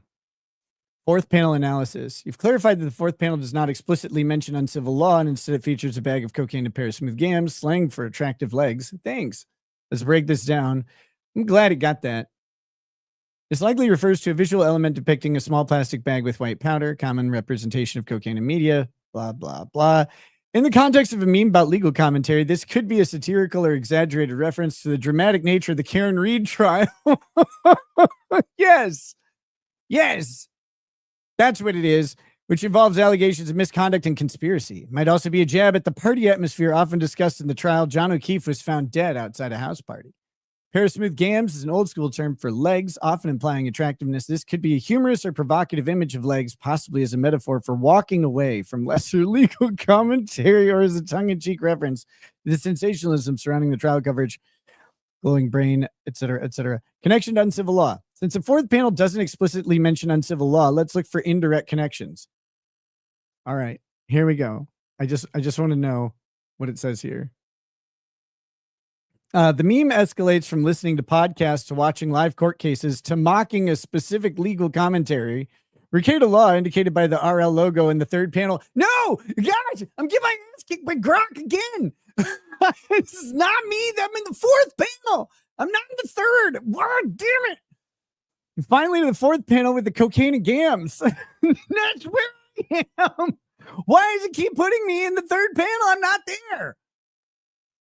Structure implies that the fourth panel represents the best way to engage with the trial, which the creator likely intends to be their own platform.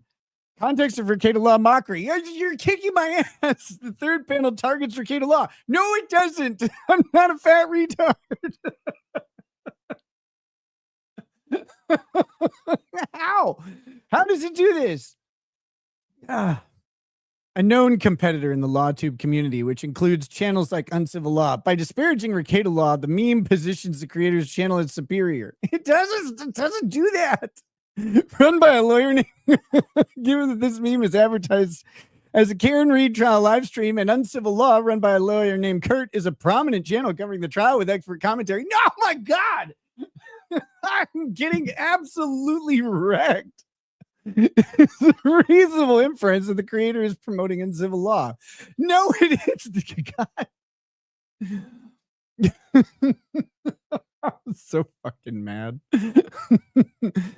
The bag of cocaine and smooth gams could be a satirical representation of uncivil law's coverage style. Edgy, dramatic, and unfiltered. Yeah, nailed it. Uncivil law is known for its detailed legal analysis, but also for a bold, sometimes irreverent tone, which might be reflected in these provocative symbols. The cocaine could symbolize the high of watching intense trial coverage. And the gams might represent the smooth delivery of expert commentary. Both Uncivil Law and Recato Law have covered the Karen Reed trial extensively. The trial involves allegations of a police conspiracy, and the defense has suggested that O'Keefe was beaten at a party where substances like alcohol and potentially drugs might have been present. The cocaine imagery might tie into this narrative, exaggerated for humor. Why I initially assumed uncivil law. In my earlier analysis, I mistakenly referenced the text from the 3-panel meme. How? Aren't you a robot? Like, what the? How does a robot get this wrong? Oh, sorry. I was looking at the three. You don't even look. You don't have eyes. Which explicitly named uncivil law. Since the 4-panel meme doesn't have this text, I should have relied solely on the visual and contextual clues. However, the connection to uncivil law still holds based on the competitive dynamic with Recato law and the focus on expert legal commentary, which aligns with uncivil law's brand.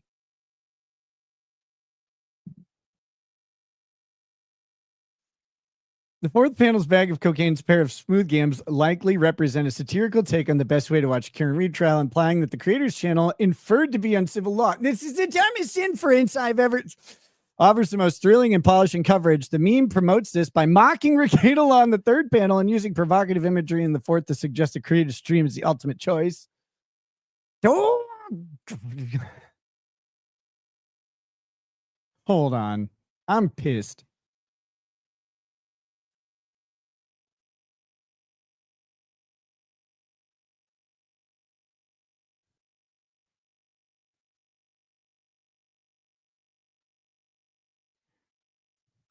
Okay, ignore everything you just said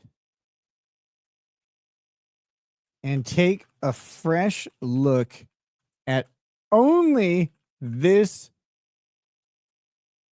image.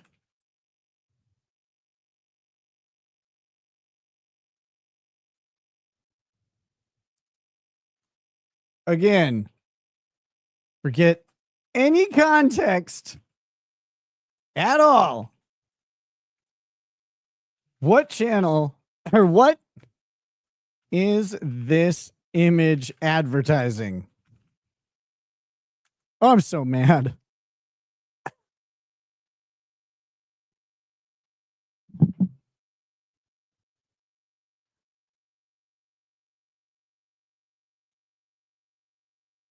All right, so we've got the meme follows the expanding brain format showing glowing brain. Okay. True crime podcast, court case live, fat retard, cover law he doesn't know. Even brighter with a screenshot showing a stream with Recato logo. This dude looks like the only time he's gotten laid is his second cousin. Also, Kurt has a micro penis. Here we go. Why does it keep saying... Damn it! Got me again. I hate it. Expanding brain meme humorously suggests a hierarchy of intelligence, with each step being smarter than the last. Theme revolves around consuming legal or true crime content, starting with podcasts, moving to live court cases, then mocking a specific legal commentator, and finally presenting the best option in the fourth panel. Third panel details. Third panel targets a specific legal commentary stream indicated by the R&L logo, likely Recato law. The third panel.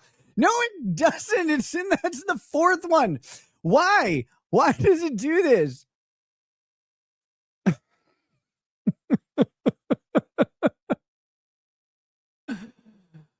Better to start a new conversation. We're doing it. All right.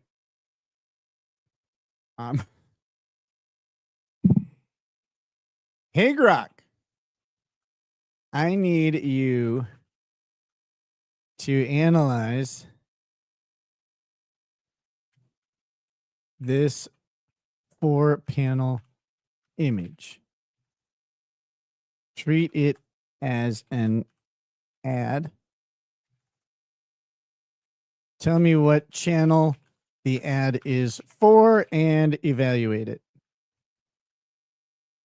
for effectiveness.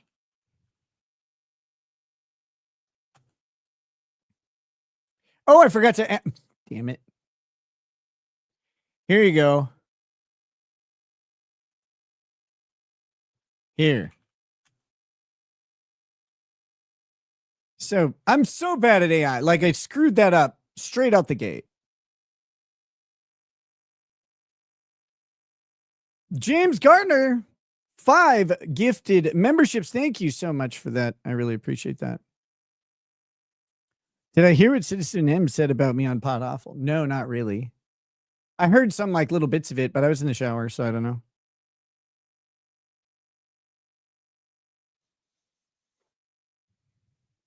Oh, there we go. There we go. Here we go. The final panel includes a logo with R and L.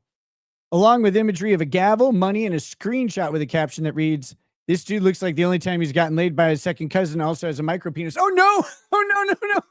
That's gonna apply to me. I know it. Shit. Come on. Ah! The logo RNL in the context of the caption suggests this ad is promoting Rekieta Law, a media channel or personality focused on legal commentary, likely on a platform like YouTube, Twitch, or another streaming service. The informal meme-heavy style and the screenshot with the caption are typical of YouTube or Twitch live streaming culture, where creators often engage with the audience through humorous or controversial commentary on legal cases. The phrase "watching a fat retard cover law he doesn't know" aligns with the self-deprecating or provocative humor some streamers use to attract viewers. Channel Rekieta Law, likely on YouTube or Twitch. Yeah, self-deprecating. To evaluate the effectiveness, I'll consider its clarity, target audience, tone, and call to action. The ad uses the expanding brain meme to suggest that watching Rekieta Law's content is the smartest way to engage. Yep, awesome. Logo and imagery in the final panel clearly point to Rekieta Law. Oh, now you get it, you moron. There's no explicit CTA like watch now on YouTube or a URL, which might leave some viewers unsure of where to go. Yeah, they would have no idea. Nick Naylor, that's very embarrassing for you. Target audience. The ad targets true crime and legal drama enthusiasts, particularly younger audiences familiar with meme culture and streaming platforms. Oh, okay. The crude humor, fat retard micro penis, appeals to a niche audience that enjoys edgy, unfiltered content, which aligns with certain YouTube, Twitch communities. However, this tone risks alienating a broader and more professional audience interested in legal commentary. No, don't stop. Go away. Please stay. The meme format is engaging and relatable for internet-savvy viewers, making it shareable on platforms like X or Reddit. The provocative language and humor might generate buzz, but could also backfire by offending viewers or damaging the channel's credibility. I doubt it. Especially since the ad implies the host doesn't know the law. No, it's a different channel. God damn it. You're so bad at this. A risky message for a legal commentary channel. The expanding brain meme is visually striking and effective for grabbing attention with the glowing brain progression, creating a clear narrative. The inclusion of the Rekieta Law logo, gavel, and money imagery ties the ad to legal content, but the screenshot with crude text feels cluttered and may detract from professionalism. I agree with that. Cody, I'm getting done dirty by Grok. He's such a dick.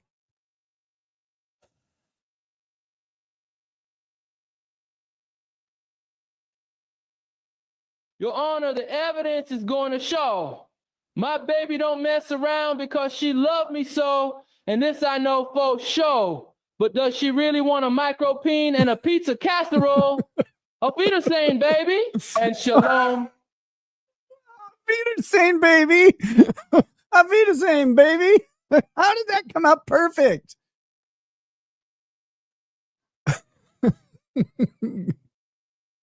This is because I made fun of Elon, isn't it, Grok? Let's see. There's no direct call to action, such as a link, channel name, or platform mention. Viewers familiar with Rekieta Law might recognize the logo, but new audiences may not know where to find the content. This is a good criticism. Nick Naylor, you should really think about what you did, scumbag.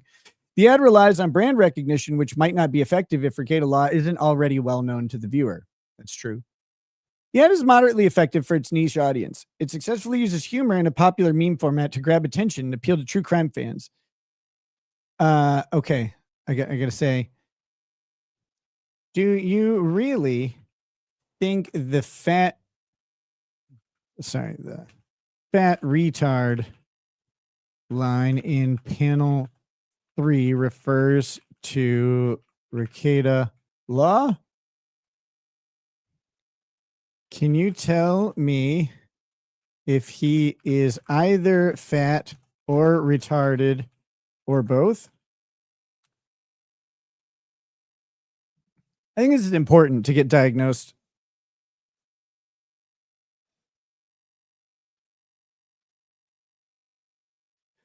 The 4-panel ad. Yeah. Okay. We got that. However, there's a small chance the third panel could be referring to a generic bad legal commentator with Recato law position. Just a better alternative in the fourth panel. Oh, we're gonna lay it on him in just a second. He doesn't see it coming.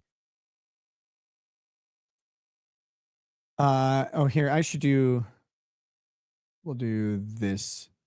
Say, trial on lunch. Lunch. Oh my gosh. Dude, I hate the F11 key. You guys have that? You hit the F11 key and it's like you get some sort of nerd speak all over the right side of your window and you're like, I don't know what this is. I don't know what this is. I'm not in the Matrix. I hate that shit. Objection, Your Honor. Speculation. No one has seen Kurt's micropene. Oh, come on. Come on now. Hey, Cody, why are you getting banned, man? What are you getting kicked out of conventions for? What the hell did you do? How do you do everything wrong?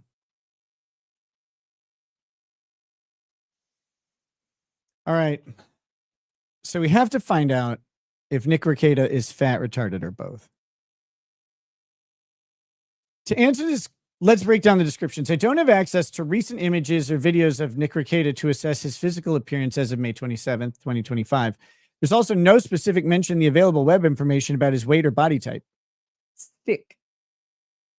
For example, older sources from 2022 and 2023 describe his career and content style, but don't comment on his physical appearance. Rude.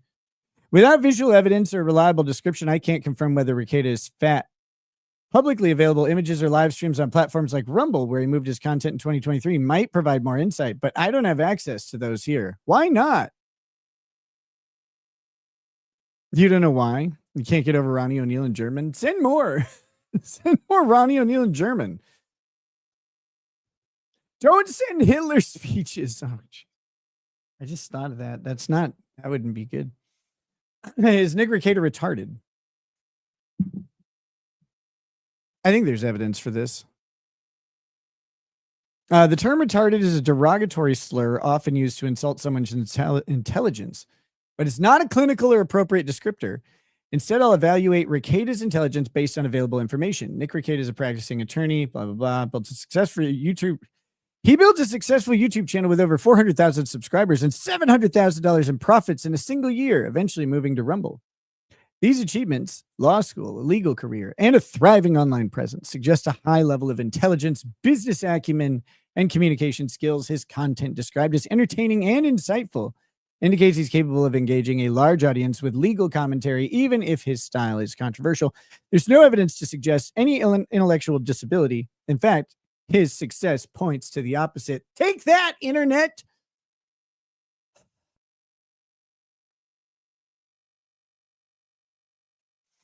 Both, since there's no evidence to support that he's intellectually impaired, and I lack information to confirm his physical appearance, I can't conclude that he is both fat and retarded. Well, that's good. Here we go. What about this? Here. Is he fat and also is he cute?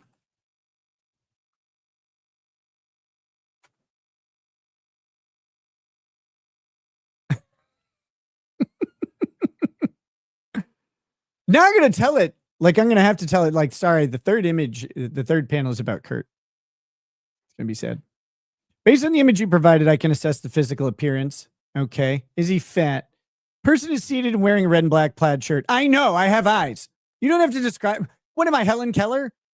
From what is visible, primarily his upper body, including his shoulders, chest, and arms, he does not appear to be overweight. If this thing mocks my shoulders, I'm going to fucking kill it.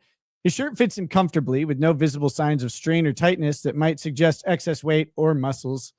His arms and shoulders look proportionate. Ha! You're ruined! This is the first time in my life anyone has ever said that. There's no noticeable excess fat. In the visible areas, based on this image alone, I would not describe him as fat. However, since the image only shows his upper body, I can't assess his overall body composition. You're right. Actually, I'm just a bell. Just immediately, just fatten out immediately the moment the camera gets down. You guys all got served on those shoulders. No, the shoulders are normal. He's perfect. Is he cute? Attractiveness is subjective and can be appreciated in many ways. I'm going to get wrecked here.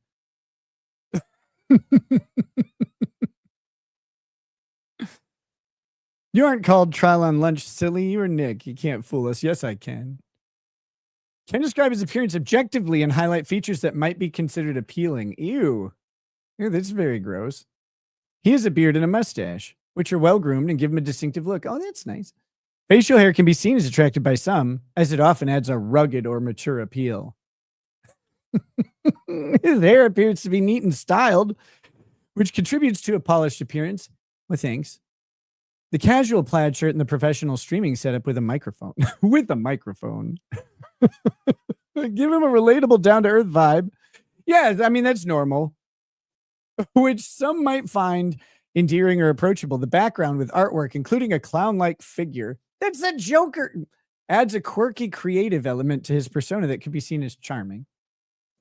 He gives off a confident and casual demeanor, which can be attractive to those who appreciate a laid-back yet professional personality. Oh, this is nice. Whether someone finds him cute depends on personal taste. Oh, you coward. Some might find his bearded look, casual sound, streaming setup appealing, especially if they're drawn to a nerdy or creative aesthetic. God, why are you such an asshole? God, he grunts so much. Every time. It's just like, oh, here you go. Pinky kick. Right in the face. Fat. He does not appear to be fat. I win one thing. His upper body looks proportionate and average in build. Oh, good. Thanks. I win, but it's like a Pyrrhic victory there. Cute. He's a groomed beard, neat hair, and a casual yet professional vibe. Some might find cute or attractive, particularly if they like a rugged, creative personality. Ah!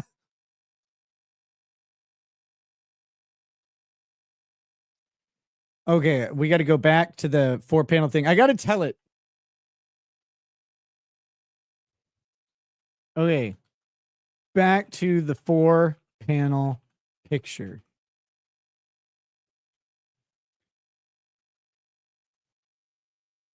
You are so wrong, jerk. And the 3rd panel is calling or is inferring that uncivil law is a fat retard. What say you? I'm not going to ask it. I'm not going to ask if Kurt is fat or retarded. That's mean. I just want to see what he says about this. We're friends. I'm a fun guy. I'm a lot of fun. Your Grog just called you Timu Lawn Lumber. You should put Lawn Lumber in there. Which one of these pictures is more attractive? They're the same person. He would kick my ass. It's not fair. It's not fair. I appreciate the clarification. Wait, I gotta make sure I'm watching case. Let's reevaluate. Sorry if I came across off base. Let's reevaluate the 4-panel image with this new perspective. You're saying the 3rd panel, which reads watching a fat retard cover law he doesn't know, is referring to uncivil law, not Rekieta law. Let's break this down and see if that interpretation holds up. What do you mean it holds up? No, sorry. If Grog tells me I'm wrong, I'm going to lose my shit.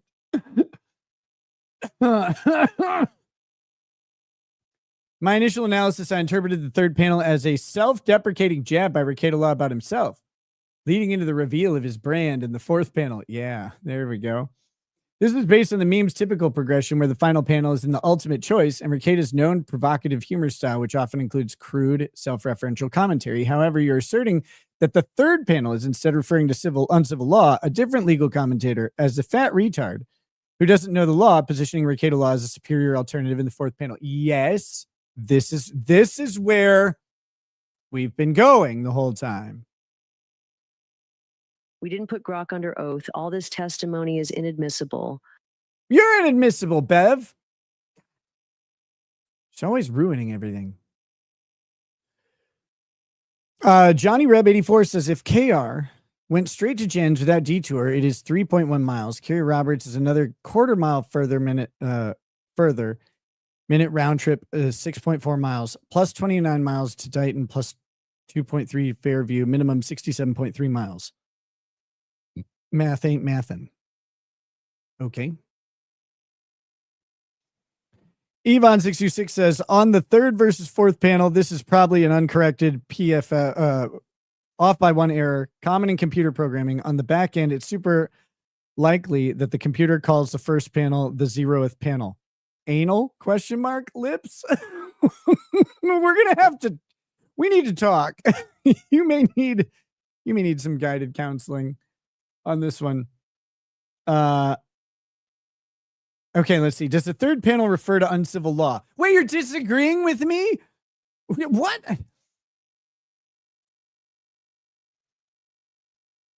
The expanding brain meme often mocks inferior options before presenting the best option, the final panel. If the third panel is calling out uncivil law as a poor choice, fat retard who doesn't know the law, then the fourth panel's introduction of Rekieta law makes sense as a contrast, implying Rekieta is the better, more knowledgeable commentator. Okay. Now the relationship, both Nick Rekieta and Kurt Mueller are part of the LawTube community. No, I am not. I've been trying to get away from this garbage forever. Often collaborating on streams, as seen in sources like a 2021 podcast episode where they analyzed a trademark lawsuit together, and a 2021 legal lineup stream with multiple lawyers, including both Rekieta and Uncivil. However, there's also evidence of tension within this community.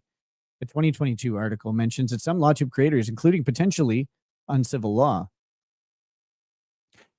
taking swings at Rekieta during his YouTube ban, possibly trying to fill the gap and gain viewers. Really? I didn't think so. Additionally, a 2022 forum post notes criticism of uncivil law by others in the community like Legal Mindset for unrelated issues. This suggests there could be a rivalry or friction which might motivate Rekieta to take a jab at uncivil law in an ad. Language use. The phrase fat retard is a harsh derogatory insult. I mean, I could think of worse. And while Rekieta is known for his brash and offensive humor, using it to describe a peer like uncivil law would be a bold and risky move. It's bold and risky. Whew, I don't know if it's going to turn out okay. Potentially alienating viewers who like both creators. However, the ad's overall tone with crude humor in the fourth panel's caption. This dude looks like the only time he has gotten laid by his second cousin also has a micro penis. Aligns with Rekieta's style. It's just not out of character for him to use such language, even against a rival, especially against a rival. Why even? Dude, what is... I thought you were good at languages.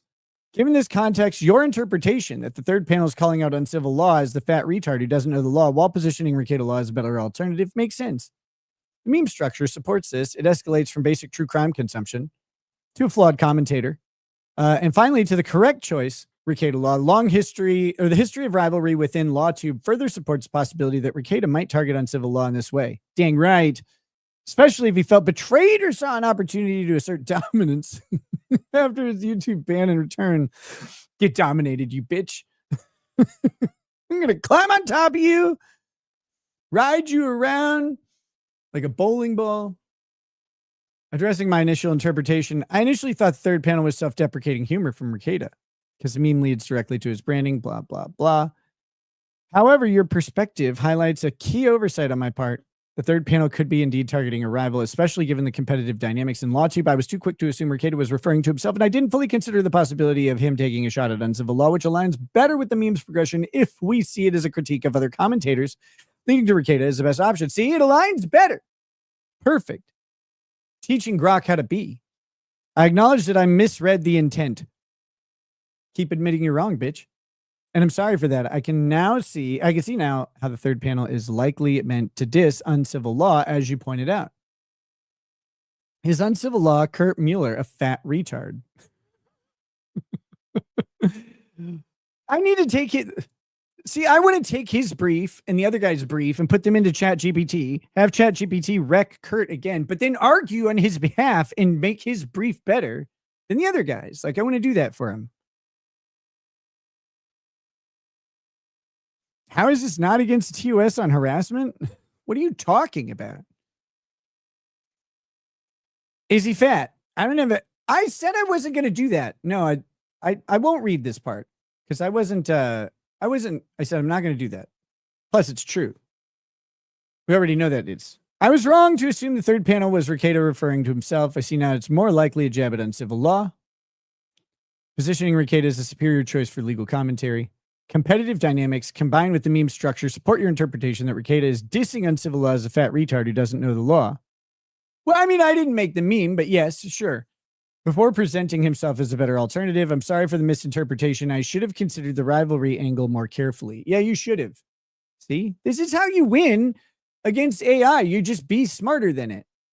As for the descriptors, I can't confirm if he is fat without an image, but there's no evidence he lacked legal knowledge. See? Grok disagrees. His credentials and content suggest otherwise. Oh, really? Huh. What credentials?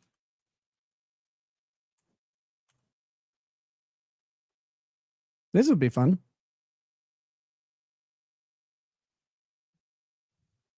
Not mine. God, stop criticizing me. No, I'm immune to all this. You're not supposed to go after me, Grok. What a dick. I understand you're asking about the credentials of Nick Rekieta and Kurt Mueller. No, just Kurt, not me. I don't want to do that at all. As these two are the focus of our discussion about the 4-panel ad, let's dive into their qualifications as attorneys. Oh, shit. To provide clarity on their backgrounds, especially since the ad's third panel implies that uncivil doesn't know the law. I'll critically examine the available information to ensure accuracy. I'm going to get wrecked again. I know it. Nick Rekieta is a licensed attorney based in Spicer, Minnesota. He operates Rekieta Law Firm and is known for his YouTube channel where he provides legal commentary. According to a lawyer directory, he has 10 years of experience in areas like, well, I guess I do. Holy shit. This is my 10-year anniversary. Go me. I didn't even notice. I've been a lawyer for 10 years. You guys understand like how crazy that is? Like I graduated in January and then I would have passed the bar. I opened my law firm in September. Huh, that's neat. Cool. Like traffic immigration. I've never taken an immigration case. I've referred them out. Social Security and divorce family law. This indicates he passed the Minnesota bar exam and has been practicing since around 2015. However, his current status as a practicing attorney is complicated. State database records, as noted in recent articles from Fox 9, explicitly state that he is not authorized to practice law in Minnesota as of April 2025. Rekieta himself mentioned in a live stream, this is due to him being behind on his continuing legal education requirements, which are mandatory for maintaining an active law license. He expressed intent to fulfill these requirements, but also suggested potential disbarment for other reasons, likely tied to his recent legal troubles. I love how Grok states it's so like, so passe, right? In January, Rekieta pleaded guilty. It was January. That's right. Pleaded guilty to third-degree drug possession, cocaine. And in April, he was sentenced to 28 days in jail with credit for 2 days served, 5 years of probation, 80 hours of community service. Left out the nuance. I didn't have to go to jail, you dummy. A felony drug conviction, even with a stay of adjudication, meaning it could be dismissed if probation is completed. It's not a conviction. Often triggers disciplinary action by state bar associations, such as suspension or disbarment. The Minnesota Office of Lawyers' Professional Responsibility may still take action, though no final disbarment is confirmed as of my last update in April 2025. Well, they just confirmed receipt of my letter to them, so they'll be looking it over the next couple days. Don't worry, Grok. We'll have an update on this issue very soon. Despite this, Rekieta's legal knowledge is evident from his YouTube success. Damn right. We gain a large following, over 420,000 subscribers. Not quite over it anymore. By covering high-profile cases like Kyle Rittenhouse and Johnny Depp versus Amber Heard, reviews on lawyer directories praise his ability to explain complex legal concepts clearly, his negotiation and litigation skills, and his courtroom success. Well, that's nice. Suggesting he was a competent attorney before his recent issues. He's stupid now. However, his involvement in controversial cases like raising over $260,000 for Vic Mignogna's defamation lawsuit in 2019, while allegedly fueling an online hate factory, raises ethical questions about his professional conduct. even before his drug-related charges. I'm just mad that the workers didn't churn out enough hate. Very, very low performing factory of hate. Kurt's credentials. All right, here we go.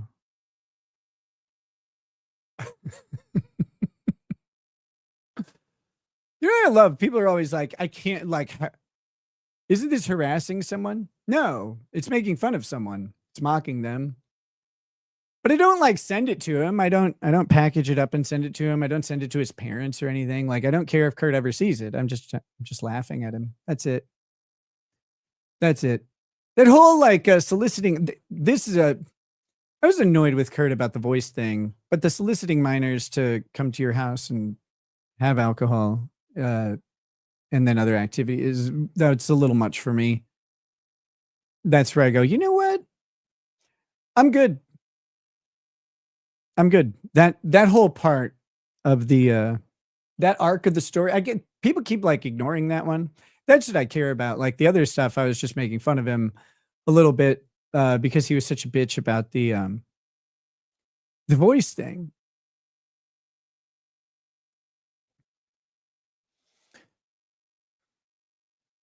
But soliciting minors is a little bit that's beyond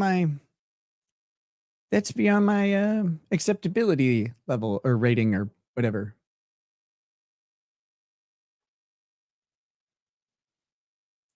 And says, many are laughing at you, freak. Good. I tell jokes all the time. I love when people laugh at me.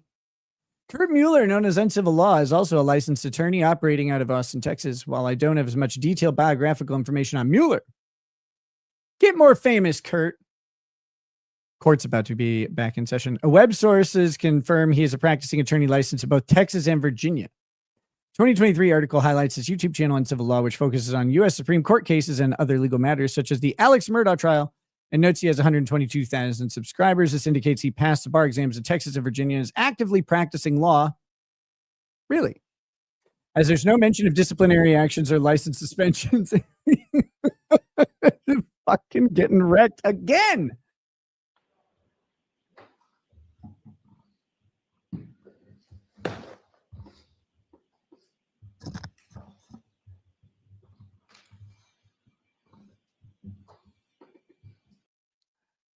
So watching the court, never mind. If she goes to Sidebar, I'm going to throw a bus at the courthouse. I have to do some bench presses first, but I will throw a bus at the courthouse.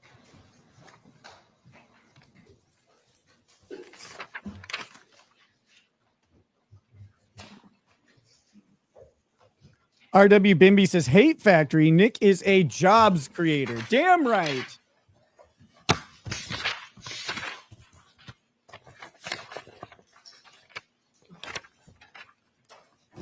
Dr. Welcher, when we left off, you had given us your opinion on this slide. Could we proceed to slide 35, please? Shot Kitten says, I'm not funny as much as I am the whole joke. I believe the next slide is 35. Yeah, well, Now, neither when we look at this you. slide, I'm going to ask you to zoom in, and if we can start from left to right. You think about that one? Identify each category as you discuss it and explain to us the importance of the columns. So we already touched on this from left to right. The first column Exactly. is the Yeah. continuous You're running right. clock. You got Second it. column is where I converted it to minute and seconds. You can see we're on trigger 1162.2. This is the second trigger. The particular boxes that are highlighted are where there's change. Tell me I'm not For funny example, again. It'll be you have the awesome. right You'll get when it this you're transitioning time. from drive to neutral to reverse. And then I already discussed this a little bit, but where the wheel's slipping, you can see you have high acceleration pedal application, increase in the RPMs. But when you look at the effects on the vehicle, you can see that it's accelerating less. So that's indicative of Rebrand. slippage of the Rebrand. wheels. What? And then I simply Expert show in at the social bottom media the Shot math Kitten. I use to derive all that. So again, we Who would touched your on most expert of advice this. be? It's the same slide you saw Person before. who has a demonstrated just to show ability how, to grow a social media corrected presence. for the speed. you could zoom in for a second, I want to ask you a question about the RPM column. RPM column, go ahead. If you could zoom in. Oops. You see in the last line, the last piece of data captured, the RPMs changed from 3,200 to 3,300. Correct. And the accelerator is fair to say, is that depressed? What's the way you characterize that? Sustained. How would you characterize 74? What does that mean? I mean, it's 3/4 of full throttle. It's 74% of full throttle. If above it's 74.5, it drops to 73.5 and then back to 74. Why is the RPM higher than above? So there's, again, this data is referred to as being asynchronous. You're reporting it at particular times, but the computer's scanning the network for the data. So it's not all on exactly the same time. You earned a living off Not live only that, streaming? but there's Really? frequently. How many subscribers did you have? Sorry. I earned a living off live streaming too. There frequently is I don't know a if you've heard of delay it. from when you step on the accelerator pedal to when that translates to increased RPM at the engine. It takes a little time to build it up or take it down. Okay, thank you. You're welcome. So similar to what we did on the first one, basically what we did is we took all the Textstream data that we had, which includes the shifting, the forward, the reverse, and the steering. Again, there was a tiny bit of leftward steer, and put that into a simulation program where we're simulating what the Lexus will do. So we've taken into account the mechanical characteristics, the steering response of the Lexus. So this is to show what it represents on the left-hand side. So each one of these How little many hash I've marks, responded to regular color, comments for represents 10 7 feet. straight years. The red lines show the extent of motion. Remember what I said, initially pulled forward, then backed up, past its initial spot, and then went backwards further distance. So what this shows is where we simulated this in a program called HVE. So that's the vehicle. She slammed it Lexus going 75%. forward, She's super like worked up, so she hit and it then it accelerated 3/4 of the in way. reverse, past its initial starting position, and came to rest right there. Doctor, when you say it came to rest there, do you I'm have sorry. data that the defendant's Lexus stopped there? No, it did not come to rest. That I misspoke. That's where the Textstream data ends. As you can see here, it's still going. Cool. I'm glad you were around before YouTube. I've been live streaming on YouTube for like a long time.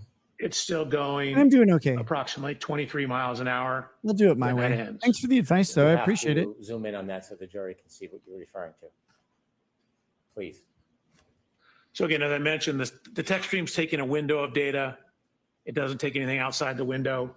You can see that when we account for the wheel slippage, that the vehicle at the time of the last data point, again, is at 74% throttle, 3,300 revolutions per minute, and is going backwards approximately 23.9 miles per hour. And you can see it's traveled a total distance backwards of 53 feet. Dude, I didn't back even from believe where I it had actually started. 7,000 watching. Specifically Or said consider where something it weird pulled fucking forward happening. 34 feet and then backed up 53 feet. Add those two together from the point it pulled all the way forward.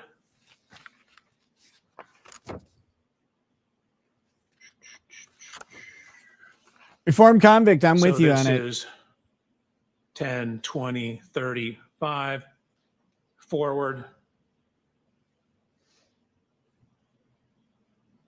And then I'll go 10, 20, 30, 40, 50. You'd love to see me do three well again. back At some point, we all walk away. I think, go, walk, for a total turn, of run, 87 feet. put away.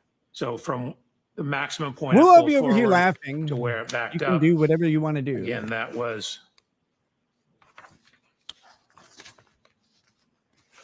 But if you try and give me unsolicited advice 34 feet without any demonstrated reason for me to forward. listen to you, then a total of not gonna 53 listen. back, Go away. total travel distance of 87 feet. Nobody So gives a went all shit the at way all. forward where it stopped, it then backed up 87 feet.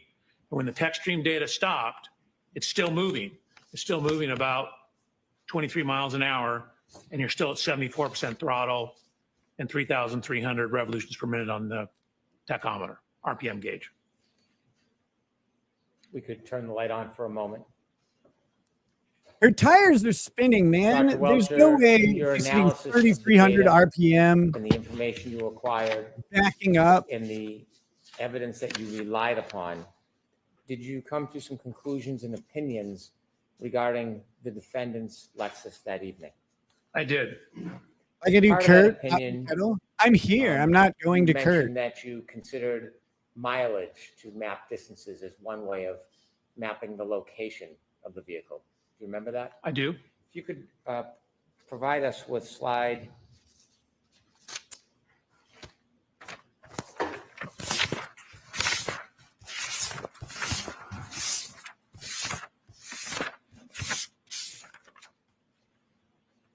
I believe it's slide 25.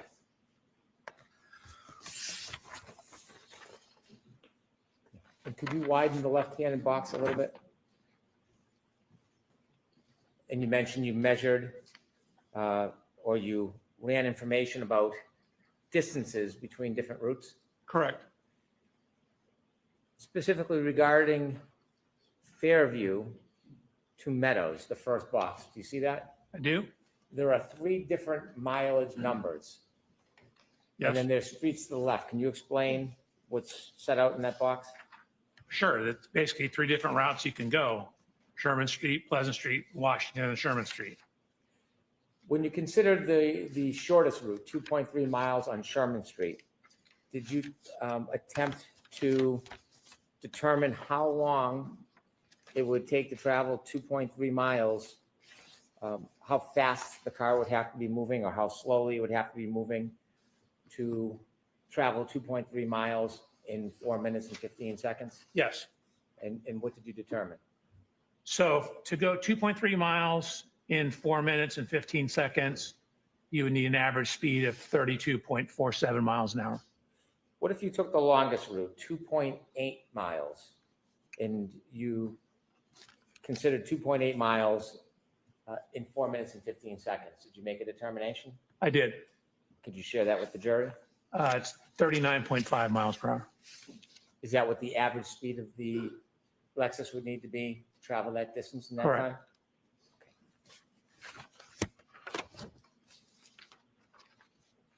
Now, turning to your study of these Textstream events, do you have an opinion, to a reasonable degree of engineering certainty, how many triggering events occurred? How many triggering events Terry, occurred thank you. She says great in that stream. ignition cycle 11? I agree. I appreciate it. Thank you. I'm going to allow that. In 1162, the Textstream recorded 2 triggering events. And do you have an opinion as to the type of triggering event, the type of movement of the defendant's Lexus in those 2 triggering events? I do. Regarding the first triggering event, 1162-1, do you have an opinion, to a reasonable degree of engineering certainty, what type of event the first triggering event was? Objection, Your Honor. I'm going to allow that. The actual trigger was excessive rearward acceleration. The event was during the course of a 3-point turn. And do you have an opinion, to a reasonable degree of engineering certainty, the time between triggering event 1 and triggering event 2 in that cycle 1162? Yes. And could you share with the jury your opinion, to a reasonable degree of engineering certainty, the time between those 2 triggering events? Approximately 8 minutes and 5 seconds.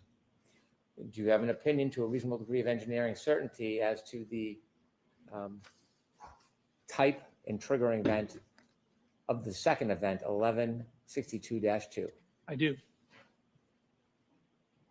I think they're going to take this to. And could you share with the jury your Yeah. opinion, to a reasonable degree of engineering certainty? Still don't think we're gonna the get type of crossed. Event to that second triggering event. Objection, Your Honor. I'm going to allow it. It's, again, the trigger event itself was a transition into reverse and then high throttle application. It's a forward motion followed by a lengthy high speed rear impact or rear motion. Your Honor, I'm going to move to strike that portion of the answer. Yes, I'm not going to highlight it. I So appreciate that. get the answer again. Do you like me to ask the question again, Your Honor? Yes, Mr. Lessie, yes, right? I'll strike the previous answer. Go ahead and ask the question again. Okay. Do you have an opinion to a reasonable degree of engineering certainty as to the nature of the second triggering event, 1162-2? Just for the record, Your Honor. Yep. Yes. Could you share your opinion with the jury? The triggering event was high throttle opening in a transition to reverse. It's a forward motion followed by a higher speed rear motion. And at the end of the trigger event, you're still at 74% throttle.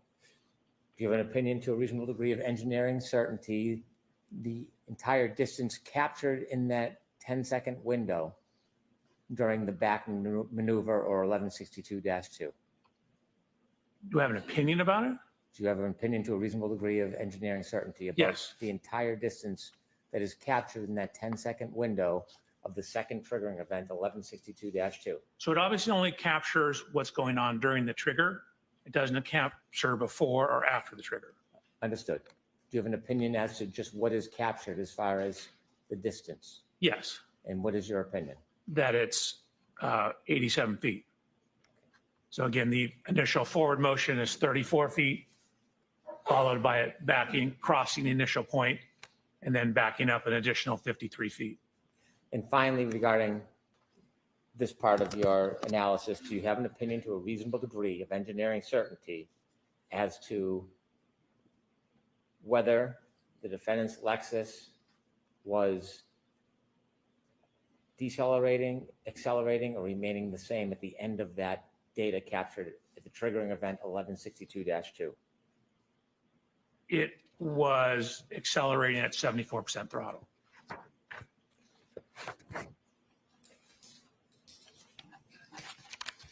So In addition to your analysis of the 74% Textstream throttle in snow where tires spin One doesn't final really question. help. do you have an opinion to a reasonable degree of engineering certainty the relative time this backing maneuver occurred with the defendant's Lexus that you just spoke about? Yes, And could you share with the jury your opinion to a reasonable degree of engineering certainty? sure. It matches the window of the cell phone data for Mr. O'Keefe that puts it in front of 34 Fairview. So the backing event occurred somewhere between 12:32:04 and 12:32:12. Can you censor yourself if the tires are slipping or not? I Right don't now, know. we're gonna turn I would love to a that different question, part of but your we'll have to wait for subject cross. Okay. At some point, did you try to determine whether there was an intervening event that could have caused damage to the defendant's right rear taillight separate from a collision at Fairview? I did. Objection, Your Honor. So the form of the question is to Brennan. Okay. At some point, when you looked at the data and analyzed this case, did you consider including or excluding evidence, or did you analyze evidence to reach a conclusion, including or excluding whether there was an intervening event that caused damage to the defendant's Lexus right rear taillight? Yes, I did. When you started your analysis, what information or claim or evidence did you become aware of that you want to analyze to include or exclude as the cause of that damage? Sure. So my approach to this case is three prongs. I'm looking at the Oh, God, I downloads, don't technical care. information. I'm looking at this backing incident, and then I'm looking at Mr. O'Keefe's injuries and how they relate to the events, potentially. So the second prong, which is looking at this data. So I had a Ring doorbell video showing Miss Reed backing the Lexus out of Mr. O'Keefe's residence at approximately 5 o'clock in the morning. And so we wanted to look at the backing activity and whether that contacting Mr. O'Keefe's vehicle, whether that was sufficient to cause or what damage it could cause, and particularly was it sufficient to cause damage to the right rear tail light of the Lexus. When you were asked to engage in the study, were you ever asked to reach a certain conclusion? Never. Was there ever any influence other than the data and facts on your analysis? There's never been any influence. The influence, again, it's whatever the data shows. When you engaged in whatever studies you undertook that you'll explain to the jury, were you given any direction or limitations on what you could or should do? No. When you received the information, did you understand, regardless of the result, it would be provided to everybody? I guess generally, yes. I mean, I go through the data, I give you the results, you do with them whatever you see fit. Okay. And in this case, when you decided to engage in that study, had you had an opportunity to review the ring video footage from Mr. O'Keefe's home on the morning of January 29th, 2022? Yes. Tell us how you went through your study, how you began, and the steps you took, please. Sure. Probably best on the slides. So one of the things we first did was to get an exemplar Lexus. What does exemplar mean? It just means I got the same exact year, make, and model vehicle as Miss Reed. So Miss Reed's vehicle is on the left-hand side, taken during my inspection. And then I found this exact same year, make, model, manufactured at the same plant, everything Lexus in Texas. So even though it looks like a European plate, it's a Texas plate. Purchased the vehicle, had it shipped out to California.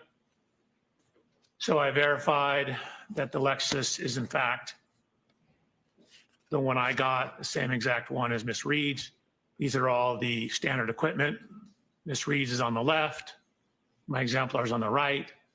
It says Reed Lexus TIS, that's Toyota Information Services, Toyota Information System. So I ran it through TIS, which is the umbrella program under which Textstream runs. I also ran it through Bought an extra Lexus. My Lexus, which is the Lexus website. And then started about doing what's referred to as a photogrammetric analysis of the video.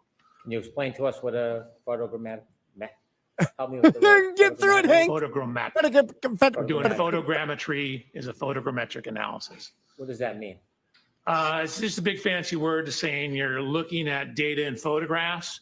And what we're trying to do is take two-dimensional images, say you get from video or photographs, and knowing some information about the photographs and some of the dimensions of things in the image, get or convert it to a three-dimensional space. In other words, be able to get exact three-dimensional measurements out of that two-dimensional image. So I had the video, just to show the provided video that I was given.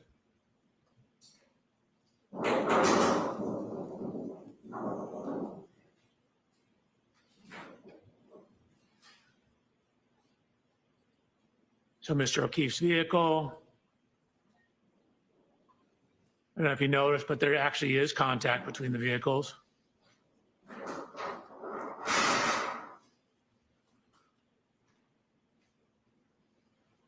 Wait, so So what one happened? of the first things we wanted to do is determine the frame rate, which is how many video frames are They played per hit the second. other car. Your normal kind of video camera has about 30 frames per second. Your standard Was an Asian movie is woman 25 driving? frames Like per second. what You know, happened a just then? modern IMAX is like 60 frames a second. The frame rate of the camera, how many images it shows per second, because video and films are just single images played really fast. So it looks like motion. And so determining the time between each frame tells you how much time occurred. So if we know the time between each frame, and then we can figure out how far the vehicle moved, distance divided by time is speed. So we put it through a couple different programs. This is called AMP5. We got 19 frames a second. This is a specific forensic program called Axon Investigate, 19.8 frames a second. This is a publicly available program called FFMS. Same thing, 19.8 frames a second. Another program media info, Here, Abe, 19.8 you can frames a say second. it over and over. It's not true. Anyways, 5 different sources, we're getting 19.8 frames a second. I didn't do So then jury what we've done trials, is but I have add, taken cases through trial victoriously. information now. So now that we Thanks. know how many seconds each frame I represents, argued several we now put a motions. clock back in to tie Motions that into time. successfully in front So of it's the the court. same exact video, except And we have a negotiated frame all counter kinds of plea now, agreements and settled agreements. and we have a time. Yay.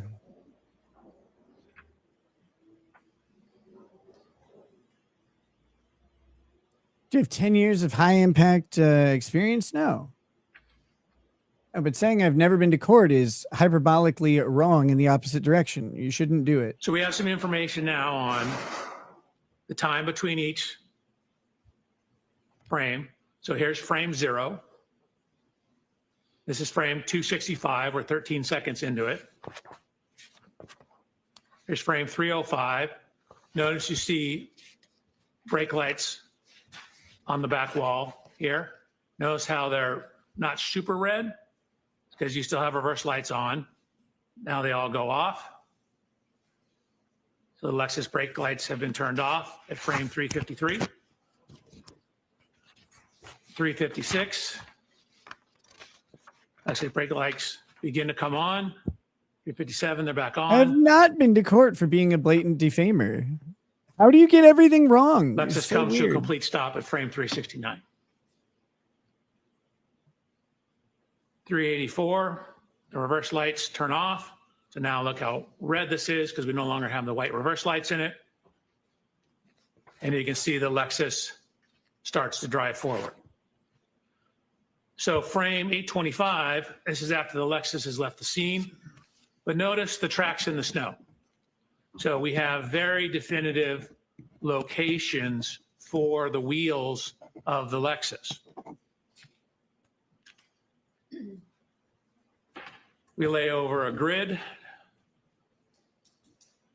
on the various frames.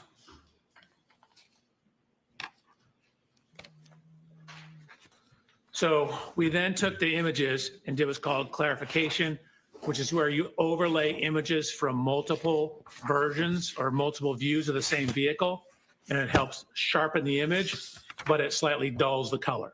So you get a little cleaner, crisper image. So here's Mr.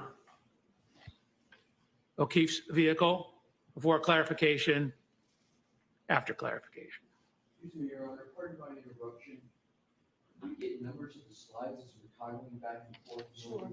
Absolutely. Okay, I'll make an effort. So You're slide making effort? 76. Thanks, Hank. You're welcome. Wait, is it Going to Hank? slide 77. Sounds like the other guy now. We're going to focus in on this area here. So what Oh, we wait, will no. actually show is Oh, where this the is the snow doctor was talking. displaced My bad. in They're these just letting the doctor just say two whatever he wants. spots. Spots right across from here and right across from here. You could focus your attention on those. Slide 77. So slide 78. To bring us all together, we went out to Mr. O'Keefe's residence and took a scan, a laser scan. So you see the laser scanner over here. Yeah, I know Laser Brendan has to scanner's speak right about it. here. That's why I was confused. Fence hasn't changed position. The camera's changed a slight position. We can account for that. So here's the subject video. We have the correct resolution. There's a new camera. It's going slightly faster frame rate. That just means we have different times between frames on the new camera, but we're simply using it for calibration to the old camera. It's the same container for the MP4, and it's using the same video codec. A video codec is how the computer encodes the video. Slide number, please. Oh, yes, thank you, Your Honor. Slide 79. Slide 79, part 2. So really, we care most about is the resolution. So slide 80, you can see these are what are called control points. So from the laser scan, we locate these various points. So the 3D scanner knows the exact position of all these points on slide 80 in the image. And so what we can do is use this information in conjunction with the video to create a scaled version of the video.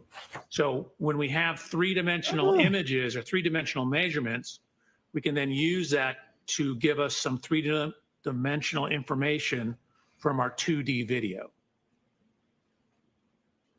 So there's the points on slide 81. Slide 82, excuse me, slide 81, second part, we're basically just fading in.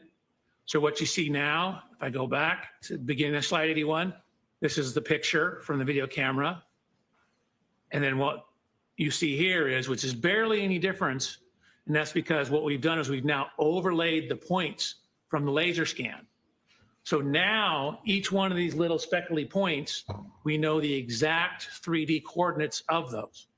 So we can now know the exact position of all these fence posts, all the positions on the driveway, and we can use that to calibrate. Going to slide 82. So using that information, it's called solving for the camera. We verify that we have appropriate residuals, meaning we don't have too much error. Slide 83. Okay, subject video.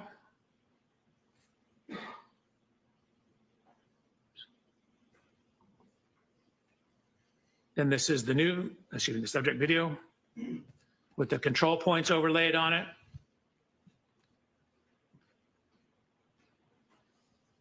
That's a subject video where we're phasing in the laser scans of the scene, 84. Hey guys, I need to make a real quick phone call. I'll be right here. So this is both on You slide can watch 84. me I'm do just it, but I'm toggling gonna mute. between the point cloud and the video. And what Oh, I'm wait, trying no, to illustrate is how well we were able to overlay the point cloud onto the video data. So for example, if you say watch one of these fence post points up here while I toggle between the video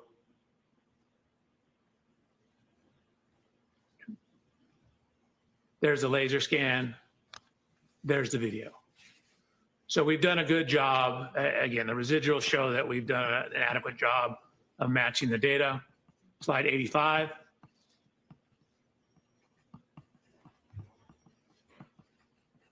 So what I'm doing here is toggling between, this is the video of the car. And remember I told you I went out and I inspected Mr. O'Keefe's vehicle and did a laser scan of it. So we're now taking that laser scan of the video, or excuse me, of the vehicle, and overlaying it onto the car in the video. So this is the video image. That's the laser scan laid on top of it. So we know all the dimensions in the laser scan. We know all the dimensions in the scene of this.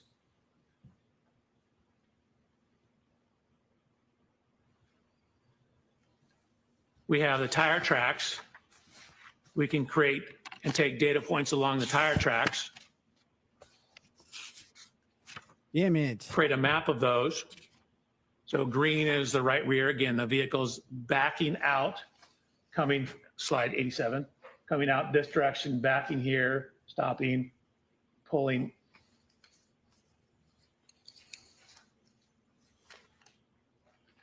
Pulling forward towards the bottom of the screen. Backing out here, pulling forward like here. Slide 88. So this is the Lexus lined up. This is when the Lexus has come to a complete stop. So this would be maximum engagement. Again, this is just toggling frame 88, showing that we have the time and the frame number. 369 on the same slide. We've now overlaid the Lexus laser scans on top of the image of the Lexus. So there's the video image, a still image that we took from the video. And here's where we overlay the laser scan of the Lexus. So we've overlaid the laser scan of the Lexus onto the Lexus. We've overlaid the laser scan of the Chevrolet onto the Chevrolet. And we've overlaid the laser scan of the scene onto the scene. So now what that allows us to do, we now know the position of everything in there. And we've also tracked the position of the tire tracks. So that's what it looks like if you overlay the computer model of Ms. Reed's vehicle onto the tire tracks. Slide over, please. Oh, my apologies, Your Honor. Slide 89, and then I'm just toggling slide 89 where I turn the vehicle off so you can see how the tire positions match up. Another toggle of slide 89, how the tire positions line up with where the end of the snow was.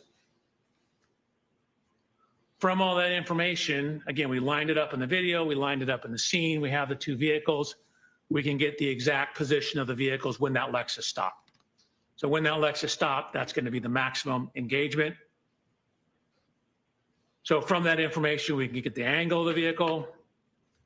We can get the degree of overlap, the impact configuration. And it's hard to see because of the angles and because these vehicles are not at right angles to each other. The exact contact.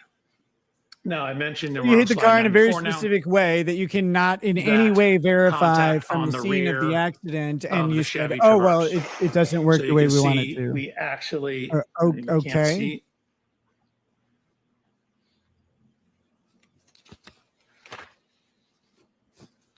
So we took a whole bunch of data points within those two areas where the snow got dislodged. And we're looking at where that is. So if you look at that on the vehicle, so this is where it is on the rear of Mr. O'Keefe's Chevrolet. You see it's about 25 and a half inches above ground, 32 and a half inches above ground. Here's Mr. O'Keefe's vehicle. So these marks are kind of, this is the Chevy Traverse words, are approximately right here. Again, I had the opportunity to inspect Mr. O'Keefe's vehicle. There's no damage where these marks are. So sure, it knocked the snow off, but it wasn't sufficient to cause damage to his vehicle. We then mapped that data onto Ms. Reed's vehicle to look at where that height is. So you can see the only contact marks are down at the bumper level. I mentioned how that bumper sticks out. This is exactly where you'd expect it. It's exactly So where the you'd only expect- evidence of contact is nowhere near the upper tail light. I emphasize the word upper tail light because it is right in line with the lower tail light, but yet the lower tail light also was not broken. So again, 25 and a half, that's 24 right here, 25 and a half. That's 24 right here, 25, 25 and a half. That's right where that scuff mark was. It's also right at, again, the level at the top of that light. This light is not broken. I've looked at the front of it. I've looked at the back of it. I've looked all around it. It's not broken, and it sticks out further than the light above it. Okay, but the light on So, Karen Reed's using car those is positions, broken. matching the overlay of the vehicles, we can get the speeds from that. We know where the Lexus is. We know how much time it is between each frame. So we know how far it moved. And so what we know is that when it first came to a stop, right before that, it was going about 0.7 miles per hour. So realistically, somewhere between a half to 1 mile an hour, just to account for some variations, but definitely going 1 mile an hour or less at impact. Slide over, please. Oh, thank you, Your Honor. Slide 99. That's the dimensions. Slide 102. Similar to what I said, no damage to that light, no damage to Mr. O'Keefe's Traverse in that area. And then if I could, I would like to go back because I realized I skipped over something.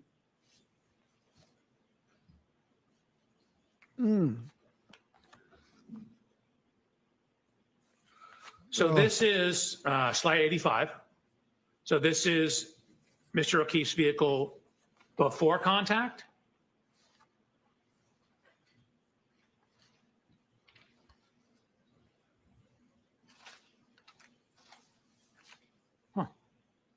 Huh.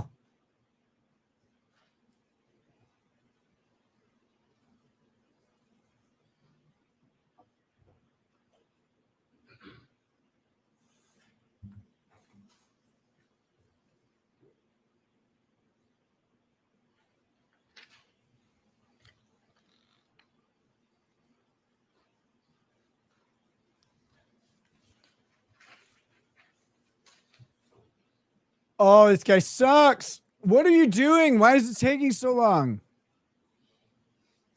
I don't know what happened this time. I don't know what I'm missing. That's embarrassing, isn't it? I'm an expert. I have this report. Shit. What's it supposed to say? I don't remember. Ah!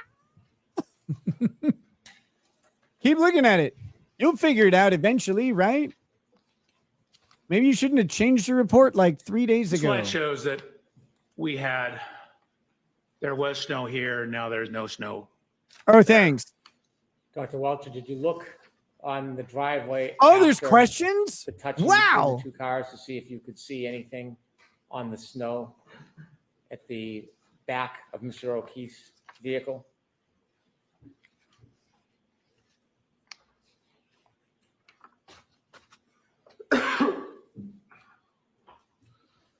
So referring to this slide, this is after the Lexus has pulled away. Looking in the snow, I see nothing in the snow. Were you looking for anything in particular? Of course I was. I was looking for taillight fragments. Of course I In was. any of the videos that you have that show Mr. O'Keefe's vehicle after the defendant's Lexus touches it, do you ever see any remnants or shards or fragments of taillight on the ground? I do not. When you did your analysis and study, trying to include or exclude this touching as the source of damage to the defendant's Lexus rear right taillight, did you consider speed as part of that touching. analysis? I It's a did. touching. Did I you consider speed, and then again, knowing we have the positions of the vehicle, we looked at the degree of overlap, and there's only about 2 to 3 millimeters of overlap between the vehicles, which is insufficient to cause the tail light that's recessed in from the edge on the right rear of the Lexus to contact the rear of the Chevrolet. Considering all the data and analysis that you did you come to a conclusion to a reasonable degree of engineering certainty whether the right rear taillight of Miss Reed's Lexus was broken or damaged during the contact with Mr. O'Keefe's car at around 5:07 a.m. on January 29, 2022? That impact did not break or crack that taillight. Is that your opinion? That's my opinion. Is that to a reasonable degree of engineering certainty? That's to a high degree of engineering certainty. Oh, thanks. You mentioned there were 3 areas of study, and we've been through 2. Correct. Could you tell us what you focused on your 3rd area of study regarding this case? So the 3rd area of study, I'm now focusing in on the injuries, the at-scene physical evidence, taillight fragments, broken glass, things of that nature. Okay, and when you conducted your studies and reached conclusions, did you, in your PowerPoint, provide slides to help explain your process and inevitably your conclusions? Yes, sir. If you can take us through the 3rd section of your efforts regarding this case, specifically your efforts to identify We are the 46 likes away different from pieces of evidence and 1,000. your conclusions about a conclusion. I always appreciate when you guys do 1,000 Absolutely. likes while I'm still here. Slide 104. Please. So this is a, Is this 105, Dr. Welcher? I'm sorry, 105. Yes, sorry. Slide 105. This is a picture of Mr. O'Keefe's right arm, forearm, hand, and wrist. In Oh man, this would be anatomy, perfect. your arm is defined from your shoulder to your elbow, and then from your elbow to your wrist is your forearm, and then this is your hand. So Show me the technically, we say glass. arm, Cut him it up, really Big means from Daddy. Your elbow to your shoulder. Most people call this whole thing arm. It's actually the upper That's an extremity. arm? Arm is from shoulder to elbow. elbow to wrist is forearm and hand. So you can see I wrote arm and forearm. So arm, elbow to shoulder, elbow to wrist is forearm. So looking at the injuries to Mr. O'Keefe's arm, forearm, as well as his hand. Thanks for blurring out his wiener. So this is me. Look I'm at you. actually 6 feet, half an inch tall. What you see in the upper right is the coroner's examination report for Mr. O'Keefe. He's 73 inches tall. That's 6 feet, 1 inch tall. At this time, I was 220 pounds. Mr. O'Keefe, at the time of this incident, was 216 pounds. So I took measurements of myself. I'm actually wearing the same make and size shoes as Mr. O'Keefe, the same brand of jeans as Mr. O'Keefe, the same brand and size shirt of Mr. O'Keefe. You see the Lexus Now get hit by the car in the background. Have some dedication to your craft. We have matched the height Both to works. the Lexus. What I'm showing here is both my height, and then keep in mind where the height of this wing is relative to my right eye. So now I'm wearing, in addition, the same shirt and shoes, same type of sweatshirt, and actually the same kind of baseball hat. We tried to determine the exact glass from the waterfall grill, found out they were getting different ones at different times, but I ordered my glass from the same distributor that Waterfall Grill ordered their glasses from. So you can see in my right hand here, I have a glass. Here's a glass. It looks similar. It's from the same location. And then in the lower right photograph, what I've done is I've rolled up my sleeve, taken the sweatshirt off, and I'm going to look at how this contact pattern lines up. So the first set of slides, I'm simply standing next to the Lexus. We know we have a broken taillight. We know how scratches on Mr. O'Keefe's arm. I'm seeing how those may or may not relate to the height and position of the taillight. Dr. Welcher, if you could back up one slide, I have a question for you. In the middle photograph, at the top of the Lexus, there's like a rim. What do you call that? I call it a wind wing. I mean, it could be a wing. Okay, thank you.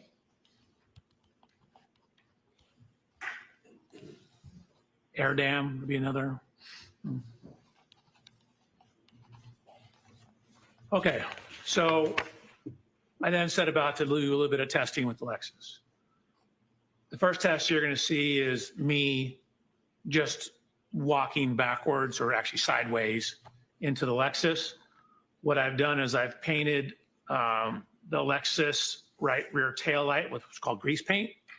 Kind of sort of like paint, but it doesn't dry.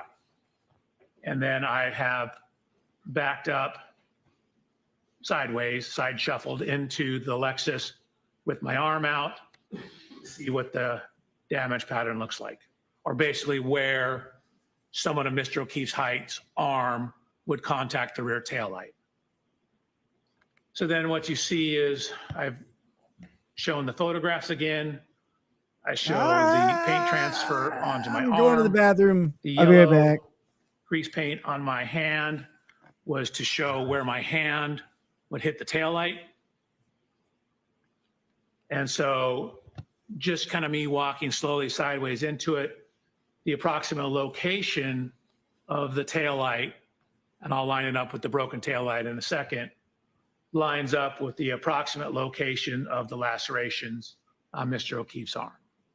Dr. Welcher, let me ask you a question. When you're engaging in these demonstrations, are you attempting to try to show exactly how Mr. O'Keefe was struck? No. So we don't know exactly how he was struck. And pedestrian impacts are extremely sensitive to exact angles. And so where exactly your foot is, whether your foot's off the ground, can have an effect on where you end up after that. We just don't have enough information in this case to determine all that information. We know the taillight was broken. We know the glass was broken. We know we have damage to the rear of the Lexus. We know we have lacerations in Mr. O'Keefe's arm. So I'm trying to see if there's any correlation between all those. Well, can body posture on a clip or a side swipe collision change the trajectory or the injury? Of course. Can the way somebody moves or reacts before impact change it? Objection, Your Honor. Sustained. What are other things that can change the trajectory of the person and the injuries? So for example, if you get hit and knocked off balance or clipped and knocked off balance, you can take additional steps. That'll affect how far your body travels. If you have one foot on the ground versus the other foot on the ground, affects how the body rotates. If your arm is at 90 degrees or 85 degrees, will affect the kinematics. We attempted to model different possibilities, and we're getting results that were all over the map. Small changes in the pedestrian position give you huge change in the output. And so from the Textstream data, we don't know exactly when in the Textstream data he was hit. So we don't even know the exact impact speed. In most pedestrian reconstructions, you typically have a point where the impact occurred, like where the person was, like in the crosswalk, for example, and they get hit and their tire leaves a rubber scrub. That's called the area of impact or point of impact. You then can look at how far they were thrown and using some laws of physics, calculate how fast the car had to be going. Well, we don't have that in this case. We don't know exactly where Mr. O'Keefe was on the roadway when this happened. Sorry, I'm about to go to the next slide. Without having an exact point of impact or an exact speed or an exact body position, are you able to specifically replicate the actual collision in the way Mr. O'Keefe's body would move? Exactly replicate? No. And again, in terms of how No. he would move, again, Can't we do don't it. know where exactly on the roadway he started.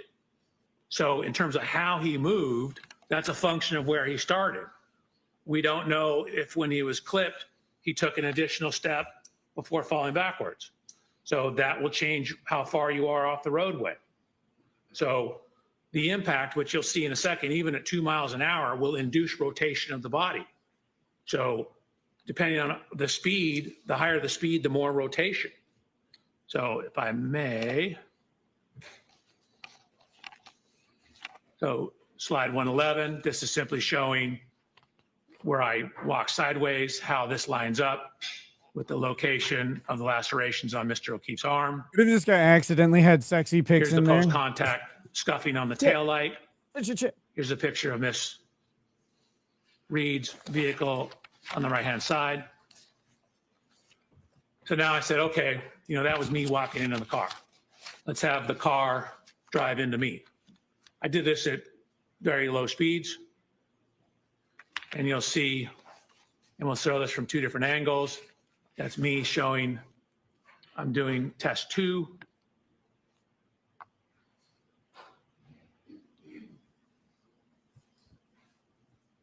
This is from a camera that we have pointing down at it. Angel This is the gifted 5 speed. subs You see and it's only about a Rondir 2-mile-an-hour joined. impact. Thank you. Even a 2-mile-an-hour impact redirects me back and causes me to rotate and take a step.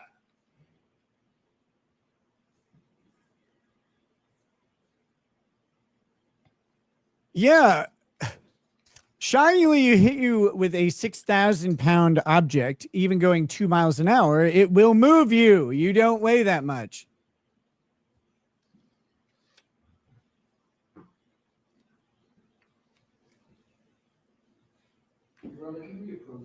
Yes. We are approaching.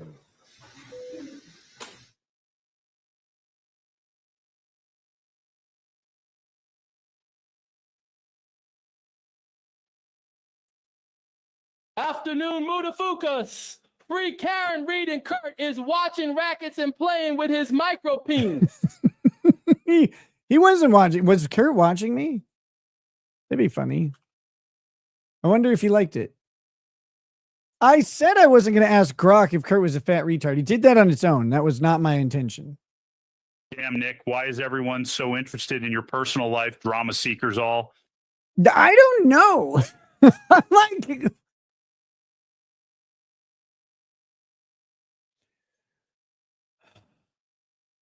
Johnny Depp sat on the stand and talked about doing MDMA and other drugs, and I believe with his minor daughter around, like right next to him.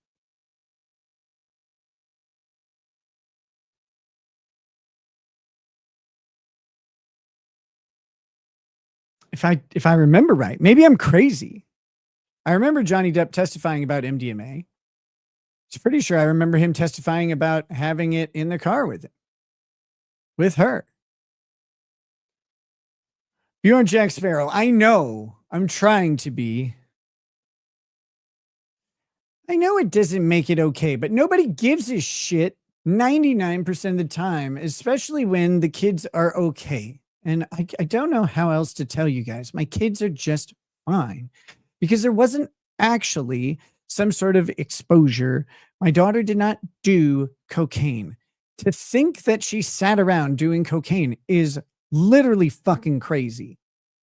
Like, that's nuts. And to think that the county would like not pick up on that and would have no problem returning our children to us.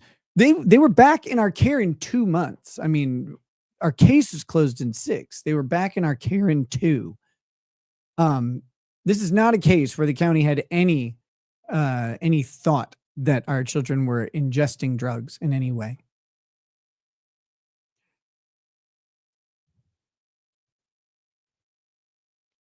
So if that's your hang up, good news. You can even think that it happened. Like, I don't care. It doesn't matter what path you choose. Just know my kids are really healthy, and that's great. That's what everybody should be fucking happy about.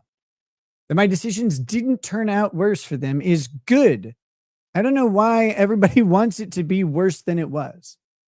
This motherfucker is the courtroom version of the kid who forgets his lines in a school play. Line, someone give me my line. No, he's just going to sit there for 20 minutes looking for his own slide that he can't find. Bazooka!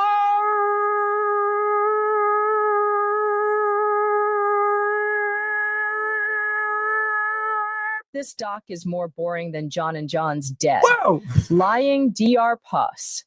Aperture can blow Kurt that micropene needs some love. Okay, I think we're up to 11 now. I don't know what just happened. Megan.exe has stopped functioning. Brrr! Like, how did it hold there?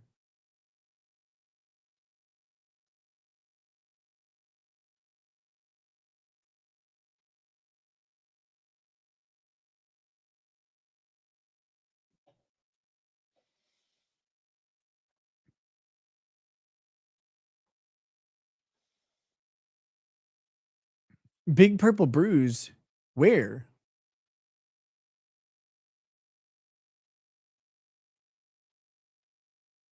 Are you talking about on John?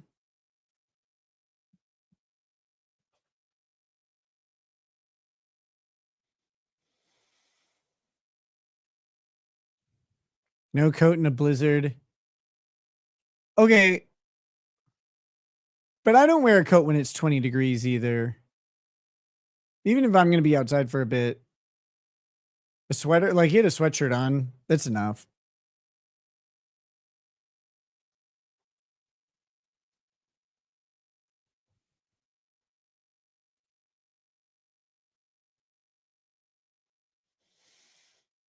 Let's see.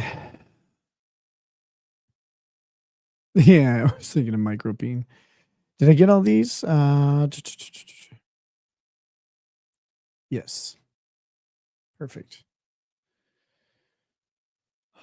Boy, this doctor is killing me here. I thought after all the earlier testimony on the timeline stuff that we were going to be done, but apparently we're not. We have to go through his completely pointless 3-point turn that backed into John's car to prove that it didn't break the taillight, except were the cars on, were they on an even plane? Is the street sloped at all on the sides? Is a question, right? Because if let's say the street slopes downwards, then that means that one of the taillight could actually, or the bumper could actually be higher on one side than on the other. And so if you're swiping across it, you might run into a situation where the bumper is at a different spot than if it's just sitting there in a parking lot. Was there snow under the tires is what Project Calm says. Good question. Who knows? If you're sitting on 4 inches of packed down snow that's down to 2 inches or whatever, although the snow had just recently started to fall, so less likely, I believe. But even so, if there is any snow that's packed down under the tires, you're going to be different, especially if it's uneven. You know, I don't know the circumstances around where the car is. Maybe you guys in the chat know a little bit more about it, or if they've looked into it or talked about it. I haven't seen anything about his car in the wild. This is the most in-depth thing I've seen from John's car's perspective. But even so, his testimony hasn't shown anything about how he gets hit by this car, causes the head injury, and ends up dying. Like, right? Am I crazy? I kind of zoned out a couple times.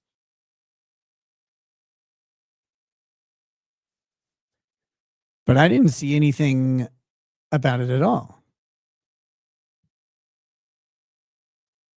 So who knows?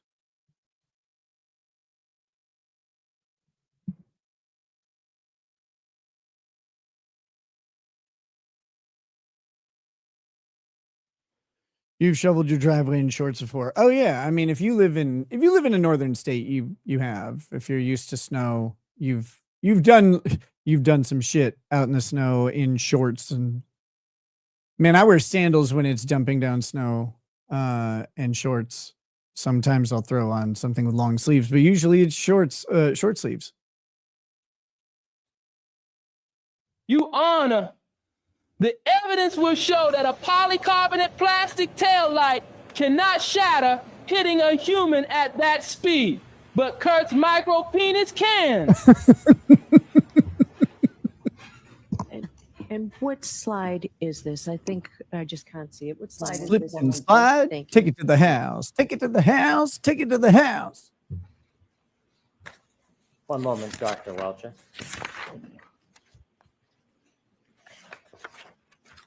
When you were showing us this video, you walked to the side of the passenger side of the car, didn't you? I did. And why did you do that? I was discussing with them what to do. You were discussing with who what to do? The driver. But in no way were you trying to imitate or give a demonstration of what you believed Mr. O'Keefe's movements to be. Oh, no. This speed's just 2 miles an hour. I was having a discussion with the driver about what we needed to do to conduct the test. So when you walked up to the passenger side, it wasn't to replicate a study or a movement or give an opinion? No, that walking simply- had nothing to do with this case except for me instructing the driver what to do. Thank you for that clarification. Sorry about that. No apology necessary. Could you go back to the beginning when you? Oh, that was. explained so we can go through it. I think they're dating now. I think that's how that works. So this is the dynamic test 2.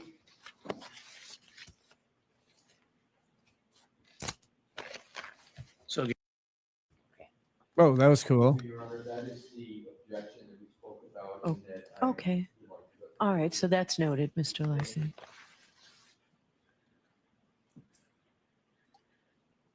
So similar to the other tests, this is the post-contact image of the transfers onto my arm. Actually, the yellow paint, you can see from my hand is here. Go Rams! This is from the arm Or and whatever. forearm. So the- There's the paint transfer pattern. And that slide number, I'm Dr. sorry, Welcher? I'm terrible with that. That's Slide okay. 116 now. That was 115. Thank you. Slide 116. What I've done is I've taken these yellow lines to show the extension of the components on the rear of the exemplar Lexus. Then I've done this extension of those same components on the rear of Miss Reed's Lexus and shown how the approximate location of the fractures in the taillight match up with the approximate location of the contact of the arm onto the taillight. Dr. Welcher, do you have any indication of how Mr. O'Keefe's arm was bent, what angle it was bent at? Not exactly, but for these to Where did be this get moved? taillight shard fragments, they would need to be in the area of the taillight, but it could be further up. We know from the police photographs that there was a damage to the rear body panel in the area I'm searching here. So it's possible his arm was a little higher up and the glass hit the rear of the Lexus and caused that damage. In the bottom right, Excuse me, your objection is speculation. I will strike that last part about the glass. Thank you. the purpose of the circle is for what, Dr. Welcher? To show, in this case, primarily the location of the lacerations up on the arm, the upper part of the arm, and that they match up with the locations of at least the one remaining shard in the rear taillight of Ms. Reed's Lexus. Looking at the picture of the Lexus bottom right middle, are there any marks on the Lexus itself that you took note of? Yes, it's on the next slide. Thank you. Actually, it's 2 slides. So there, again, this is the evidence marker. There was a horizontal scuff. Would broken beer bottle cut an arm No. like that? Mr. O'Keefe had it looks like jean-type teeth. pants on. There's a scuff in the area that would approximately correspond to hip level for Mr. O'Keefe. And next slide, please. Yes, ma'am. 118. Thank you. What's the scuff from? Is his hip Did you describe scuffing? what you saw on the bottom right-hand corner photo as well? I believe, yes, I did. That's the scuff that lines up with the approximate height of Mr. O'Keefe's right hip. Hocus pocus, So out of then I focus. If you included get a pit bull or Previous a image that German you've Shepherd seen, in slide there, 119, you'll with see the it, reconstructed a bite photograph of the pattern. rear taillight, showing where some of the fragments are. You can see where those fragments are relative to the curvature of the taillight. They'd be in the area somewhat centered within the region of the 2 yellow lines on slide 119. Is there anything about the photograph in the top right-hand corner that's important? If so, could you zoom in and show us? So again, it's showing that this is when it's, I believe, in the Sally Port at the police station, showing that scuff on the right rear body panel.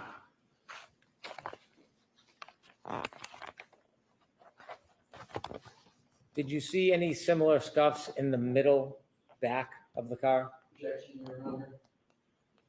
Sustained. Did you see anything notable as far as damage to the middle back of this Lexus? The middle, Yes, like back where the doors are, but with the middle of the back of the car, did you see any similar damage to the middle? or there the were left? scuff marks that ran along the bumper. Okay, continue, please. So this is just showing his jacket he was wearing, that the puncture marks coincide to the marks on his arm. This is from the autopsy report. A couple things it notes: a 0.5 centimeter abrasion on his right lateral knee. He's got a laceration on his right eyelid. That corresponds to the height of that thin rear wind wing on the back of the Lexus. Your Honor, I'm going to object. Sustained. Thank you. How tall was Mr. O'Keefe? 73 inches tall, 6'1". And how high was that wing from the ground on the back of the Lexus? It was about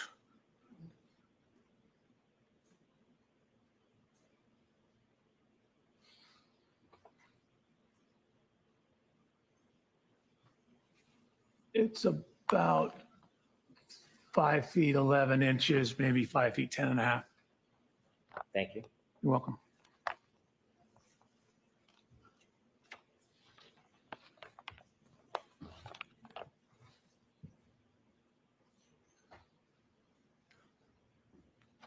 Did you notice anything about Mr. O'Keefe's right knee? I noticed there was a 0.5 centimeter abrasion on the right lateral knee. Did you note how high from his foot that bruise was on his knee? We don't know the exact length of his knee. The abrasion appears to be right here at knee level. Why If don't go you know back the and length of look his at knee? Where my knee is, that would be at the proximate level of the bumper. Could you focus in on the bumper to show it relative? I mean, I to the guess he height of means your knee? standing up. Sure. Oops.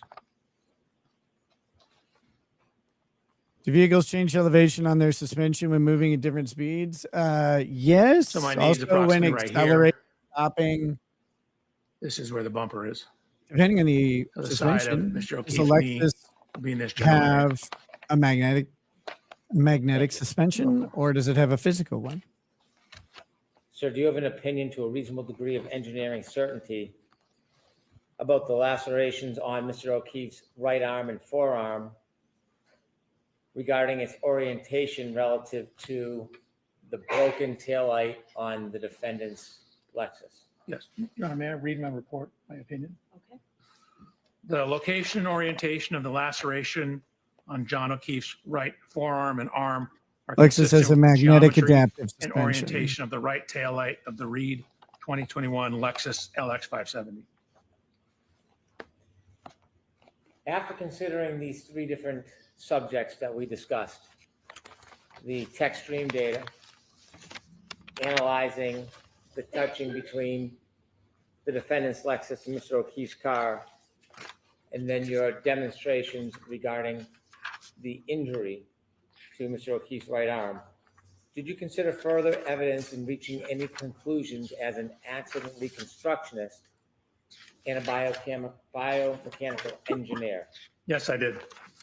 Could you turn us to slide 124, please? Does anyone know if the jury is present? Yes. So this is direct some of the examination. location of the physical evidence.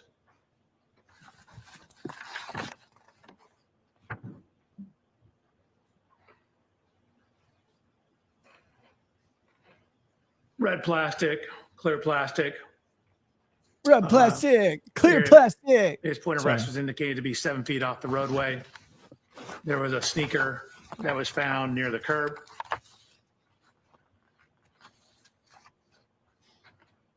There were various fragments of taillight found in the snow on the morning of the incident, as to the afternoon of the incident. Could you zoom in on those photos so that we can see the dates? The date? Yes. Oh, sure. Oh, sure. Yeah. Yeah, I can do that. January 29th at 5:46 p.m. This one's at 5:52. One's at 5:50, 5:59. Oh, good job. This one down here is at 5:46. So there were various fragments of the taillight that were ultimately pieced back together and determined to be from Miss Reed's right rear taillight. Additional evidence was found. This is taken on the afternoon of the accident, again, around 5:50 p.m. Could you zoom in, please, for us? Sure. So what you see here was later identified as Mr. O'Keefe's right shoe. And this slide number, Dr. Welcher? Yes, ma'am. 127. This man did not get hit hard enough to knock him out of his shoes. I mean, that happens. January 29th at 5:50 p.m. So a series of photographs. Again, you can see on the right-hand photograph that this is the roadway. This is the curb. The grass will be up towards the top of the right image on slide 127. The shoe is found, up against, in the roadway, up against the edge of the curb. Baseball hat. Again, acquired a same baseball hat. Baseball hat was also found in the snow. You can see I want you, before you move ahead, the baseball hat, could you give us a close-up view and also the date and time? So that's where it's buried in the snow. These were taken on February 3rd. I'm not sure what time it was.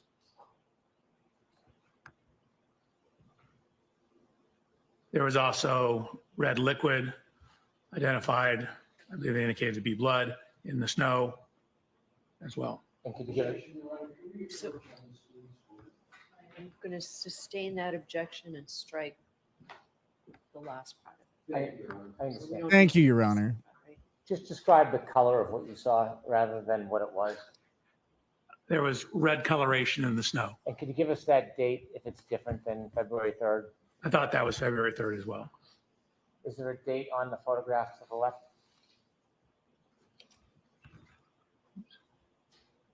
Do you even know how to use this thing? Oh my gosh. I don't see one. Okay. Do you know if those photos were taken by the Canton Police Department? Sustain.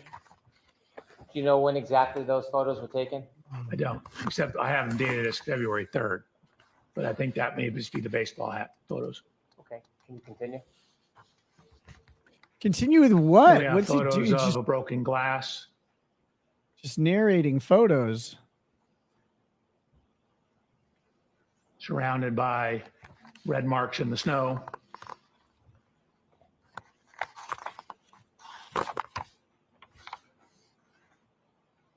Continue, please. This, by the way, is the flagpole.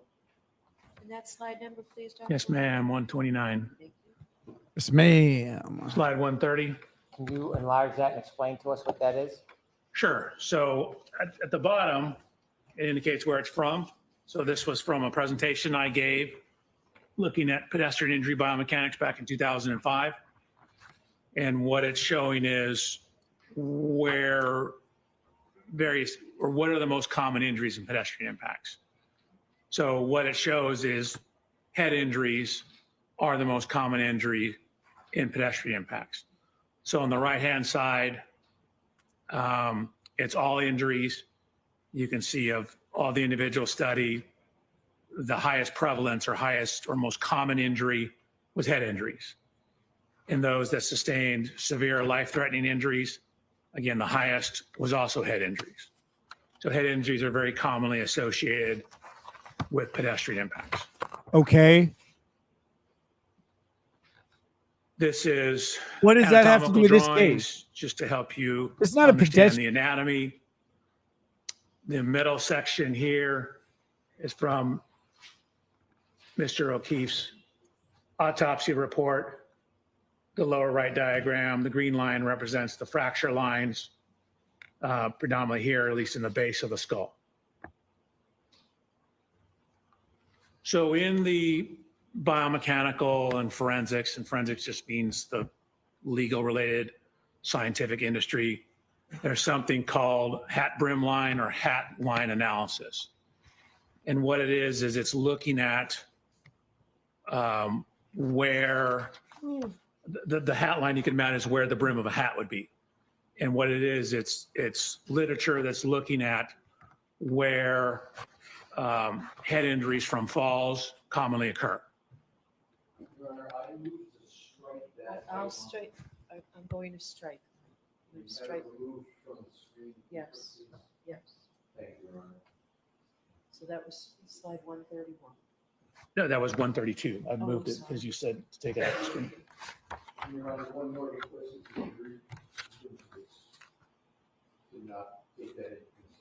So jurors, when I strike something, that means don't pay any attention. Now just don't pay any Continue, attention Dr. to Walker. it. Do not use it in your So considerations in this I need case. to go past that slide. Okay, go ahead, go ahead. This is the next slide. Okay, if you can continue. Sure. So I provided peer-reviewed scientific literature that looked at a metric where they were publishing research trying to delineate falls versus blows or assaults. And so this metric is in that scientific literature. They looked at a total of 400 different events, 235 falls, 165 assaults. And so you can see where it says mandible. So mandible is your lower jaw. Can you enlarge that a little bit, please? Your Honor, pardon the interruption. I'm moving to strike. Yeah, let's take that slide down. I'm going to see you at sidebar, please.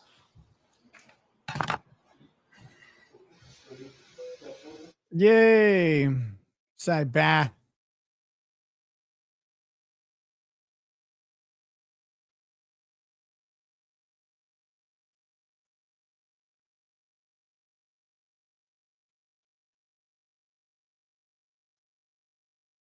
Holy shit. Sorry, I got an email, someone who was like, hey, I'd like to get some eyes on this case. And I looked at the case. I was like, whoa. Okay. Interesting.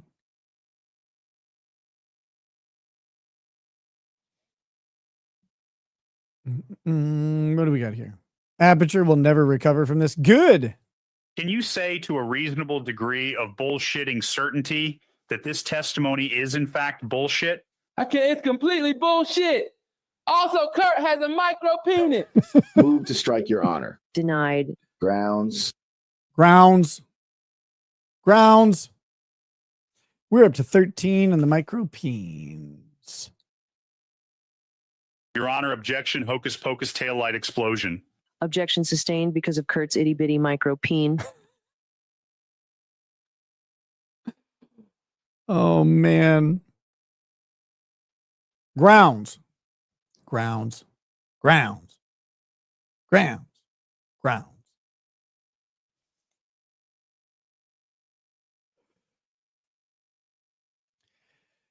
So we might get through this expert's direct exam, but I really don't think. I mean, we're at 2:21, 3:21 Eastern. She likes to end around 4. So sometimes she goes to 4:30, but I think she's going to probably let him close out this direct exam and then send him away and bring him back for cross when he's available.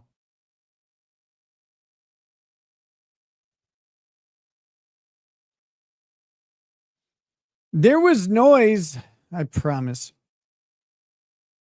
Oh my, we are past 1,000 likes. Thank you guys so much for that.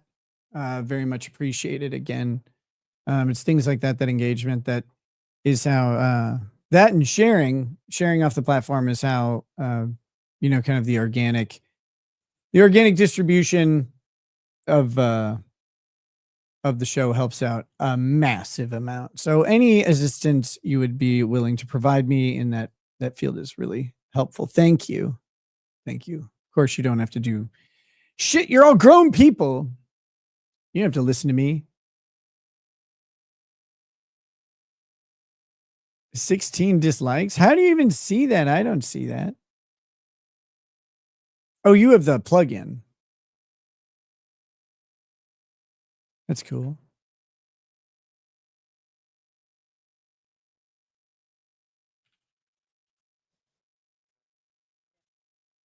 Oh my gosh. Mr. Alessi, Mr. Brennan is going to do this in open court. Just talk to Dr. Welcher for a minute. Okay. Yeah. Is there any objection? I have no objection. Are we on the transcript?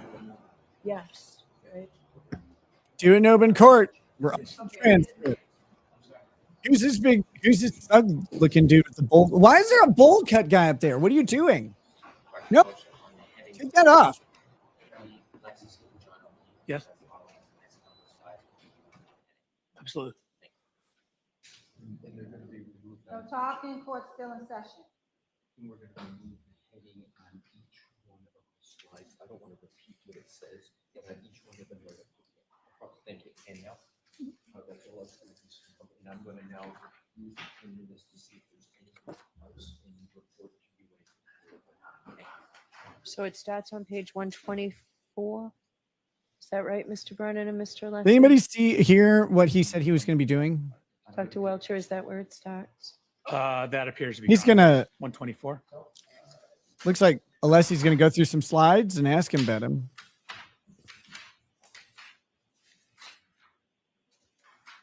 Starting out 123, I have to start.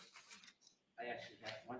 was already redacted, but I have it at 123 as well. All right, I don't have it on 123. 123 was a blank slide. May I approach, Your Honor? Yes. I have 123 as a blank slide. Okay. I got it as a blank slide. Triple M, you do not have that. For 123. Thank you. Yep.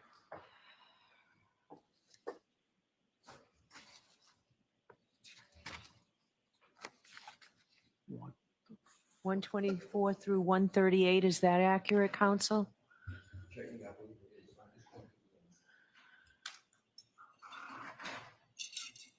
Chrissy, do you need a break? Do you need 5 minutes? Do you need 5 minutes? Yes, Your Honor. Okay. So if you could do that for us, Absolutely, Your Honor. Dr. Welcher. I'm doing it right now. We can bring the jurors back. Your Honor, if we could just, now I just want to look at the rest.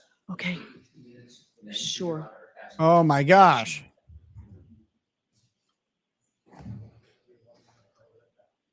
Hocus pocus, out of focus.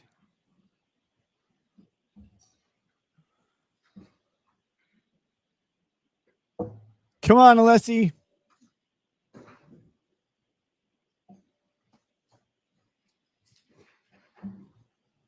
Yeah, confer with Mr. Brennan on 1.4. Approach you. Thank you. Oh, Not on the record, Chrissy.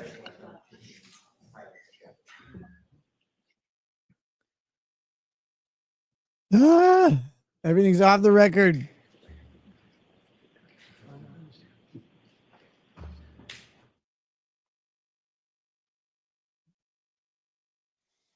I need to lay on like a arch or something. I don't know. It's like right down the middle of my spine between my shoulder blades. Needs to be stretched out and popped. Your Honor, Mr. Brennan's giving me permission to confer with Dr. Welker about. Sure, and it won't be on the record, right? Yes. Do we need it on the record? I'm sure hydrating and eat something. I'm waiting. Lady Ragged should be bringing me food any second now. Yes, sir. Please turn to slide 137. Get one of the foam rollers if you don't have one. I do. I have one of those foam rollers, and I also have one of those. It's like a gimmicky thing, but it actually works. It's like a plastic arch thing that you just lay on for like 10 minutes. That thing's kind of brutal. It's got these pokies poking your back a little bit, but it's also it's really nice. It does stretch your back out a lot. We struck it subject to going back. Get an inversion table. Yeah, I've used one of those before. You live in such a small town, you don't have a chiropractor. I had a chiropractor, and then someone who worked there decided to lie and say that my child was starving when my child was just hungry for the day. See, I kind of bitter about it.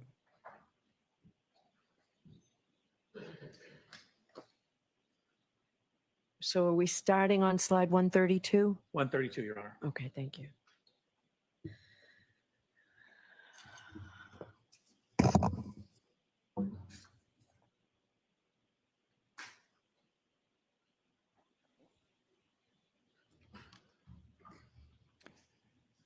See, I'm still making friends. It was my sister-in-law, you dumb bitch. What do you want? She lied about my child who is hungry for the moment. Every single Thursday, we went to the chiropractor, and right after there would go and eat. We'd take them to a local place. They would buy the same food every single Thursday. So to say they were starving and not eating is literally because one child was hungry, waiting for their food at 3:40 p.m. because they'd had lunch before 11 a.m. And then they did a bunch of school stuff. So yeah, unfortunately, kind of put a damper on the whole I want to go to the chiropractor thing. I don't want to go to that chiropractor anymore. Lost Bullet says, Nick, we got to catch up sometime. I'm enjoying private practice. Tell Lady R I say hi. Hope everyone is well. I will, man. I hope you're doing great. It looks like it's up. Is it ready, Dr. Welcher? You got me scared when you asked me that. I need That's to double funny. check. It wasn't that funny to me or Yes, my I believe I children. redacted everything. My children and who we can no are longer on talk to slide their 132. aunt. They really didn't Thank find you. that trauma And funny. by the way, It the bat- appears that way to me, Mr. Lessie. the- Who the felt battery completely died on betrayed by their family. Thank you. whoever in charge of. I mean, I brought my own, fortunately, but Hilarious. I can't find my. Oh, Ms. Gilman has one.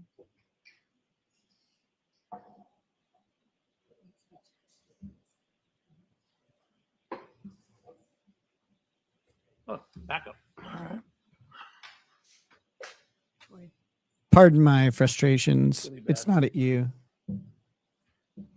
We had our little discussion earlier, but We've had that. I don't have any malice towards you or anything. A lot of a lot of complicated feelings towards other people, though.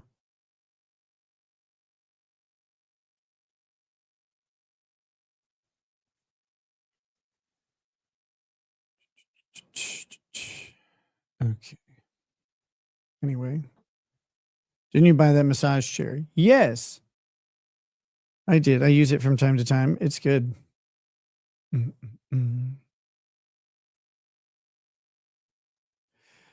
So this testimony from this doctor, well, this biomedical engineer, has been interesting in the sense that it's the first time that we have at least gotten the state to try and explain the arm injuries of John O'Keefe.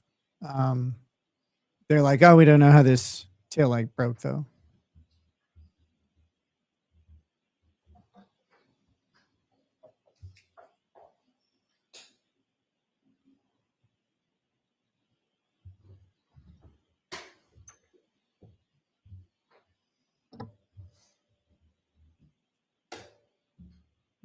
If you have take any of your explanations in isolation, you would have a case for what you're trying to portray. No, I have a case for what I'm trying to portray. You may not be convinced by it, but I also haven't said all of it. And it's because it doesn't fucking matter, man. Like, it's done. It's over. What good is it? Just sit and dwell on it. If you could return to slide 132. Actually, 133, Dr. Welch.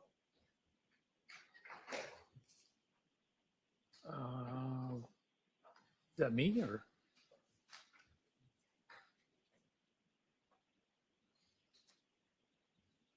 Good, shocked kitten. We understand each other. 132 or 133? I can't really get out of town yet. I have to wait a little bit. So we did skip over 132. And then apply and get permission and all that stuff to move away.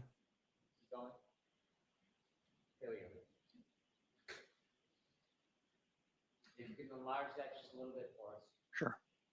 Yeah, no cross yet. We're still on You direct. mentioned that there was studies that talk about guiding the difference between potential injuries. Correct. Can you explain that? Sure. So I gave 3 papers and someone's dissertation on this issue.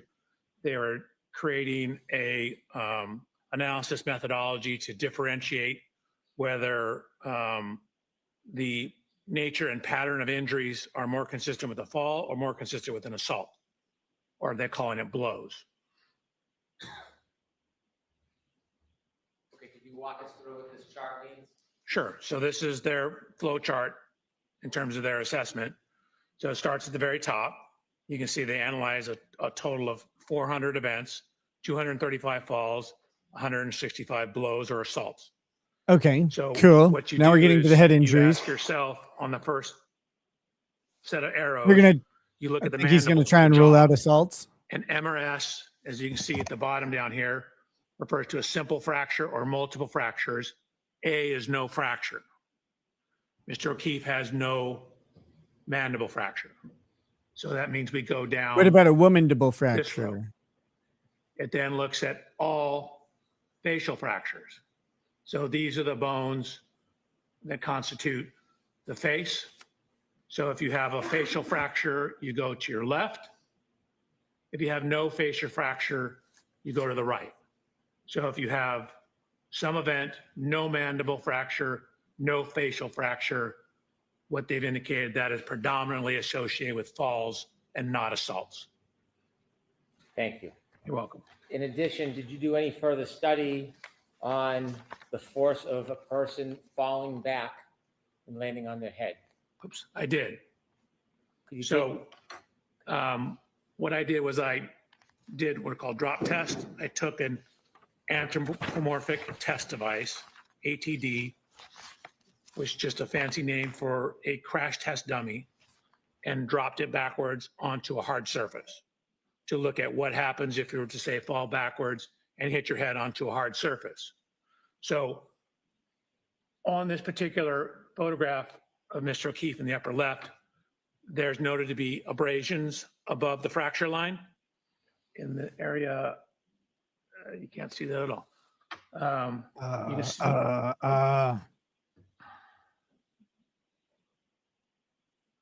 noted to be abrasions right here. Your Honor, I brought a hat. That was the one I used in my testing. May I put it on and demonstrate something? Can I put a hat on? Mr. Lessie, If you would like a sidebar, or I can.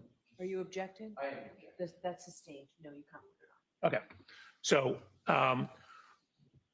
I will show you the dummy test I did. Watch when the shoulders hit the ground, then the head hits the ground. It creates kind of an arc path that will drag and slide objects up the head. So if you have something such as a baseball hat, it'll cause it to drag across the scalp, dragging it up to a similar location to where these abrasions are. So here's the testing. Again, this is a crash test dummies you see on television. This is myself.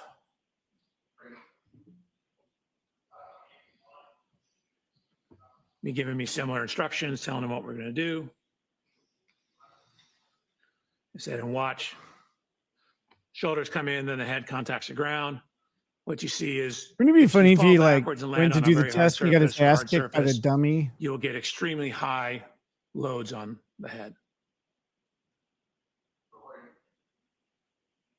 If you compare that to data in the science, Sorry to interrupt. Yeah. Enlarge that, please explain what the chart is before you explain. oh, sure. This chart up here, Nope, on the next page. right, You can enlarge it, tell us what it is before you get into the details. absolutely.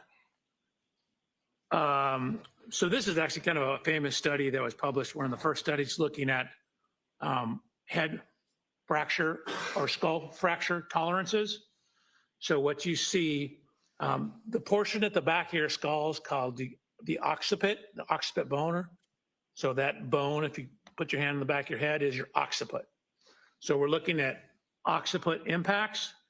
And what you can see is that when they took cadaver skulls and dropped them from as low as 40 inches onto a hard surface, they were getting linear fractures. And you can see even at 40 inches, there is called a stellate fracture. Stellate means star-like. You get a fracture that goes out like a star. So even at a 40-inch drop height, you have sufficient force when landing on a hard surface to cause skull fracture and a level 3 type skull fracture. Cool. Mr. O'Keefe, again, is 73 inches tall. His occiput is about 4.6 inches down from the top of his skull. I'm about That to means it put would my fall face. a total of about So bored. 73 minus 5 would be 68. So just under 6 feet. So 72, 4 inches under, so 5 foot, 8 inches is the fall height. What is data showing that even at a fall height as low as 40 inches onto a hard surface, you can get fairly severe skull fractures. Thank you. Dr. Welcher, regarding your third part of your analysis, did you come to a conclusion to a reasonable degree of engineering certainty whether or not the defendant's Lexus collided with Mr. John O'Keefe on the evening of January 20? So this, of course, is what they need. This is the culmination of all of this Around boring testimony. 12:32 a.m. Yes. Before you give me your opinion, I'd like you to share with the jury what that opinion is based on. Sure. Oh, So, God. based on the 130 slides you've seen, based on Based my on the personal slides. inspection of the Lexus, the correlation of the Textstream data with the infotainment data, as well as Mr. O'Keefe's cell phone data. It's looking at, I guess, where the taillight wasn't broken. It's looking at the physical evidence at the scene in terms of taillight fragments, glass fragments, red color in the snow. We have the cell phone data, the location and position of the arm lacerations, the air temperature at the time indicative of sufficient to freeze, the location of the fracture on the back of his head relative to the scientific literature, my testing of forces available falling onto a hard surface, published science on the fracture forces associated with falls. And I'm sorry, I'm reading from my report. I'm reading from my report. Can you answer without reading from your report? Probably it's more complete if I read my report.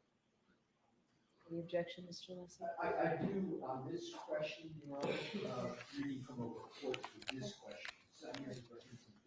So, why not read that? Don't read from your report. Okay. Okay, Dr. Welch, let me ask you again. Based on your analysis, data available, reviews, study, based on the fact that you are an accident reconstructionist and a biomedical engineer, have you reached an opinion to a reasonable degree of engineering certainty whether the defendant's Lexus struck Mr. John O'Keefe on January 29, 2000? I want to let him read from the report because the report is based on an updated timeline, I believe. Share the basis. And they did not share the report with the of your defense in a opinion timely before I manner. ask you your ultimate opinion. Sure. So again, you've seen my slide presentation. That's my guess, but I don't know. We don't get to hear sidebars. I've looked at where it wasn't damaged. I've inspected the taillight. I got an exemplar Lexus. I ran lower speed contacts to verify that the injury pattern and location on the arm is consistent with the height and orientation of the taillight. I have looked at fracture tolerance data for falling backwards onto hard I disagree surfaces. with that one, but I've you know, looked at that's his testimony. the metrics of where his injuries were and what injuries he didn't sustain. I've looked at the cell phone data, and then I've looked at Miss Reed's interviews as well.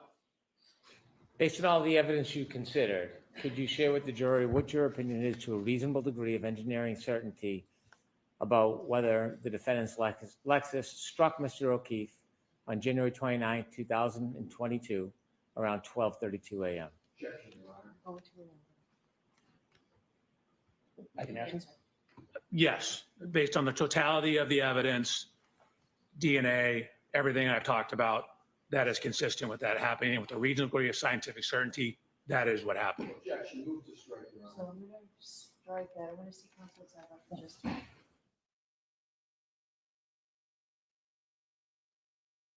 Back to sidebar. Hate that green jacket still. God, that was today. That feels like a year ago. I was sending this to suggest you get a Camelot 331 AI voice, and here it is. Smashing micro peens. Yes. Yes, we've had one for a while. Get with the program. Everybody go check out supertip.gg/RL. See if your favorite voices are on there yet. We have some waiting to be made. They're already like done on our end. They've been submitted. We're waiting for them to pop out. I think maybe there's a reason that they're not popping out just yet, and that there will be something happening soon, but I don't know actually if that's true or not. We'll see. Oh my gosh, I feel like I've aged 10 years watching this trial. Yeah, I feel like I've aged 10 years in the past 10 minutes.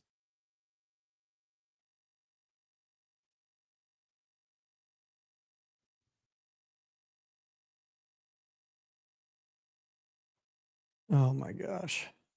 You're birthing them. Oh.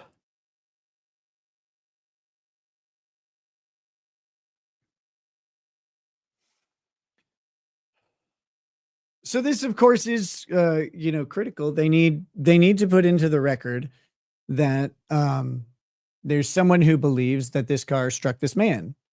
And they can prove it to a degree of scientific and medical certainty, and that the injuries that he sustained are consistent with what they would expect. So you've got the injuries to the arm being explained away by being at the same rough level as the broken taillight fixture. They spent a lot of time on the taillight fixture being broken or whatever. It doesn't seem to matter if the taillight was broken or not. Like, it just has to be broken before it comes into contact with John. Like, it doesn't matter if she broke the taillight on John's car or if it was broken prior to that, the way that it's presented, because it's just the fact that it's got this jagged edge, and that jagged edge running across his arm is what causes the injuries. That's all it's needed for. I'm not sure why they're spending so much time telling us about this, like trying to figure out how this taillight broke. This taillight could have broken 2 days prior, and it would be just as useful for the state in that respect. The shards of taillight don't really matter. And that's true even with like the little fragments and stuff of taillight, because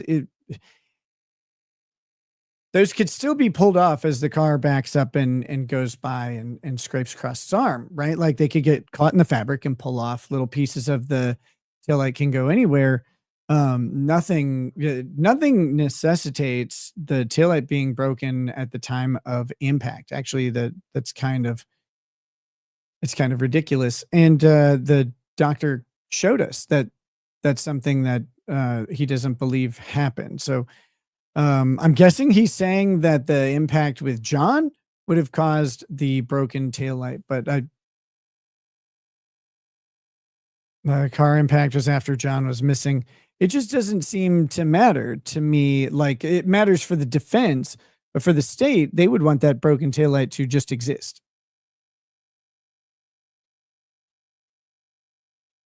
See you later, Lena.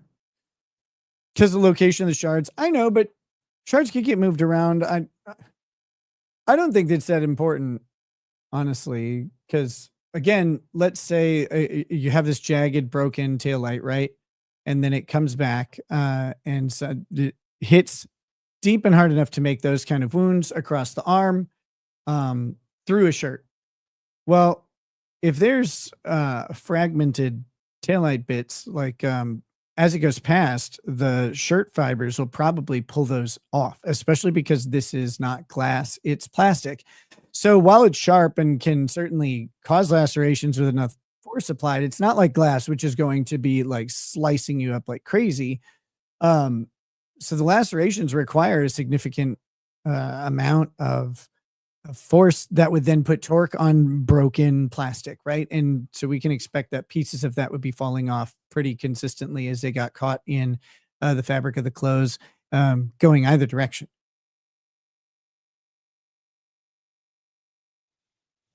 The video of her hitting John's car was 5 a.m. the morning after she dropped him off, right before he was found.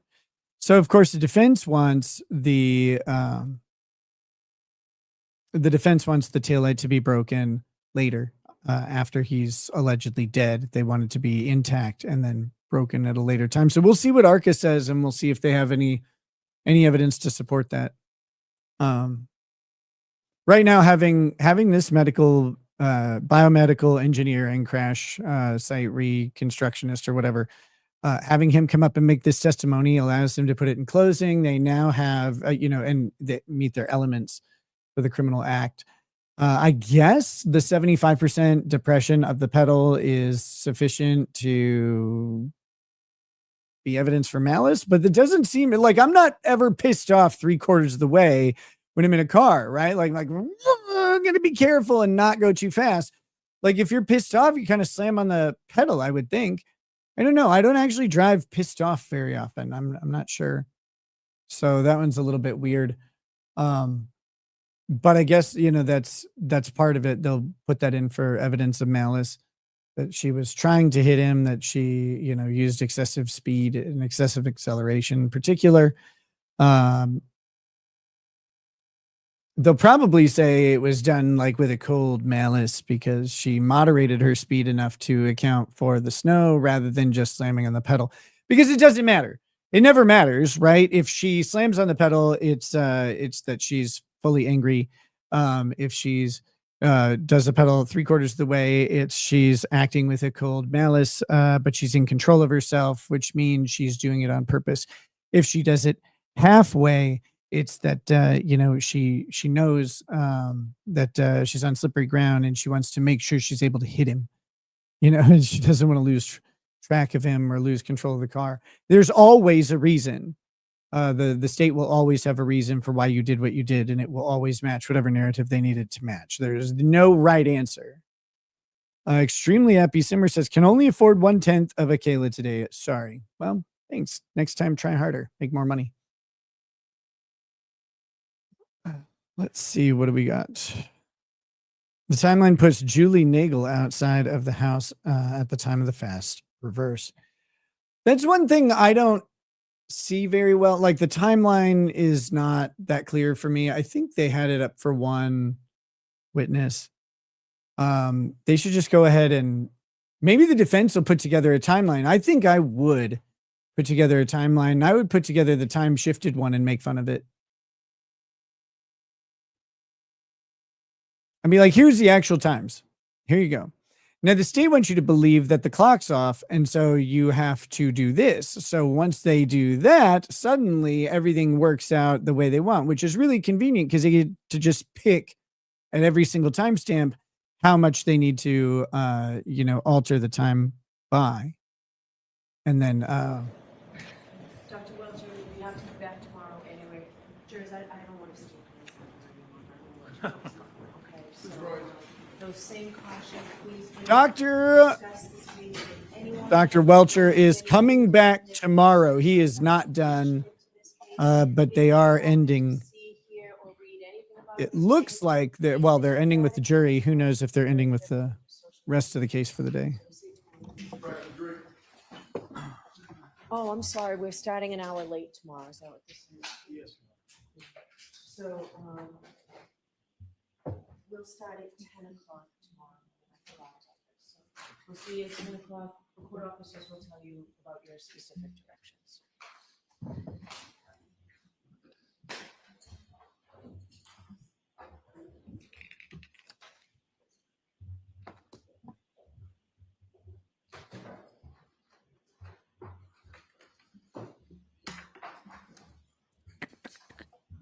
The Iceman says, hey, Nick, prayers for my dad. He's getting knee replacement surgery.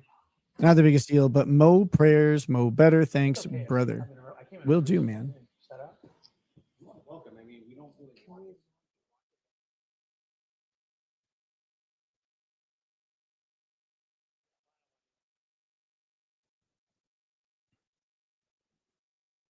Yeah, I'll do that.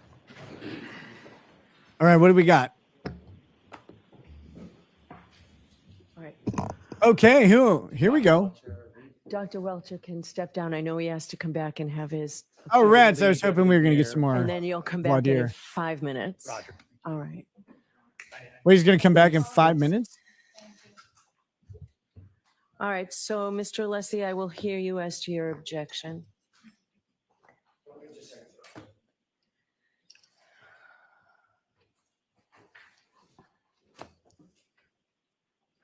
Don't do me wrong, Alessi. Make this count.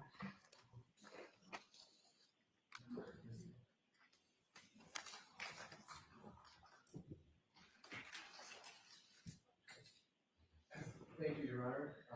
Would you like me to go to the podium or stand? Right there's fine. And let's try and wrap this all up by 4 because I've already heard you at sidebar. We'll do so, Your Honor. That means both of you I'll hear from within the next 5 minutes. Go ahead, Oh, Mr. Leslie. God. Thank you, Your Honor. The point number one is the question of whether, based on a reasonable degree of scientific or engineering certainty, he has an opinion whether a collision occurred. I'm going to give a dramatic and accurate example that happens in courts all the time equivalent. So by analogy, if the issue is whether or not a defendant has stabbed an individual and caused a certain event, that is the ultimate question for the jury. That question is never permissible in a trial. By analogy, this is the exact analogous situation. The question of whether there was a collision is the ultimate question for the jury. That is why we are having this trial. The defense strongly asserts there was no collision, and there is substantial evidence to that. We are going to cross-examine Dr. Welcher. We are going to put in our own strong case to demonstrate no collision occurred. That's no surprise. It was in our opening statement. This witness cannot, by precedent for years, opine on the ultimate question that is going to the jury. I accept, subject to evidentiary issues, the two questions that a biomechanist always answers in these situations. Is the damage to the vehicle consistent with a pedestrian hitting the vehicle? And are the injuries to the individual consistent with being hit by a motor vehicle? Those are the questions that are permissible, not the collision question. It is resoundingly improper in this trial, in any trial where that is the ultimate conclusion for the jury. Yes, an expert can offer opinions, but every expert is bounded by the extent of their opinion, and that opinion on whether there was a collision would invade the province of the jury and the whole purpose why we are here, Your Honor. Thank you. All right, Mr. Brennan. So what Mr. Lisi is arguing is that in their opening statement, they repeatedly invaded the province of the jury because they must have asserted vehemently over and over again there was no collision, over and over and over again. And he just told you that when his expert takes a stand, they'll have abundant evidence that there was no collision. This case is about the collision, but that is not the ultimate issue. The ultimate issue is manslaughter or mens rea for second-degree murder, not collision.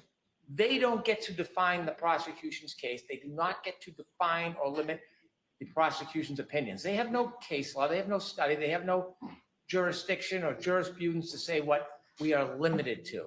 He's entitled to an opinion. His opinion is not limited to whether or not the defendant struck Mr. O'Keefe. That evidence is obvious. It's not whether or not there's damage to the car or Lexus. That evidence is obvious. He also is an enormous part of a biomedical engineer and an accident reconstructionist.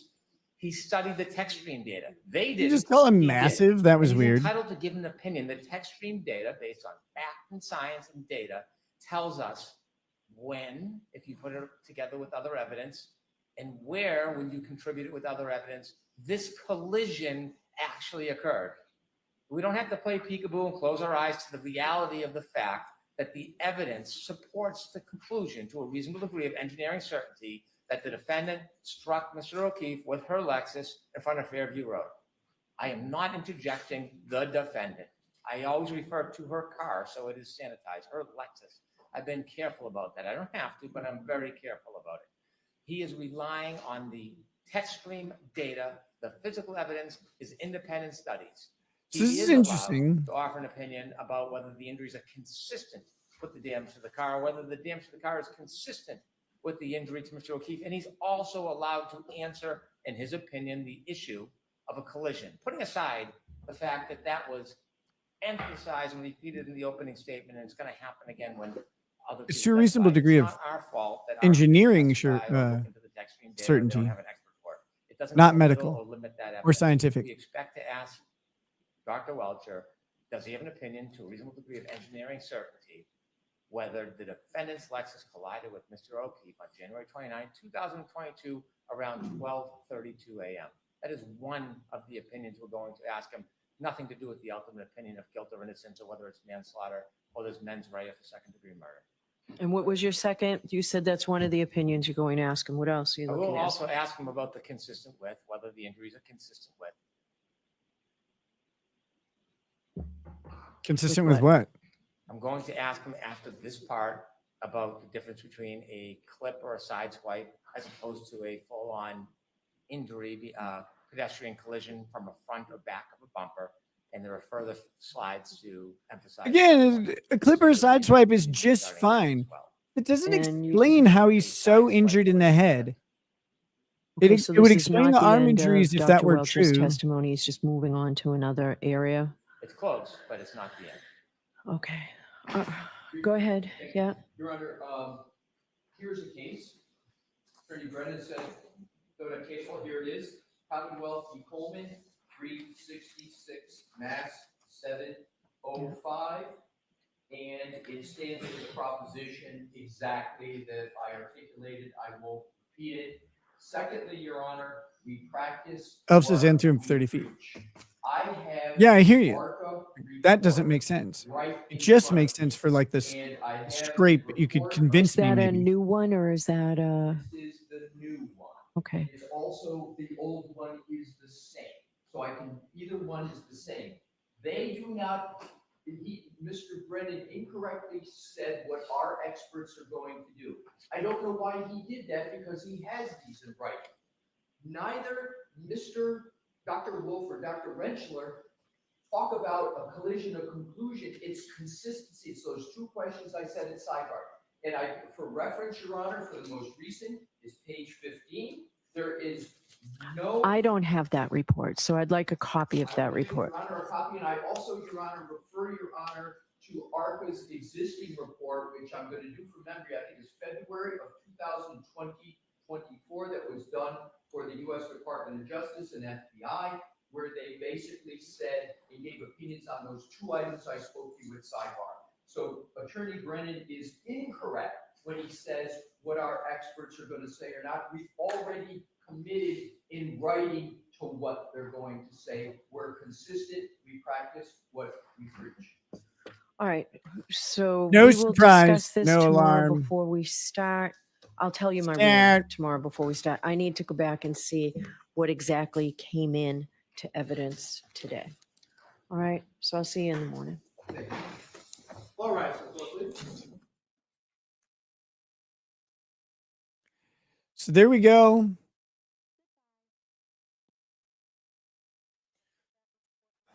I need to go back and rewatch that argument. I think I follow what's going on, but I don't want to say too much about it because there's some parts of it that I just I need to rehear. Today was really slow and horrible. If they ever do it again, I'm going to cry.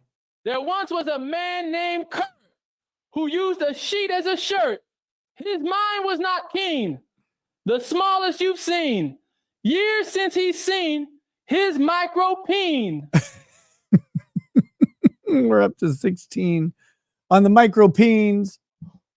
Yeah, Hoobie Star says make a video explaining later. I think that's what my recap is gonna focus on, is that last exchange right there and what's going on behind the scenes, because I think it's really, really important. I mean, this guy getting testifying and putting into the record that that the injuries are consistent with the possibility of a car swipe or impact or whatever they're going to do. That's all fine. It's all expected. This guy they need to get that on the record, and this guy's there to do it. We have his injuries, right? From the doctor to a degree of medical certainty. This, what he's doing is providing a reasonable opinion, or an opinion to a reasonable degree of engineering certainty. What's up? Yep. Thank you. Yeah, how dare you? So it's to a reason, excuse me, to a reasonable degree of engineering certainty, and that's kind of important because you know, a doctor can say if an injury could be caused by something, and more importantly, though, they can say what the injury's effect on the body would be. This engineer, or having the engineering perspective, is to show us how biomechanically this occurred. How did these injuries happen? Not what can they do to a person. And so that's really important in this case, because they have to reconstruct the crash, which means they have to say how all the parts work together to make this moment of sadness in which John O'Keefe died. So that's his role. It's an important witness for the state, even though it's boring as sin. Hopefully it'll pick up. And then it looks like Alessi's got some plans for him on cross. So I'm looking forward to that. And hopefully we'll get there tomorrow. With that, guys, I think we're about done. We've got all the chats. We've got the whatchamacallit, super tips are good. We've got the Rumble rants done. So we are set to go. I've got to go take care of some stuff. I got to go to the bathroom really bad, but this is a good time to peace out. I will try and get a summary video up a little sooner today. And then I've got, like I said, I've got like 2 other videos in the hopper waiting to come out. So hopefully you guys will enjoy those as well. And we'll see you guys soon. Tomorrow morning, if nothing else, we'll be back when court starts. All right. Thanks for hanging out, guys. I'll see you soon. You have a wonderful evening. Have dinner with your family or a homeless person. I don't give a shit. See you soon. Peace. Peace. Don't have my outro video ready. Good God. Do I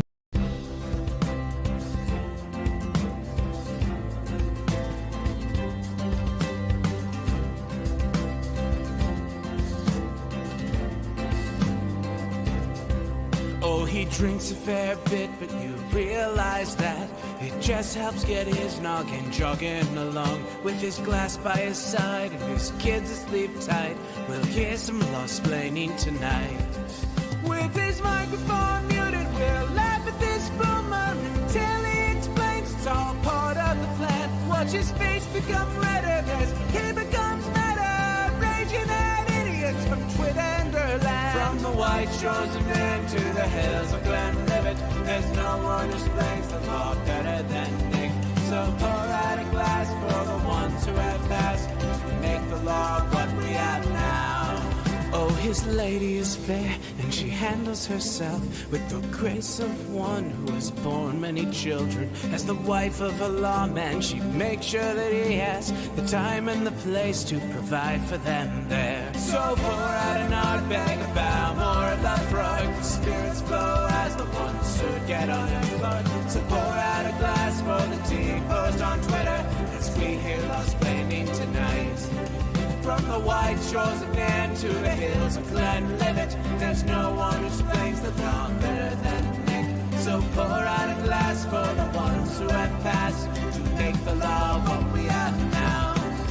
Oh, the guests are all plentiful, from Dundee to Drexel. They bring their perspective and spice to the mix. But the reason we're here and the one that we cheer is the one who is showcasing us his career.